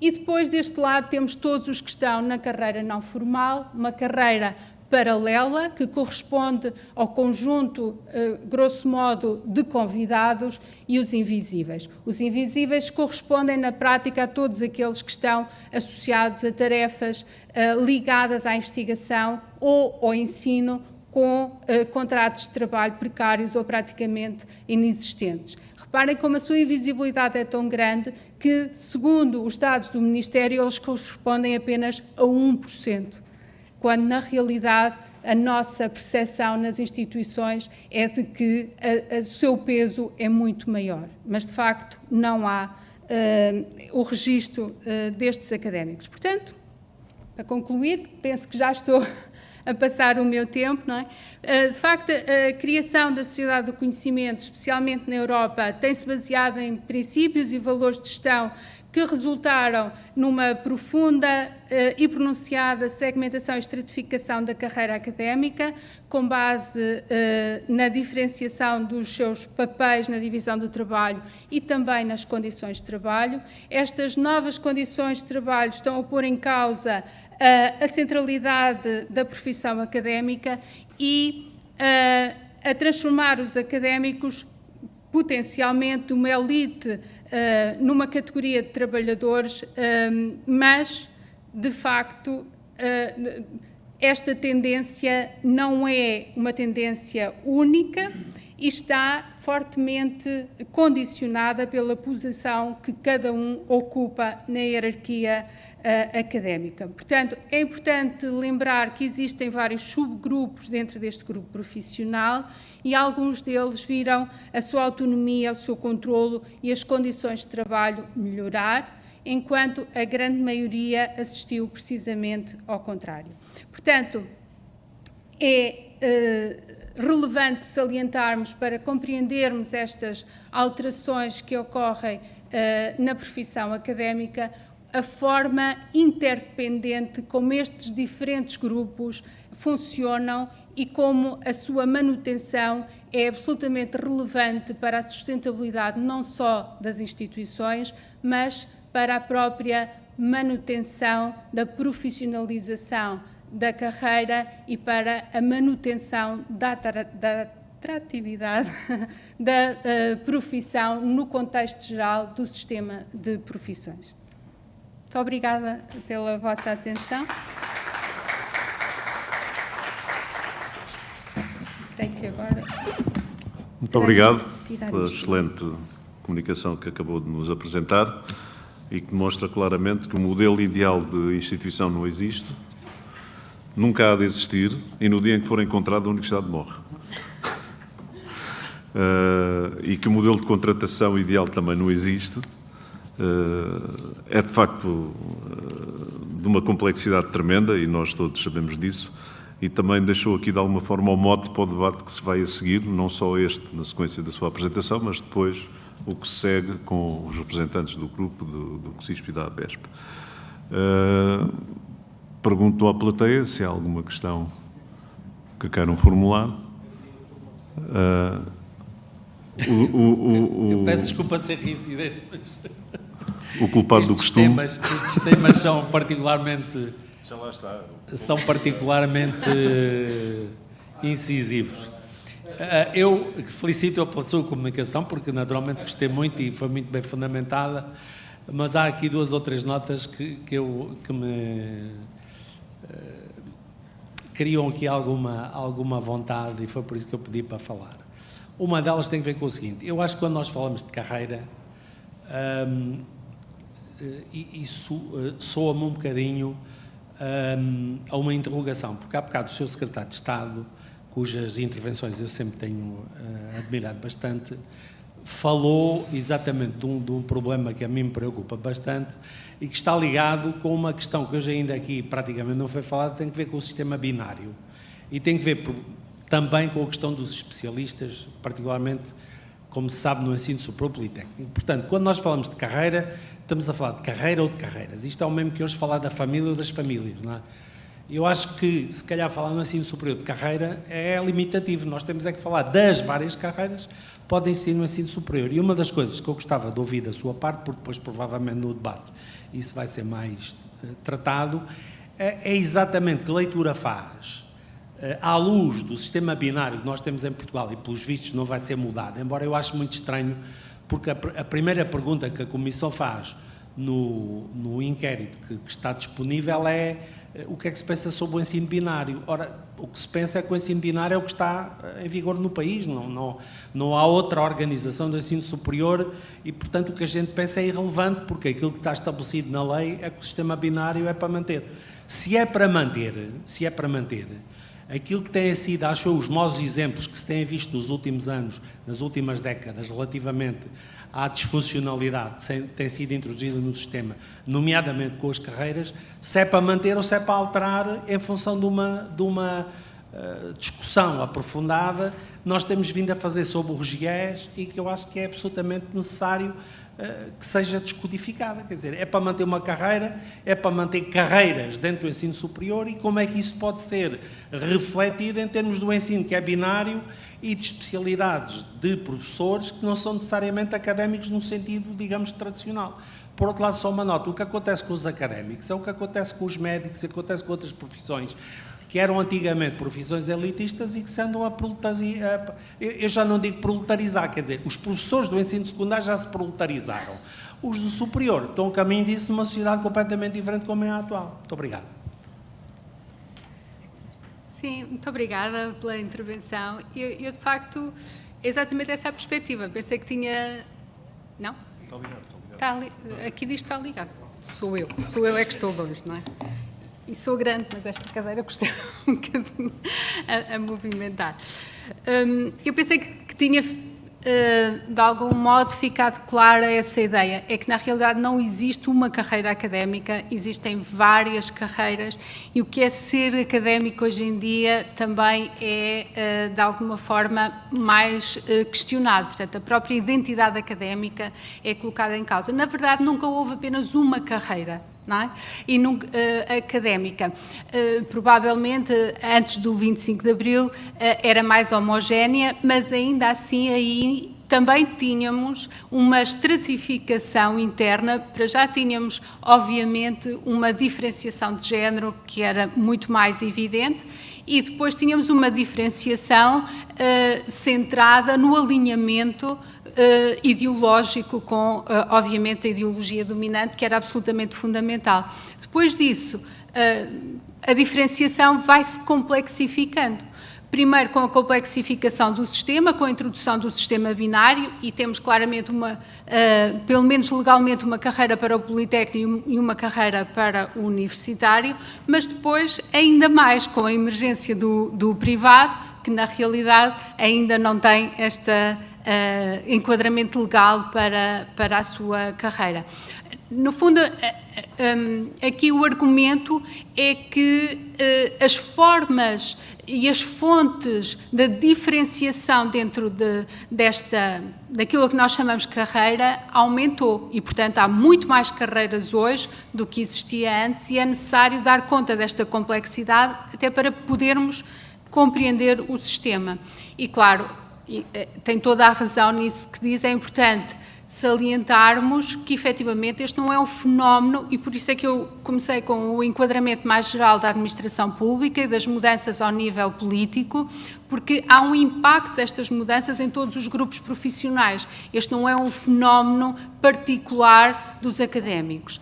Agora, de facto, há esta questão, os académicos, por natureza e devido à sua atividade, são habitualmente bastante críticos e também quando fazem esta autorreflexão também são, obviamente, críticos da sua situação. Mas, por exemplo, nos questionários que nós temos feito, todos se sentem, de algum modo, estas mudanças e todos avaliam estas mudanças de uma forma muito negativa, mas quando questionamos se voltaria a escolher a profissão ou se aconselhava um jovem início de carreira a escolher a profissão, a grande maioria afirma que sim. E isto significa alguma coisa. Significa muito provavelmente que esta percepção, em termos comparativos, quando nós olhamos apenas para nós, tendemos a refletir de uma forma muito mais negativa, mas uma percepção mais comparativa coloca-nos, de facto, num patamar mais positivo face a outros grupos profissionais. Pelo menos é o que parece.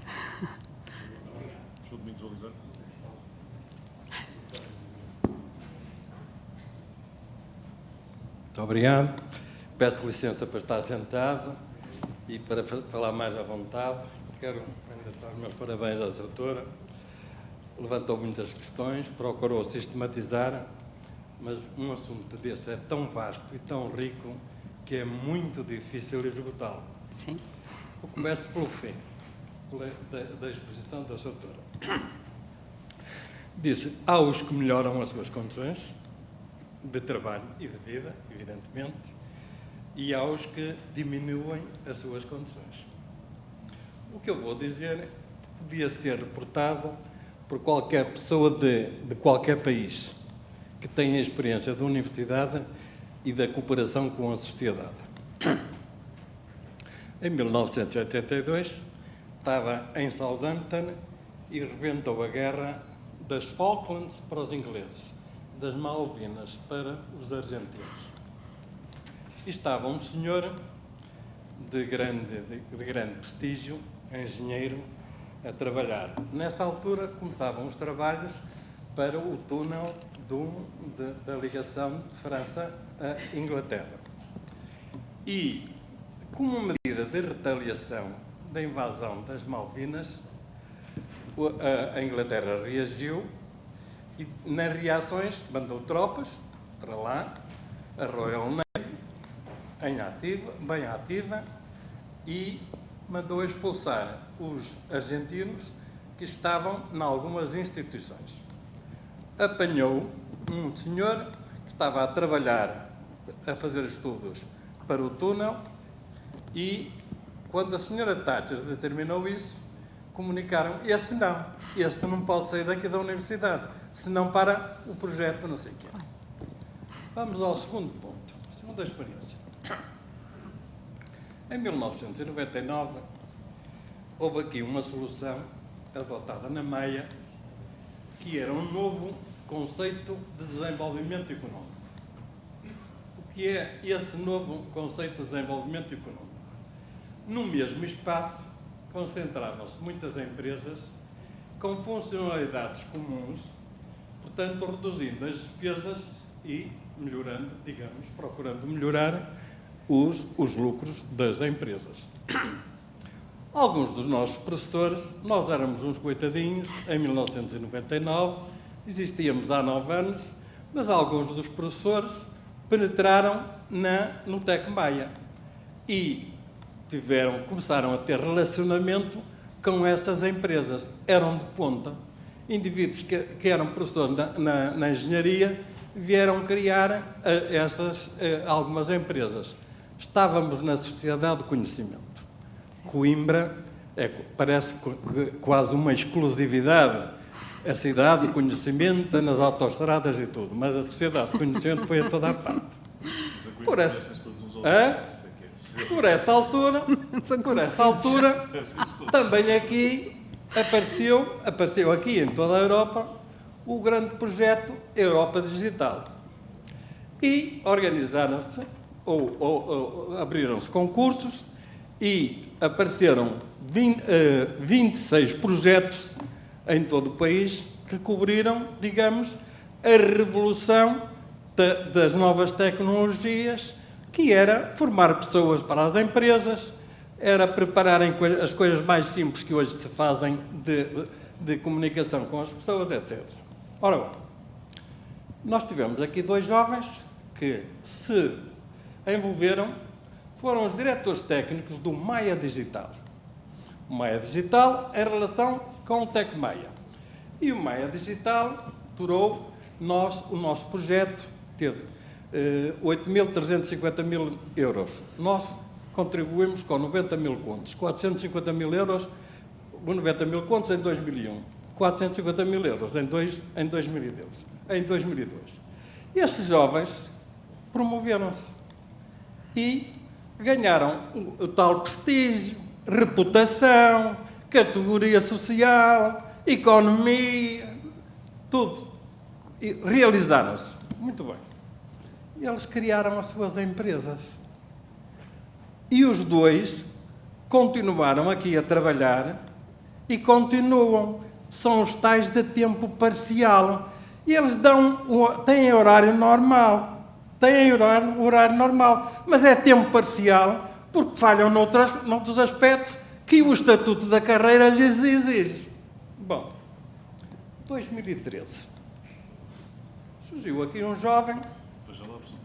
Essa é muito rápido. Surgiu aqui um jovem que teve um infortúnio de família. Ainda só vem em 2013. Teve um infortúnio de família. O irmão ficou paraplégico. Faz o doutoramento na especialidade para resolver os problemas do irmão. Criou uma empresa. Em 2021, anda aí em todas as fontes de informação, vale 2.000 milhões. O unicórnio mais precoce em Portugal. É nosso professor e hoje é cooperadora da própria cooperativa, faz parte dos cooperadores. Doutora, estes indivíduos estão a ser super profissionais, como é que a doutora chamou? Hiper profissionais, ou são convenientes ao país, são convenientes à Europa, são convenientes à humanidade. Como é isto? São bons ou são maus? Doutor, era isto que queria dar-lhe o meu testemunho desta realidade. Sim, muito obrigada, professor Domingos Oliveira, pelo comentário.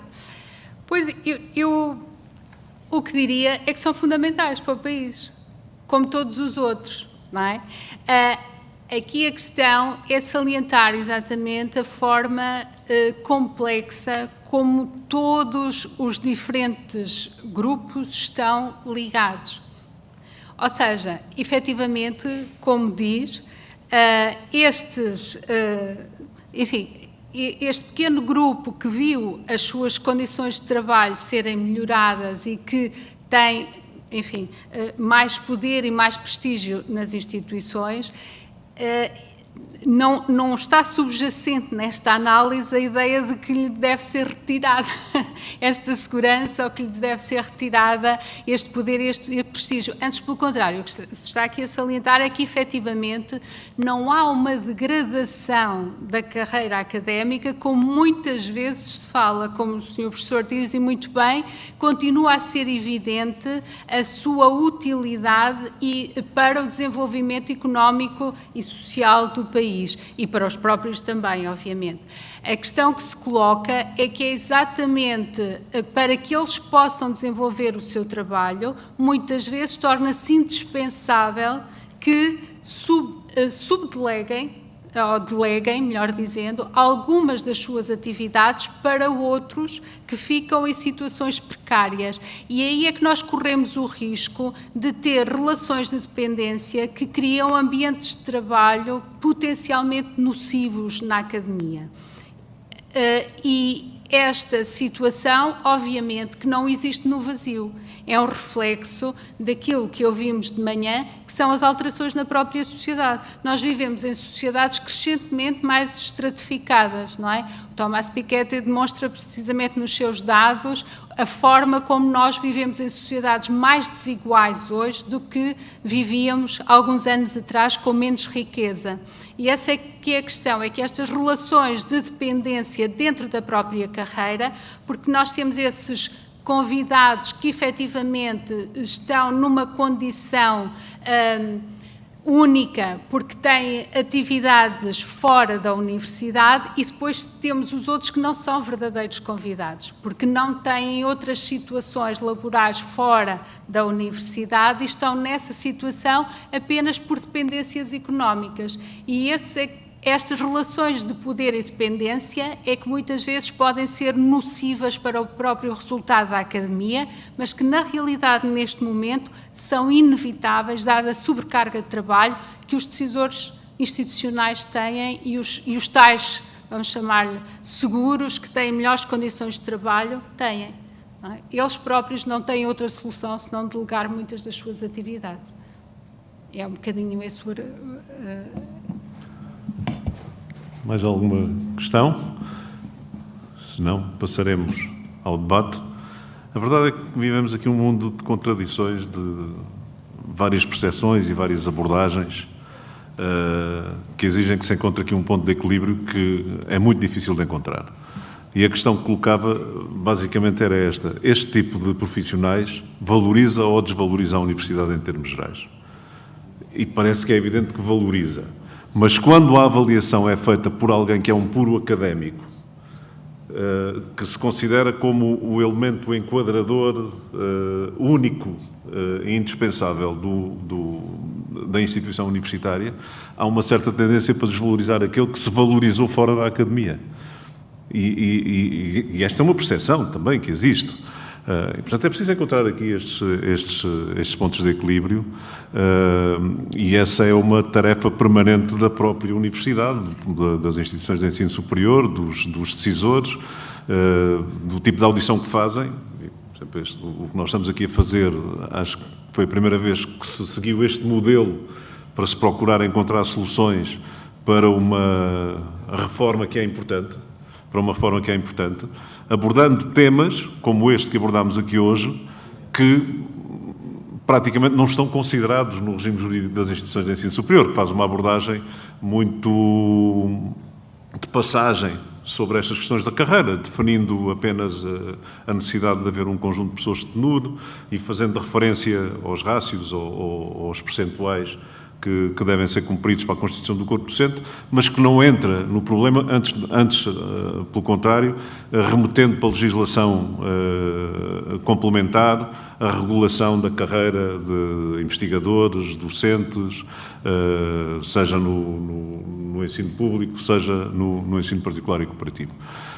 Mas a verdade é que a abordagem deste problema e o enquadramento deste problema das carreiras num debate com este modelo permite também que nós procuremos encontrar caminhos para a definição do tipo de instituição universitária que queremos, porque isto é determinante.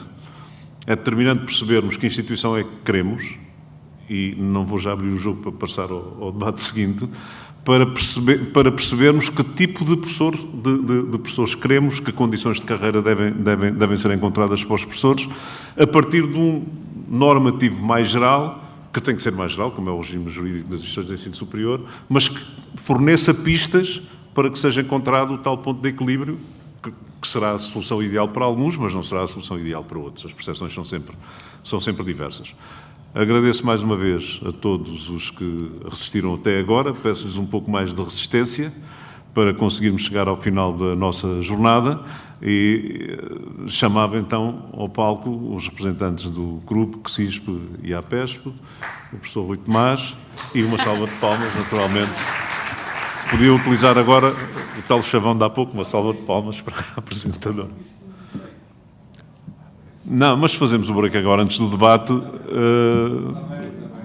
Pomos ponto final ao debate. A seguir convivemos um bocadinho com o café para quem ainda quiser resistir. Professora Maria José, professor Rui Tomás e não sei quem está em representação do grupo, porque já ouvi duas versões. Mas não há ninguém presente aqui. E como é que se liga?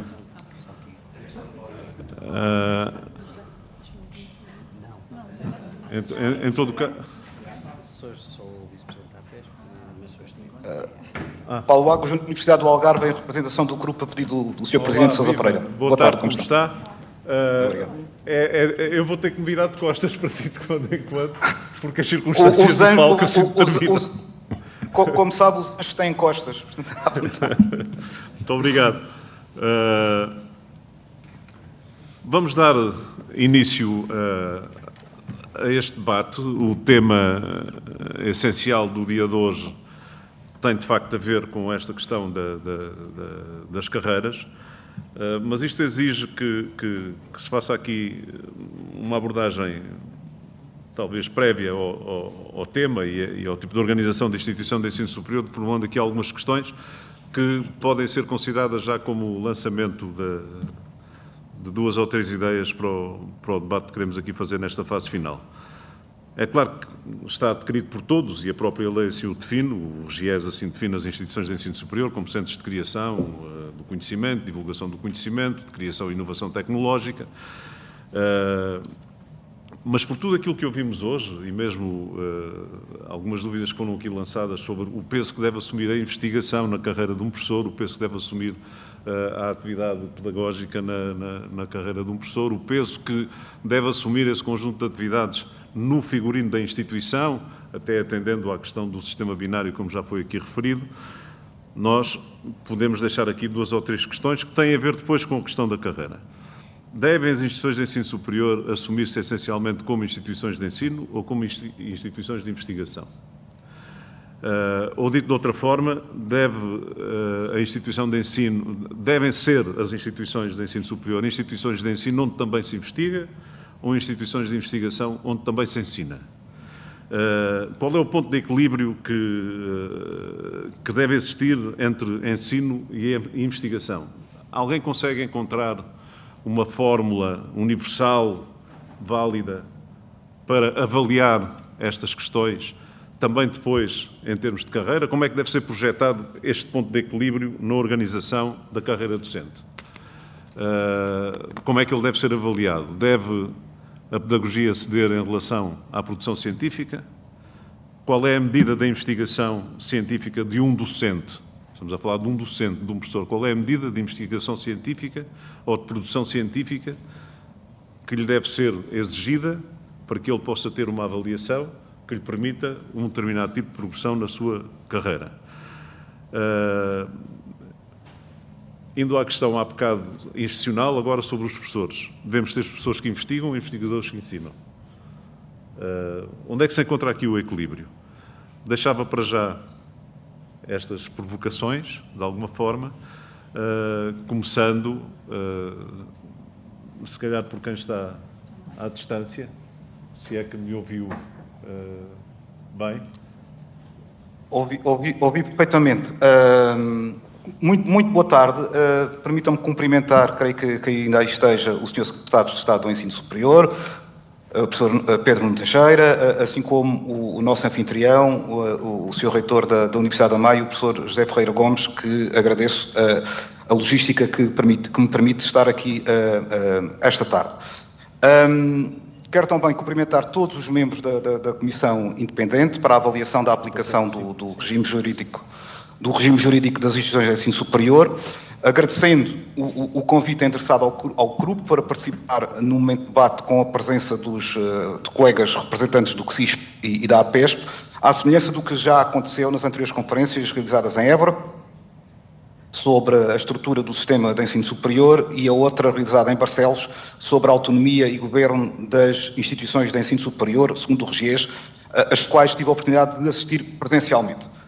Cumprimento igualmente todos os participantes, seja os que se encontram presencialmente na Maia, seja os que se encontram online, tal como eu. Hoje, como já há pouco disse, por impedimento do Presidente Sousa Pereira, e a seu pedido tenho a responsabilidade de intervir em representação do grupo.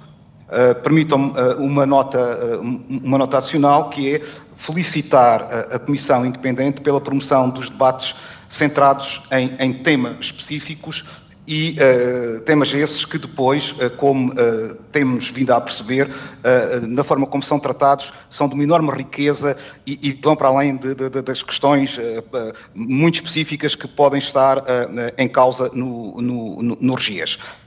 Permite-me também, e irei a alguma dessas questões que o professor João Redondo colocou para debate, permitam também dizer que esta manhã o Sr. Secretário de Estado, na sua intervenção, colocou aqui questões muito relevantes. Por um lado, o perfil dos académicos e o papel dos académicos no modelo de gestão das instituições de ensino superior.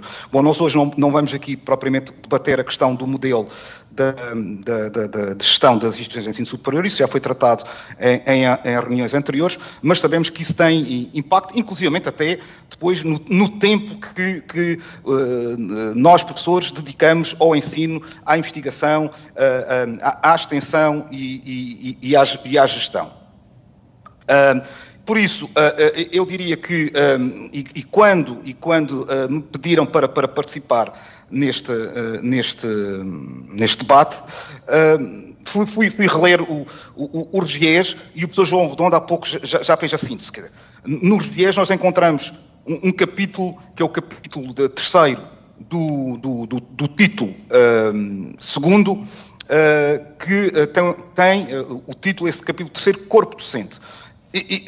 E esse capítulo tem basicamente 3-4 artigos. Tem um artigo relativo às instituições públicas de ensino universitário, às instituições públicas de ensino politécnico, depois tem também em relação às instituições de ensino superior privado, e um artigo específico em relação aos especialistas, sendo que remete tudo para os estatutos da carreira.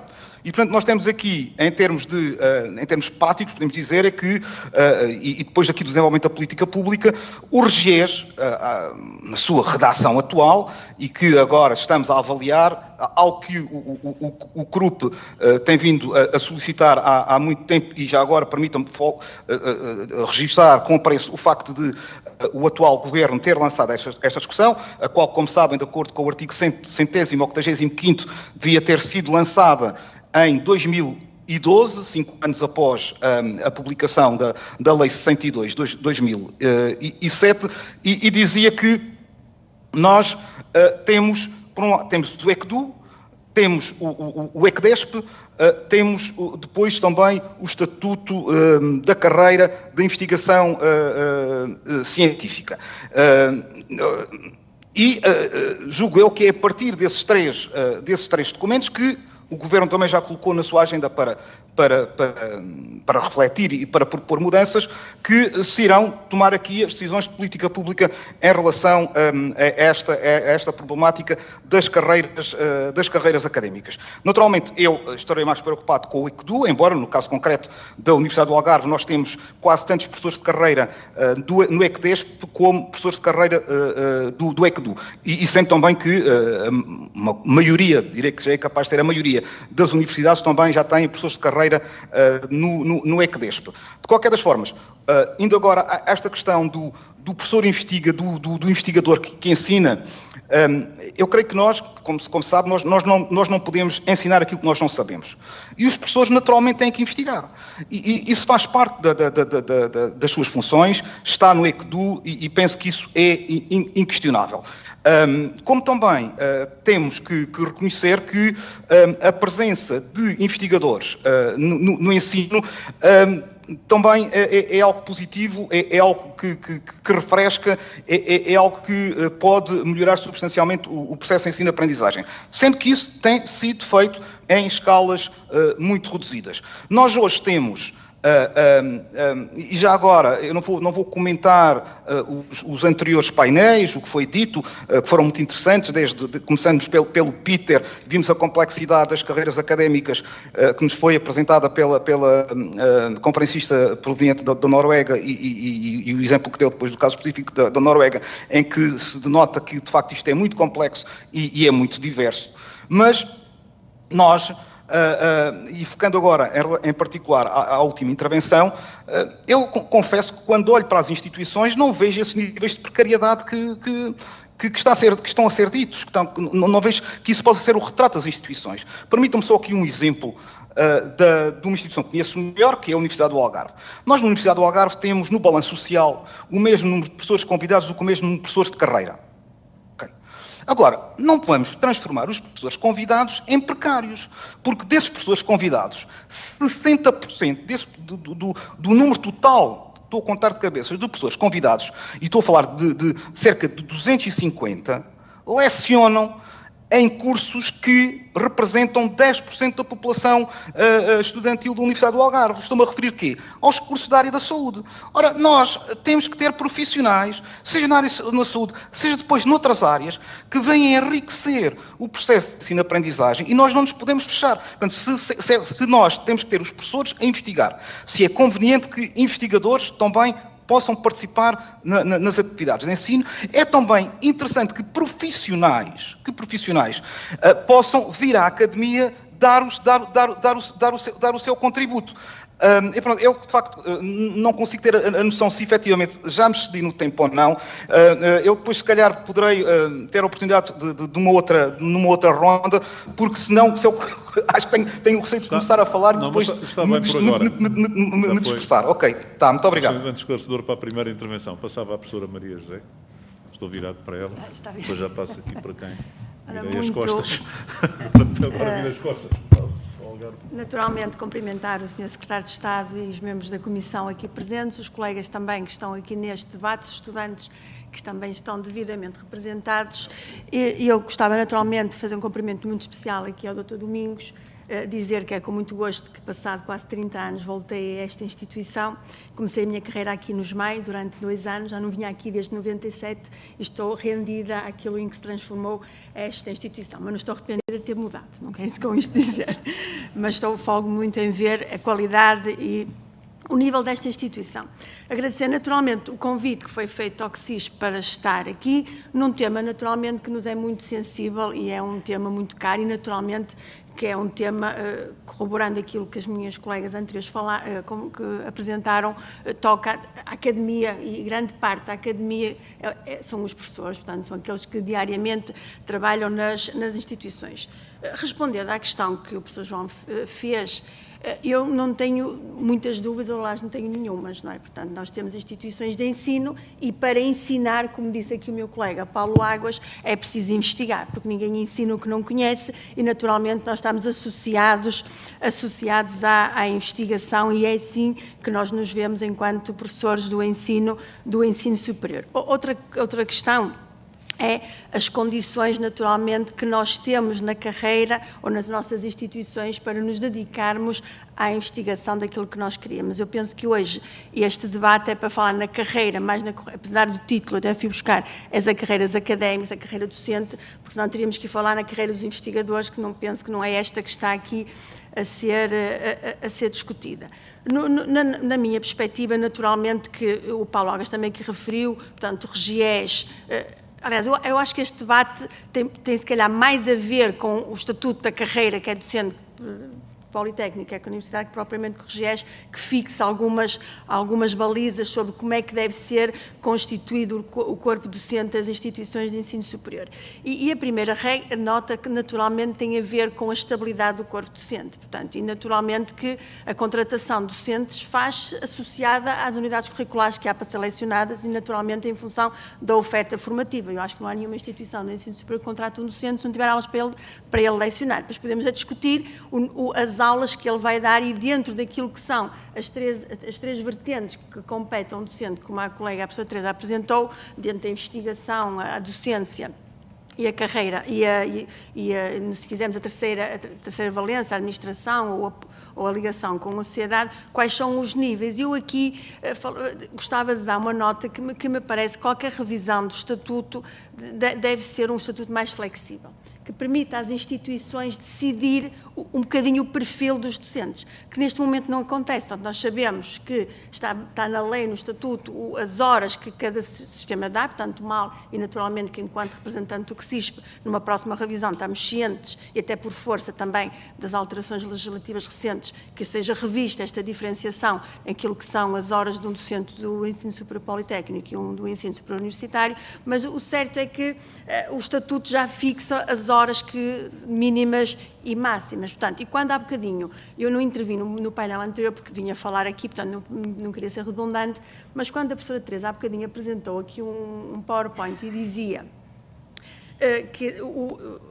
o perfil do docente e o perfil daquele que é mais a investigação. Ora, isto é muito difícil depois de fazer no dia-a-dia nas nossas instituições, porque a questão, repare, nós temos nas nossas instituições vários perfis e temos porque, e também foi dito aqui há pouco, nós foi a colega anterior, quando com os regimes transitórios, de alguma forma, protegemos, evitamos, acabamos com alguma precariedade e integramos todos aqueles docentes que estavam lá, aqueles que queríamos e se calhar aqueles que não queríamos, certo? Portanto, temos os docentes que foram integrados ao abrigo da legislação de 13 de maio de 2000, acho 2009 e depois 2010, mas o certo é que nós não temos capacidade, e muitos desses docentes, se calhar, têm muito mais perfil de ensino.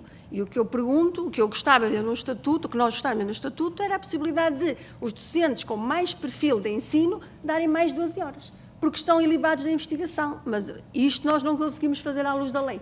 Portanto, eu acho que tem que haver aqui uma maior flexibilidade naquilo que é o perfil do docente e dar esta autonomia às instituições, considerando que, mesmo assim, as instituições internamente irão de ter, entre aspas, muitas guerras para resolver. Mas se a própria lei não define, não nos dá essa liberdade, eu nunca vou poder chegar à minha instituição e dizer ao docente, você dá 20 horas de aulas, porque não investiga nada. E o outro colega que investiga e tem produção científica vai dar menos horas para se dedicar mais à investigação. Portanto, isto não é possível. Portanto, eu acho que isto é uma barreira enorme naquilo que são as nossas instituições. Porque, naturalmente, nós temos as instituições de ensino superior têm um corpo docente neste momento de alguma forma consolidado. Claro que nós sabemos que avizinham-se muitas aposentações, portanto, temos um quadro docente envelhecido e eu espero que tenhamos um estatuto da carreira docente novo que nos permita contratar de forma diferente. Para quê? Para responder exatamente aos desafios que nos são colocados. E nós sabemos que os desafios são muito, sobretudo, naquilo que é a ligação às empresas, a ligação aos projetos de investigação, as metodologias de ensino que são diferentes. Portanto, e acho que isto é importante que seja refletido, porque senão nós não vamos conseguir mexer em nada do que temos feito até agora. E esta barreira é real. E nós temos que tentar mudar isto. Ficava-me por aqui, né?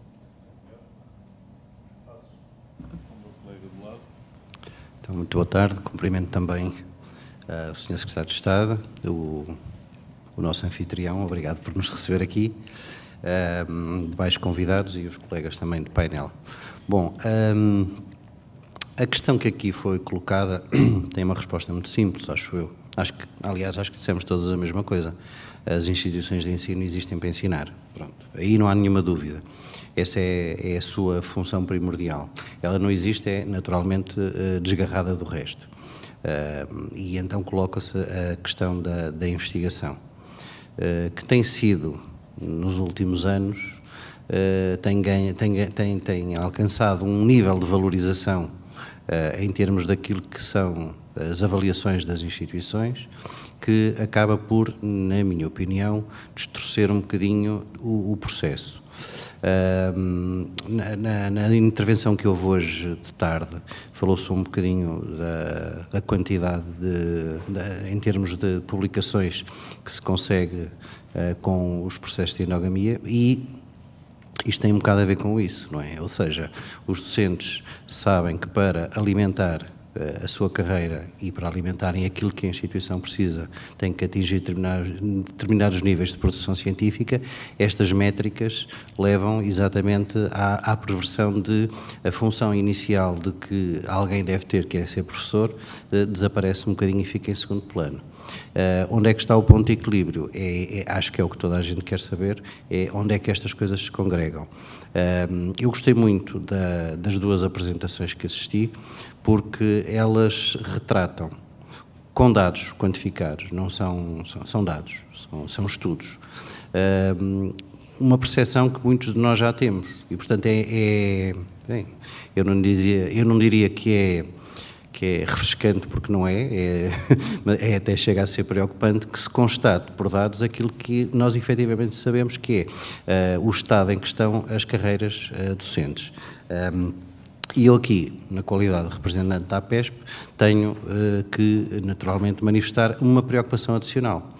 É que se o CRUP e o CSISP estão preocupados com a revisão das carreiras, o ensino superior privado, ou particular e cooperativo, precisa que definam a carreira, porque, na verdade, andamos a aguardar, com várias promessas há vários anos, e as instituições particulares e cooperativas estão, como se costuma dizer, em cima do muro, que é tudo o que fazemos está condicionado a uma legislação que não sai, que é para sair, vai sair daqui a um ano, vai sair daqui a 2, e, portanto, ficamos absolutamente coartados de iniciativas de organização, até de governação das instituições, com este vazio que existe.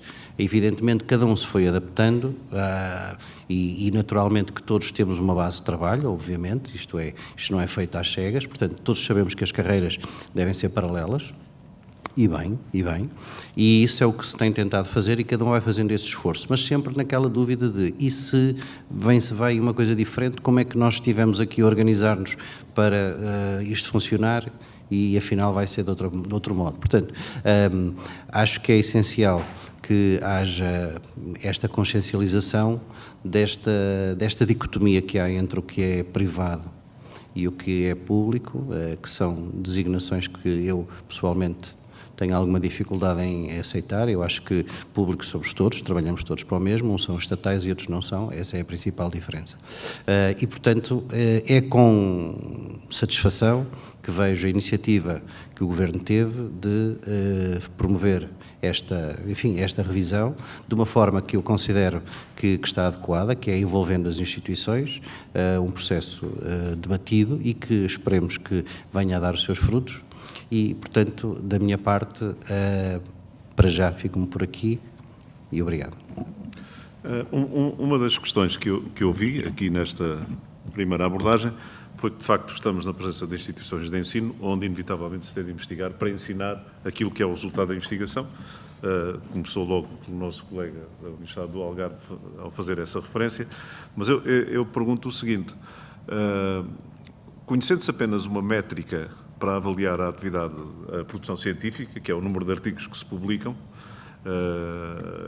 em determinado tipo de revistas, eu pergunto se não consideram que seria fundamental para a organização da investigação, em função daquilo que se deve ensinar, encontrar uma metodologia de avaliação que permitisse valorizar o impacto que essa investigação tem diretamente no ensino, desde logo, na projeção que deve ter, no enriquecimento ou na contribuição que deve dar para os conteúdos programáticos de determinadas unidades curriculares, para a adequação dos planos de estudo em vigor, para, de alguma forma, a valorização daquilo que se tem perdido, porque, sejamos sinceros no meio disto tudo, os estudantes de um primeiro ciclo, pouco ou nada absorvem de um artigo científico publicado por um professor deles. Isso pode ter impacto, e tem naturalmente impacto, na valorização da instituição, na valorização da carreira. Mas até que ponto é que não, a par disso, não devia ser mais valorizado o impacto que a investigação científica desenvolvida por um professor, estou a falar de um professor, não estou a falar do ensino ministrado por um investigador, que também acontece com determinadas limitações, aí há limitações que são impostas por lei, e no caso contrário, não há limitações, há imposições pela lei para se investigar mais, esquecendo a vertente pedagógica. Até que ponto é que consideram ser ou não importante, determinante ou essencial encontrar um mecanismo de avaliação do impacto que a investigação desenvolvida por um professor deve ter na organização dos conteúdos programáticos, na organização dos planos de estudo de uma determinada formação, começando pela mesma ordem. E rumado ao sul. Exato. Onde tem suas origens, portanto estamos bem. Mas dizia, é uma questão muito complexa, professor, sabe? Porque é assim, eu podia lhe dizer, e não é agora aqui a resposta politicamente correta, nós temos, as universidades têm no seu seio, em maior ou menor número, um corpo de investigadores, que é, na maior parte dos casos, relativamente recente, decorreu das recentes políticas de promoção do emprego científico. Até então, o que nós tínhamos era bolseiros, já agora aqui uma nota, eram bolseiros que estavam nas nossas instituições e tinham contratos com a FCT, depois passaram a ser, e bem, a ter outro tipo de contratos, parece-me que toda a gente concorda com isso, os contratos passaram a ser feitos com as universidades, e depois aí temos uma situação desafiante, que é como é que nós vamos financiar isso no futuro. Bom, mas não é isso aqui que nos traz. O que eu posso apenas dizer é que... o que eu posso aqui dizer... Não, o PRR acaba. O que eu posso aqui dizer é que existem regulamentos para a avaliação do trabalho desenvolvido pelos investigadores. E é redutor dizer que a avaliação dos investigadores tem a ver apenas com o número de artigos que produz no quartil 1, no quartil 2, no quartil 3. Há a questão de obtenção de financiamento, a questão também do impacto na sociedade. Há vários fatores e isso, obviamente, as instituições, não estou a dizer que todas fizeram à sua maneira, mas há um padrão com depois algumas diferenças de instituição para instituição. No caso dos professores, e sabem que é uma matéria de facto difícil, temos a avaliação do pessoal docente, e a avaliação do pessoal docente tem a componente do ensino, a componente da investigação, a componente da extensão e a componente da governança. Ou da gestão. E, normalmente são essas as 4 vertentes que estão em todas as instituições. Poderá haver uma outra instituição que tenha apenas 3 vertentes e os professores são avaliados nessas vertentes e também, no caso da investigação, não tem apenas que ver com o número de artigos. Relativamente à questão que coloca de, bom, mas como é que nós avaliamos depois o impacto verdadeiro nas unidades curriculares? Eu penso que isso aí tem que ver, essencialmente, com, não será só isso, mas já agora, com as percepções que os nossos estudantes têm do processo de ensino-aprendizagem, sendo que, e com isto vou terminando, não estou a admitir que um professor que investiga ou um investigador que participe dentro dos limites estabelecidos pela lei, que participem em atividades letivas, transforma as suas aulas na apresentação e no estudo dos seus artigos. Quer dizer, os artigos é um conhecimento muito específico, especializado, que depois pode e deve ser utilizado para contextualizar, no fundo, para estimular o estudante. Mas depois há a matéria que está consagrada na unidade curricular e sendo que, obviamente, depois, como também já deu a entender, umas coisas é o que se passa ao nível de um primeiro ciclo, no segundo ciclo será diferente, no terceiro ciclo será diferente. Mas eu com isto tenho a noção que não consegui responder à sua questão, mas porque ela, de facto, é muito difícil e muito complexa, mas espero ter, pelo menos, levantado mais poeira. Eu também tenho, confesso, alguma dificuldade em responder, porque eu acho que não há uma resposta formal, ou seja, nós sabemos que um professor de ensino superior investiga, é melhor professor, ensina melhor, aprende, conhece, transmite mais conhecimento, tem uma maior capacidade de adaptação, de alterar até os currículos, mas não há, eu penso que, como o Paulo diz, naturalmente que as pessoas são avaliadas pela investigação, há muitos parâmetros de avaliação, mas o impacto disto em termo real naquilo que são no ensino, sabemos naturalmente que existe. Agora, quantificar isso, não sei se de dentro da autonomia das instituições, se calhar tem alguns estudos feitos internamente disso. Agora, na minha instituição não tenho dúvida de que os programas são alterados, os planos de estudo são melhorados, tudo fruto daquilo que se vê no mercado de trabalho, na investigação que é produzida e, naturalmente, das necessidades do contexto. Portanto, isto é uma adaptação permanente ao mercado. tipos, com uma leitura que é.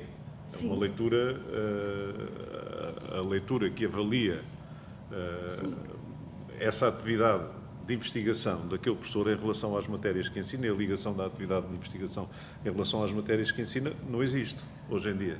É um lado nenhum. E a minha pergunta é ou não é possível encontrar se calhar deve haver estudos até método internacionais que façam esta tipo de medição. ligação. Eu não tenho dúvidas, repare, até pode haver, que eu não conheço que haja, mas até admito que internamente se possa fazer um estudo. As instituições vão tentando. Possa haver esse trabalho. Agora, não tenho qualquer dúvida de que a investigação é o maior contributo, sobretudo quando a investigação é alinhada com aquilo que são as áreas da instituição, que há bocadinho uma colega falava um bocadinho nisto, não é? Portanto, porque há aqui também muito, repare, há aqui muito também uma cultura daquilo que os nossos professores investigam. Naturalmente que, na minha perspectiva, devem estar alinhados com aquilo que são as estratégias da instituição e os desafios da instituição, não é? Claro. Antes de passar ao Rui, deixo aqui mais uma questão que é esta.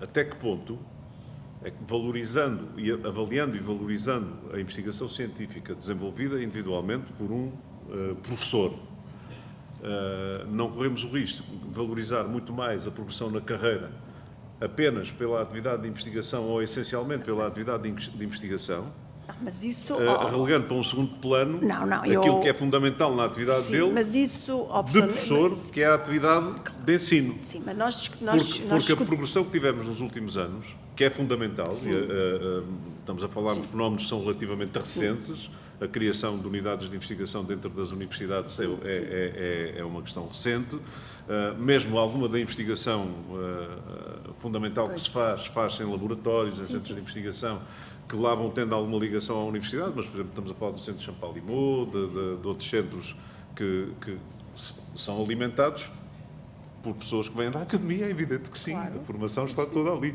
eles não são formados lá. Mas dentro da carreira docente, até que ponto não seria determinante para valorizar a atividade de ensino encontrar uma metodologia que permitisse fazer esta avaliação da ligação do que se ensina àquilo que se investiga.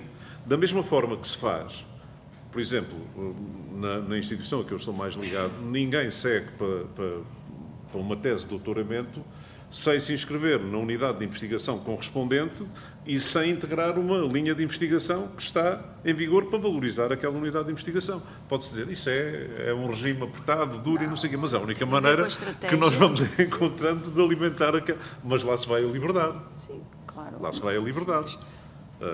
Enfim, não quer ser o protagonista do debate. Também não vou ser eu que vou ter a resposta correta a esta questão, mas eu traria aqui um dado que também é estatístico, ou semi-estatístico, e que passou por mim recentemente e que tem a ver com a realidade de Espanha em termos de alguns indicadores de produção científica em que nos últimos anos o que está demonstrado é que por força de fortes investimentos na investigação conseguiram aumentar fortemente exatamente esses indicadores nos quartis certos, nas publicações adequadas e por isso eles estão em rankings bastante interessantes, atingiram níveis muito interessantes, só que agora começa-se a colocar a questão, então, e depois disto tudo, vamos cá medir a transferência de conhecimento. Qual é o impacto que tudo isto que se fez tem em concreto? E a dissonância é muito grande. E este é um dado que eu acho que também deve estar em cima da mesa, que é a transferência, o fenómeno da transferência de conhecimento. E quando eu falo de transferência de conhecimento, naturalmente que não é só a transferência de conhecimento do que é um projeto de investigação, também há a transferência de conhecimento do que é a própria formação, e essa também tem que ser medida, naturalmente. Por isso, não são indissociáveis. Portanto, é evidente que os grandes saltos na ciência fazem-se por investigações que ninguém acredita no início e que têm um caráter de abstração muito forte, já sabemos isso. Mas isso são exceções. Portanto, a ciência avança em conjunto com os investigadores, com os professores e com o ensino, e é assim que as coisas funcionam. Por isso, o que eu diria é que, centrando-nos na regulamentação da carreira, esta carreira, que não deverá estar dissociada do que são os sistemas de avaliação de desempenho docente, tem que ter em conta estas realidades, isto é, para atingir os níveis que cada um pretende atingir nos seus objetivos pessoais e profissionais, só pode ser possível atingi-los se conseguir conjugar estas coisas, se conseguir ser bem avaliado na parte da docência, ser bem avaliado na parte da investigação, enfim, em todas as dimensões que existirem. E se uma não for obtida em detrimento da outra, acredito que haja reflexos na docência de tudo aquilo que ele faz na investigação, porque ele não abandona a parte da docência. O que acontece muitas das vezes, essa falta de reflexo, é por esta encruzilhada a que muitos docentes, a dada altura, chegam e pensam assim: bom, eu para progredir aqui tenho que investigar e, portanto, a docência, olha, paciência. Eu sei que os estudantes, se calhar, vão dar uma avaliação menos boa, mas também não são eles que vão ditar aquilo que me vai acontecer a seguir e, portanto, ele é obrigado a escolher. Muitos são obrigados a escolher. E, mais uma vez, estou a falar em termos do que cada um faz no âmbito do ensino público, que tem esta regulamentação com a tal falta de autonomia que a sua professora referiu. Depois, a nível do privado, pronto. Continuamos a aguardar, mas diria eu que o modelo que a instituição a que eu estou ligado, por exemplo, tem em vigor, ninguém consegue ter uma classificação de excelente só com uma das dimensões atingidas. Ele tem mesmo que as conjugar todas, porque senão nunca consegue. Está feito exatamente assim. Muito bem. Para terminar, uma última questão, depois do que ouvimos já hoje sobre a endogamia, as suas vicissitudes, os seus defeitos, mas também algumas virtudes que pode ter. Eu pergunto se considerariam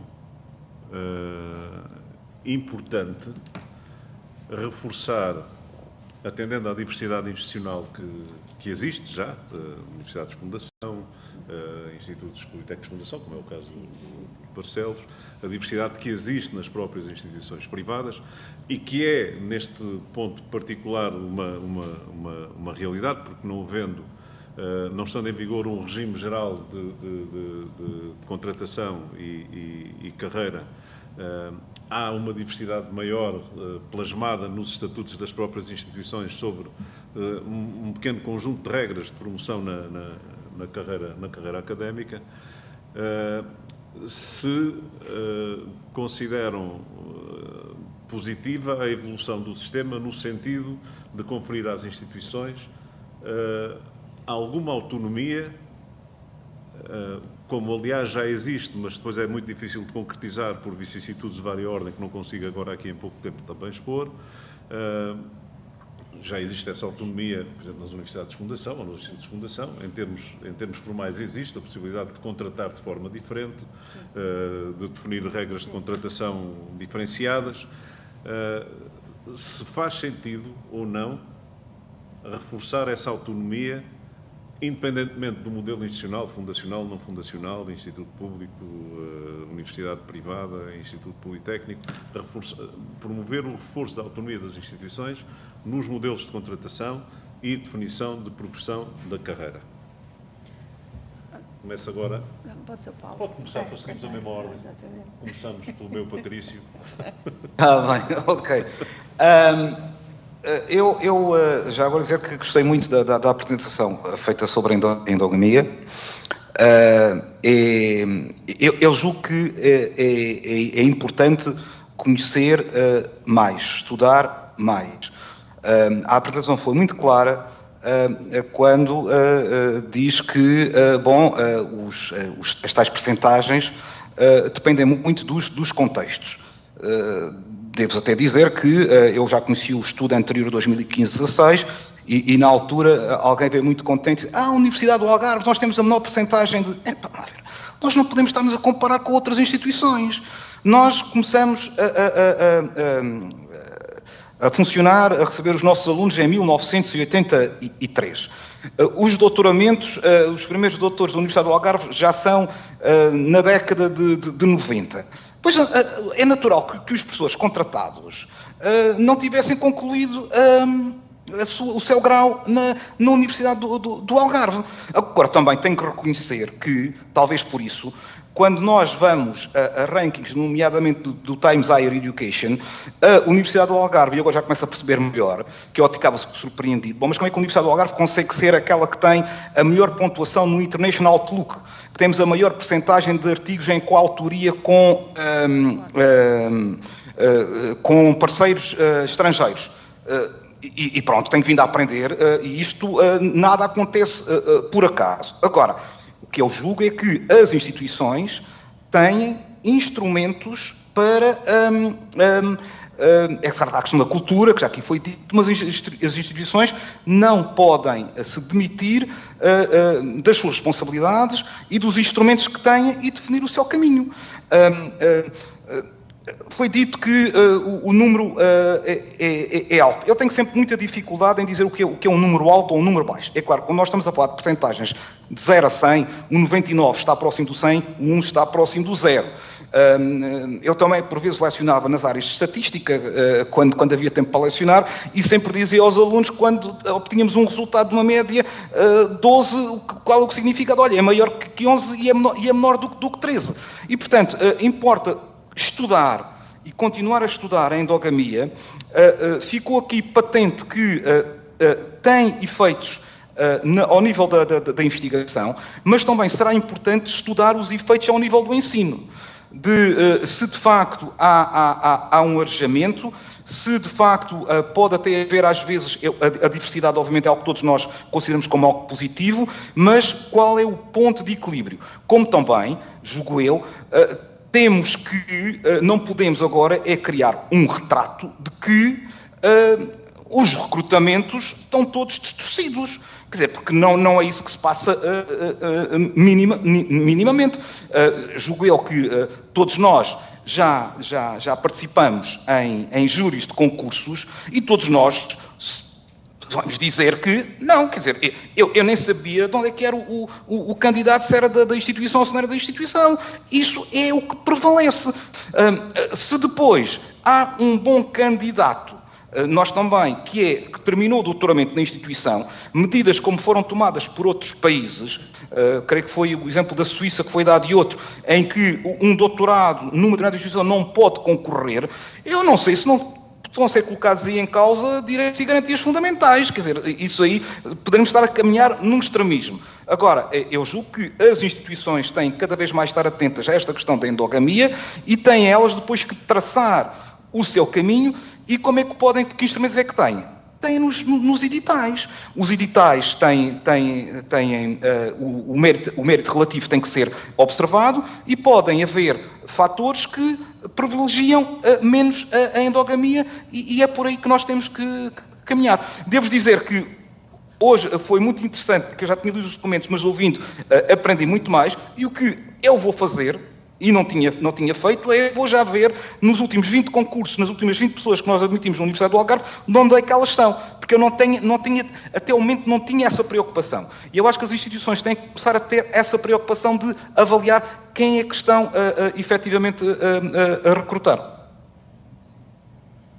Obrigado.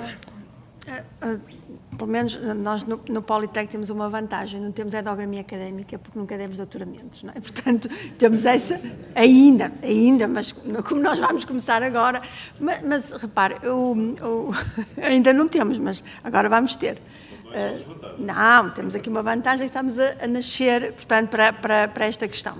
Eu, relativamente à questão que colocou e à endogamia académica, eu estava aqui a refletir e eu acho que isto tem muito a ver com o histórico, porque as instituições de ensino superior, aqui os meus colegas ficaram na Universidade de Minho, estou-me agora a recordar, tenho lá 4 do meu curso, isto em 92, 91, 92, na altura havia a carreira de assistente, não é? E as pessoas foram para assistentes e fizeram-lhe a formação académica toda.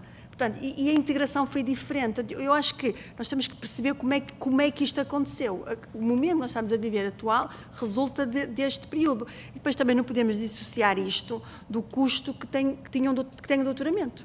Não é? E normalmente, aliás, nós no CSISP, chegou a haver um parecer em que nós íamos doutorar-nos às universidades e até havia uma isenção da propina, não é? Portanto, era normal também que os assistentes ficassem a fazer os doutoramentos, ou eram pagos pelas universidades, ou então tinham que fazer internamente onde estavam. Portanto, ou seja, esta história, o que estamos a viver hoje resulta de todo um percurso para trás. O que nós temos é que pensar no percurso, penso eu, daqui para a frente. Sobre os concursos, como o Paulo também estava a referir, e sobre a precariedade, eu acho que deve haver alguma precariedade no ensino superior, fruto das limitações orçamentais e, sobretudo, da necessidade de rejuvenescer o corpo docente. E, se calhar, está muita gente ainda numa situação que nós temos que resolver, mas aqui o Sr. Secretário de Estado, naturalmente, acautelará que haja financiamento para nós resolvermos aquilo que faz falta. Mas também é importante que os convidados que nós temos são os tais que há bocadinho, acho que foi a Teresa que dizia, os verdadeiros convidados, aqueles convidados que fazem falta para o ensino. Sem eles nós não conseguimos formar da maneira que nós formamos, não é? Portanto, eu acho que são coisas completamente diferentes. Bom, falar de precariedade acaba por ser também curioso, porque o ensino privado não tem sequer esses níveis de precariedade, porque não pode ter, porque rege pela Lei Geral de Trabalho e, portanto, as pessoas têm que pertencer aos quadros ao fim do tempo. Portanto, esta é também uma diferença que há entre o público e o privado. Agora, falando aqui, penso que a questão aqui era mais sobre a autonomia que deveriam ou não ter as instituições. Eu penso que a regulamentação da carreira tem que ter, obviamente, denominadores comuns, tem que ter uma transferência de carreiras entre todos que seja clara, transparente. As pessoas podem mudar entre instituições e isso tem que ser igual, não pode haver. E quando eu digo igual, é igual nas designações, igual nas exigências, igual no rigor, tem que ser igual, salvaguardando que as instituições são todas diferentes, independentemente de sendo públicas, privadas, politécnicas ou não. Portanto, eu diria que a autonomia deve existir, porque vai conseguir, vai permitir flexibilizar muitas das coisas que aqui estão a ser faladas, não é? Os concursos, se são enviesados, se não são, se são forçados, se não são. Se houver autonomia, se houver uma autonomia maior, estas questões desaparecem quase todas.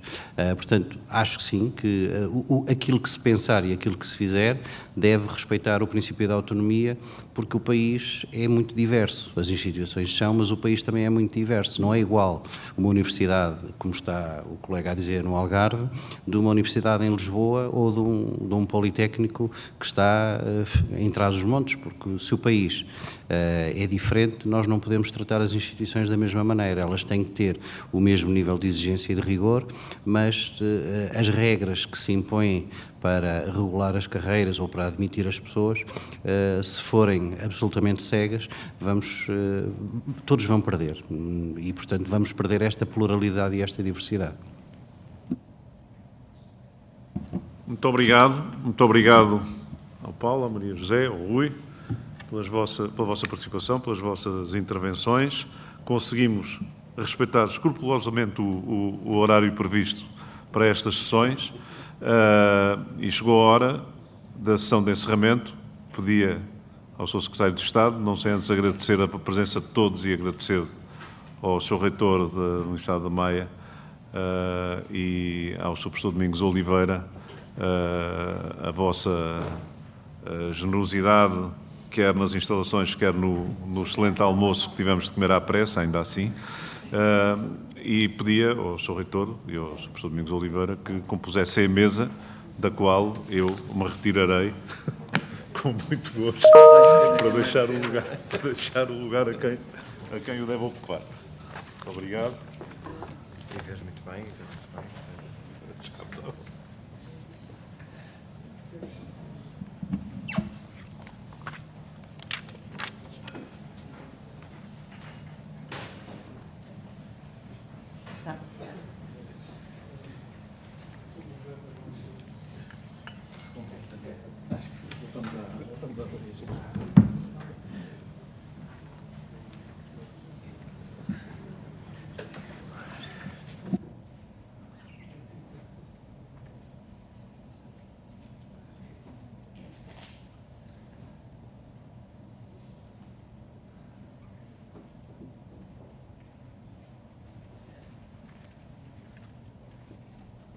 Muito bem, creio que, com a permissão do Sr. Secretário de Estado, que podemos começar a aproximar-nos do fim.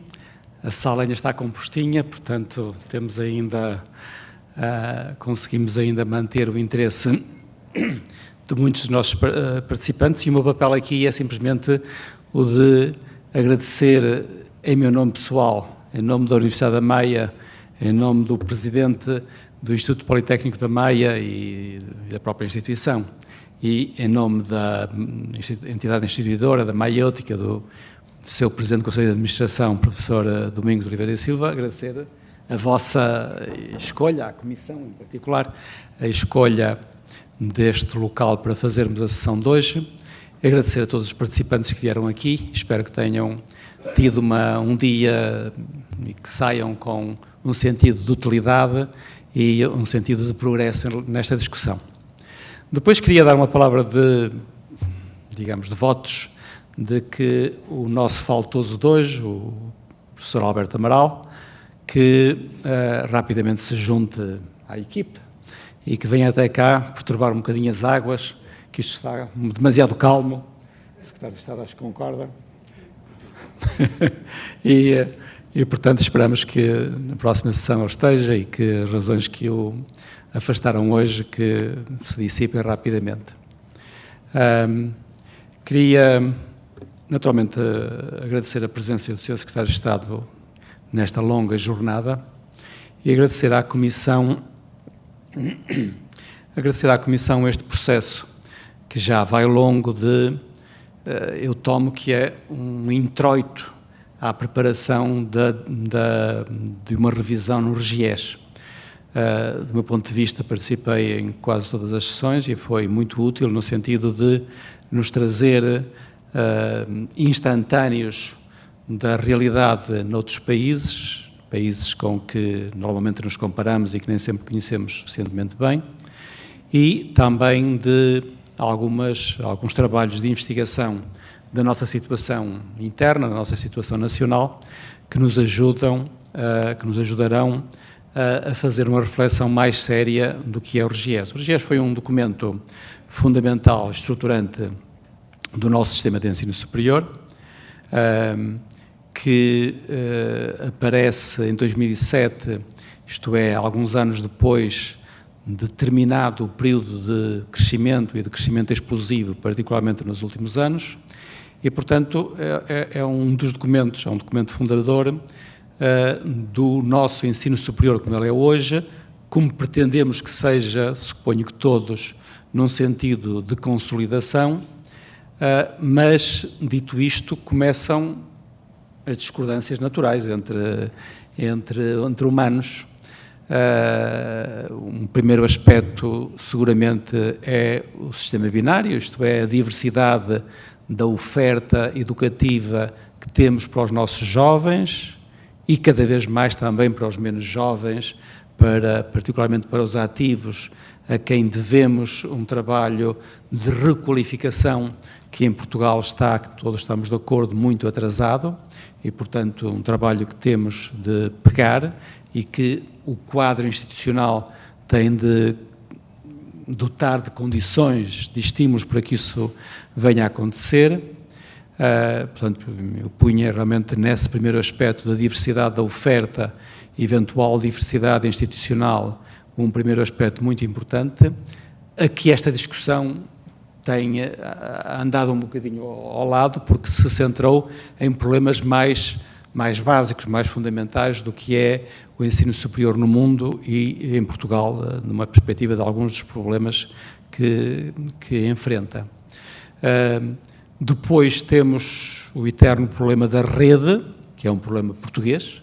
Cada país tem os seus problemas, nós temos os nossos que foram longamente discutidos em Évora, com uma divisão de opiniões muito interessante, e o interessante nos múltiplos sentidos da palavra, mas que seguramente não se esgotou e que seguramente todos temos a nossa opinião, eu terei a minha, de que o país, que é um problema que preocupa o país e não só o sistema de ensino superior e que merece ser enfrentado e procurar que, no quadro legal que agora o Governo se propõe rever, que esse problema não pode seguramente ficar de lado.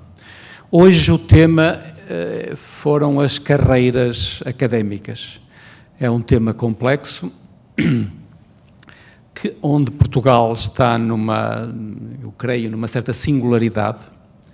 A regulamentação instituída quer no RGES, quer pouco depois na carreira docente, teve uma preocupação compreensível na altura de criar uma solução, uma saída, um emprego para um crescimento de doutorados que não parecia terem oportunidades imediatas e, como vemos hoje, era um problema real, que por várias razões não resolveu, se calhar algumas boas, outras más razões, mas é um problema que se mantém e é um problema que afeta muitos, já não muitos jovens, mas que afeta o país em termos da eficácia do que é o sistema de investigação para o país, das disponibilidades que temos para manter o sistema de investigação académico no país e também para manter o sistema industrial e saber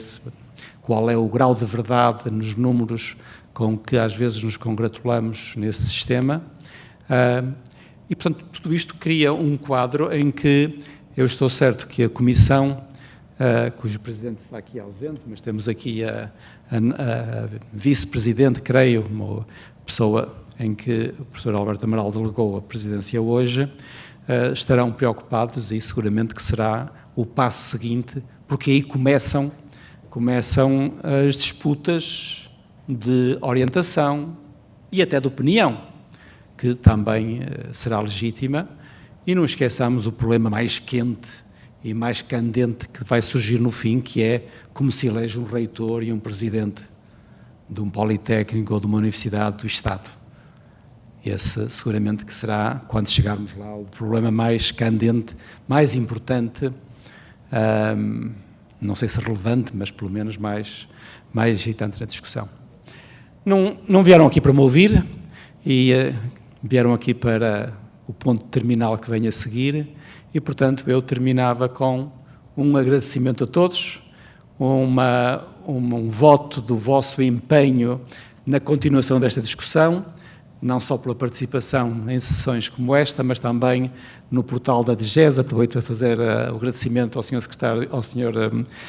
Diretor-Geral, que aqui nos acompanhou todo o dia e que tem um portal onde nos acolherá as opiniões, boas, más, talvez, todas têm lá espaço e todas espero que sejam lidas e que sejam tomadas em consideração, mas obviamente que só uma vencerá no fim. Muito obrigado a todos, muito obrigado ao Sr. Secretário de Estado e muito obrigado na pessoa da minha amiga Helena, a presença da Comissão e a escolha da Comissão para estar aqui hoje. Muito obrigado.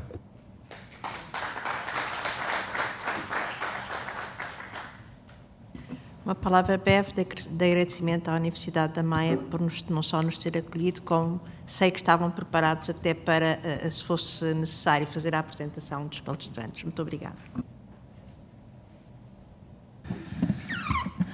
Ora bem, muito boa tarde a todas e a todos, sobretudo àqueles e àquelas que resistiram sem café, sem bolinhos e tudo, mas com um lauto almoço para quem esteve presencialmente, quem esteve online, são as desvantagens do digital. Ainda não chegamos a essa fase, mas de facto a tarde já vai longa e por isso eu tentarei ser de facto muito sucinto, mas acho que o programa foi muito rico e por isso queria obviamente começar por agradecer a todos, de uma forma particular ao Sr. Reitor da Universidade da Maia, pela forma como nos acolheu e, se me permitem, como aliás penso que ficou claro nesta breve intervenção que fez, por continuar a ser uma voz desassombrada, provocadora, desinquietadora, como se costuma dizer aqui no Norte, e ainda bem que assim é. Agradecer muito à Maiótica o acolhimento, ao professor Domingos Fernandes, e agradecer à Comissão este trabalho persistente, que eu acho que tem tido muitas virtualidades, pela qualidade do debate, pela diversidade, mas sobretudo por fazer algo que eu acho que é de facto muito difícil fazer hoje em dia, que é mobilizar a comunidade académica e o setor para um debate que é tão importante, e por isso renovados agradecimentos, e no dia 3 de julho estaremos em Coimbra. Continuando este périplo nacional, não sei se é uma volta a Portugal, mas está quase. Queria, de facto, só deixar 2 ou 3 notas daquilo que nós ouvimos. Certamente cada um depois terá uma reflexão. Não vou fazer aqui um comentário, um resumo de tudo aquilo que foi dito, imagino, se não era o problema borgiano de fazer um resumo tão longo como o original, e portanto ficámos aqui mais umas horas. Mas queria sobretudo sublinhar 2 ou 3 coisas que retenho e que acho que vale a pena salientar. A primeira, acho que temos todos a noção que estamos num contexto de grande transformação no ensino superior, por razões que em alguns casos são internas ao setor, outras que são forças que nos vão transformando. O RGES, em grande medida, também foi um reflexo desse processo de transformação. E conforme eu acho que ficou muito claro, em particular na intervenção da professora Susan Robertson, eu acho que, como em tudo na vida, nós temos a oportunidade de fazer escolhas e, portanto, podemos, enquanto setor, enquanto instituições de ensino superior, limitarmos a reagir ou a adaptar a esse contexto, ou podemos, de facto, ter uma atitude muito mais proativa relativamente a esse contexto. E acho que uma das mensagens que eu guardo do Peter, que ela nos trouxe, não é? É que, de facto, também há aqui uma responsabilidade, que eu, em alguns casos, diria que é até uma responsabilidade ética, para pegar nas palavras da professora Helena Nazaré, relativamente às nossas missões. Há coisas que, se nós, enquanto ensino superior, nos demitirmos de fazer, não há outra instituição que o fará. E, portanto, eu acho que temos que, de facto, neste mundo em transformação e nestas solicitações que nós vamos tendo, acho que temos de ser capazes de preservar aquilo que é a identidade, a especificidade e aquilo que são as missões fundamentais do ensino superior. A forma de as concretizarmos, certamente que irá mudando, mas acho que é bom que nós não tentemos ser outra coisa daquilo que somos, ou que somos, é suposto sermos, e sobretudo não percamos ou não diluamos a nossa identidade. E, portanto, eu acho que o RGES, ou o novo RGES, o RGES 2, ou o que quisermos chamar, acho que deveria ser também um instrumento para reafirmar e ajudar as instituições a reforçar essa identidade e essa sua especificidade, porque se nós tentarmos ser uma imitação, acontece aquilo que normalmente acontece quando aos imitadores, é que facilmente serão descartados pelos originais e, portanto, acho que é bom que saibamos reter isso.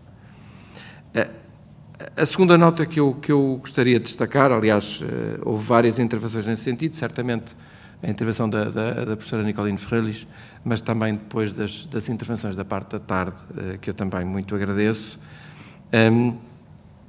É uma preocupação que eu, de certa forma, já tenho há algum tempo, é que, embora nós tenhamos um caminho de 35 anos de autonomia das instituições, mais antiga no caso das universidades, um pouco mais recente nos politécnicos, mas que hoje em dia já está muito consolidada em muitas dimensões. Eu acho que as instituições de ensino superior ainda não interiorizaram totalmente a autonomia que têm relativamente à questão dos recursos humanos, nomeadamente aos recursos docentes. E não é por acaso que em vários momentos do debate nós oscilamos entre o discurso da autonomia a mais ou da autonomia a menos. Aliás, convenientemente, quando não dá jeito é a autonomia a menos, e até a responsabilidade é da tutela, e eu não digo isto por estar transitoriamente nestas funções, mas de facto, não, talvez aqui inspirado pelo facto do professor Ferreira Gomes ter dito que o ambiente estava mais calmo e o professor Alberto Amaral não esteve cá para partir alguma louça, como é a sua missão, eu não resisto à provocação de lembrar quem é que faz os editais dos concursos, quem é que define os critérios e as ponderações, o que é que vai ser valorizado ou não no mérito absoluto e no mérito relativo.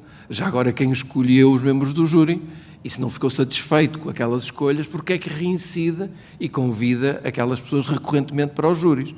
E, portanto, a não ser que haja aqui alguma dissonância cognitiva que me escapa, convém lembrar que são os conselhos científicos, nomeadamente no caso das instituições públicas, porque o ensino particular e cooperativo tem, obviamente, outra autonomia, como é suposto terem, desse ponto de vista, mas no caso das instituições públicas ou estatais, conforme a terminologia aqui adotada, têm essa competência. Aliás, eu lembro muitas vezes, eu sou docente, agora com atividade suspensa da Faculdade de Economia da Universidade de Porto, não sou funcionário do Ministério da Ciência, Tecnologia e Ensino Superior, e, portanto, eu acho que convinha ter isso presente quando nós discutimos aqui um conjunto de questões, e eu acho que há muitas outras coisas que nós há muitos aspectos onde nós podemos melhorar, mas se há aspecto onde eu não acho que tenha sido por falta de autonomia, foi na questão dos concursos, como também tiveram autonomia para escolher se aproveitavam as oportunidades para fazer apenas concursos de progressão interna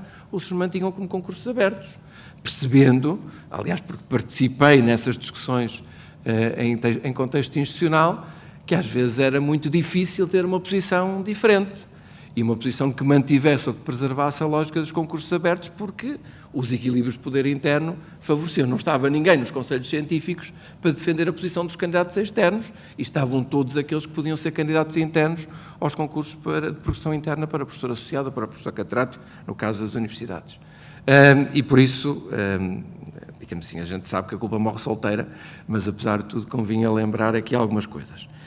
E acho que, sobretudo, agora tentando ser mais construtivo e menos provocatório, acho que era interessante que nós fizéssemos também um exercício de reflexão sobre os nossos processos de recrutamento e de progressão de carreira, para sermos menos mimetizadores, porque eu acho que nós só poderemos ter instituições mais diferenciadas se, de facto, aquilo que nós colocamos nos editais, aquilo que escolhemos, que definimos como perfil de docentes a contratar ou a promover, não sejam exatamente o olhar para aquilo que a instituição do lado fez e, portanto, eles também estão a valorizar muito isto e, portanto, vamos também valorizar, mas o que é que, do ponto de vista daquilo que é a autonomia estratégica de cada instituição de ensino superior, o que é que essa instituição quer fazer? Que perfil de docentes é que quer ter?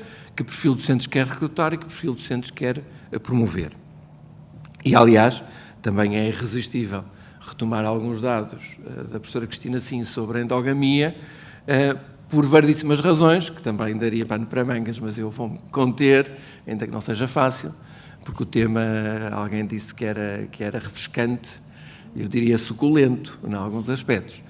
Porque eu acho que os dados, aceitando perfeitamente aquilo que o professor Paulo Algas dizia, que nós temos que analisar muito mais, com muito mais detalhe, que aquilo tem várias camadas, mas não deixa de ser curioso, em alguns dos dados que a professora Cristina assim apresentava, quanto do contexto institucional influencia.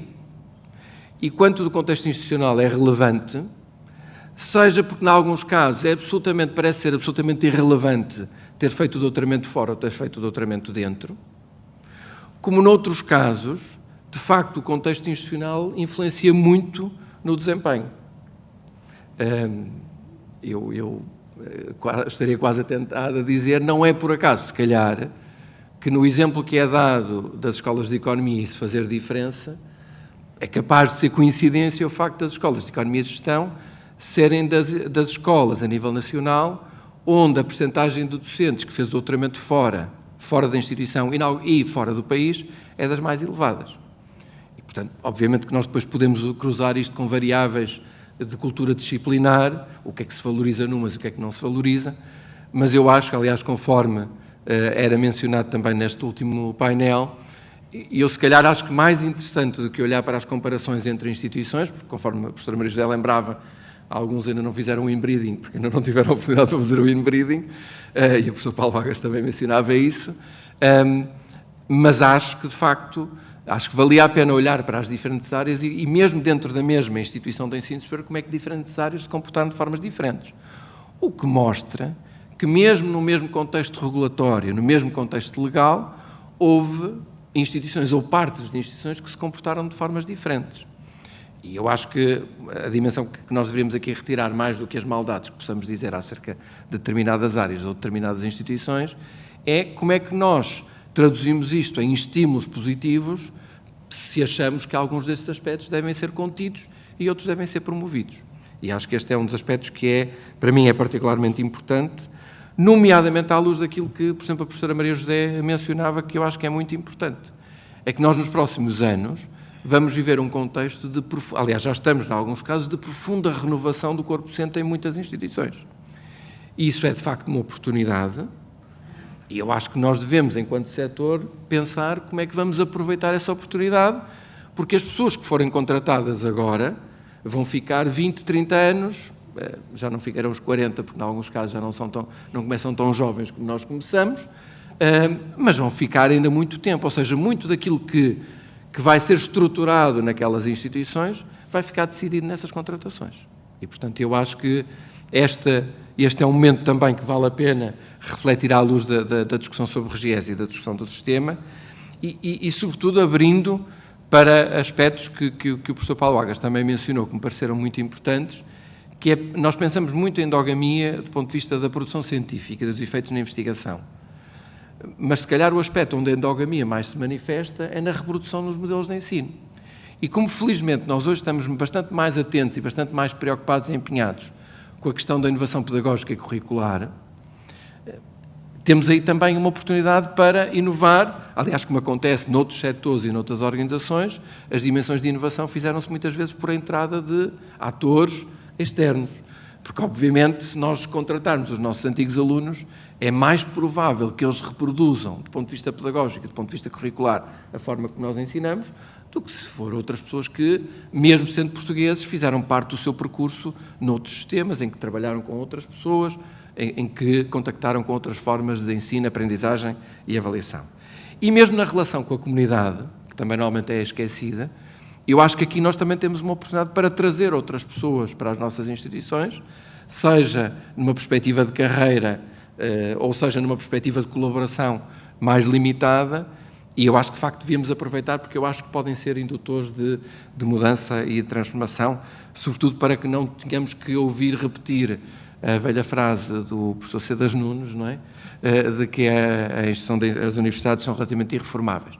E eu acho que, apesar de tudo, quando nós olhamos para muitos daqueles dados, vemos que há umas que são mais irreformáveis que outras.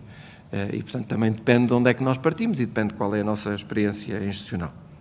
Mas em suma, sobretudo, eu acho que eu tenho, aliás, enfatizado muito isso, em alguns casos, se calhar, causando alguma perplexidade, mas eu vivo com muita preocupação este processo de revisão de RGES relativamente à questão da autonomia das instituições. Eu acho que, se calhar, há alguns hoje percebem melhor o que é que eu queria dizer quando eu ia alertando relativamente a isso. Mesmo do ponto de vista da autonomia científica e pedagógica. A tentação que hoje em dia existe em muitas áreas governativas ou em muitos setores da sociedade portuguesa para achar que as instituições de ensino superior não são capazes de decidir autonomamente ou não devem ser capazes de decidir autonomamente aquilo que ensinam, como ensinam, e já agora quem é que recrutam, e os últimos meses têm sido prolíficos em momentos que propiciam esse tipo de discurso, em alguns casos, obviamente, por situações ou episódios absolutamente lamentáveis, mas eu acho que convém que nós tenhamos a capacidade, enquanto setor, de separar aquilo que são situações lamentáveis das extrapolações e generalizações dessas situações. Aliás, em muitas dessas situações, se a opinião pública, se a comunicação social as conheceu, foi, em muitos desses casos, não em todos, foi porque as próprias instituições tomaram medidas nesse sentido. Também há uma tentação muito grande, em Portugal como noutros países, para começar a enxertar nos currícula das instituições de ensino superior tudo e mais alguma coisa. Em alguns casos até com intuitos muito benévolos, mas de facto eu acho que nós temos que ter algum cuidado no debate público sobre o ensino superior, e hoje eu acho que nós tivemos alguns momentos disso, da forma como nós desqualificamos ou aligeiramos a questão da autonomia das instituições de ensino superior. Eu acho que nós precisamos de uma autonomia que seja responsabilizadora das instituições, precisamos de uma autonomia que esteja associada a mecanismos de regulação, e nós, de facto, não temos uma tradição forte de regulação eficaz. Não é por acaso, aliás, foi curioso, hoje normalmente o suspeito do costume da má língua, que foi a 3S, não foi muito mencionado, mas costuma ser, E, em grande parte, é porque, de facto, a A3S foi um instrumento forte de regulação ao qual nós não estávamos habituados. Com aspectos que correram melhor, aspectos que correram pior, mas, de facto, eu acho que uma das dificuldades que nós temos é ter instrumentos de regulação que exatamente fortaleçam, por estranho que pareça, o exercício da própria autonomia das instituições. E, por isso, eu acho que nesta reflexão que nós fizemos hoje sobre a questão das carreiras, sobre o perfil dos docentes, sobre a capacidade de nós pensarmos os docentes que nós temos em cada instituição à luz de um projeto institucional, eu acho que há aqui um caminho significativo que ainda nós temos para fazer, mas eu sinceramente não acho que esse caminho se faça numa lógica de centralização ou de uniformização, ou seja, de retirar às instituições o poder, passa sobretudo por as responsabilizar e por criar incentivos e estímulos para que elas sejam capazes de usar isso de uma forma muito mais consequente. E, portanto, eu espero que o resultado deste debate, neste como noutros aspectos, contribua para fortalecer este binómio de uma forma virtuosa de autonomia e de regulação, e por isso é nisso que nós estamos empenhados, e por isso agradeço muito a quem contribuiu com excelentes apresentações para esta sessão, a quem contribuiu também muito para o debate e quem pacientemente também esteve à distância e que não podia participar, não só no almoço, mas no debate, mas aguentou estoicamente o dia todo e sobretudo agradeço também muito este empenho de todos aqueles que têm contribuído para que esta discussão do RGES seja profícua e mobilizadora e, portanto, vamos continuar nesta tarefa. Muito obrigado a todos, muito boa tarde e até breve.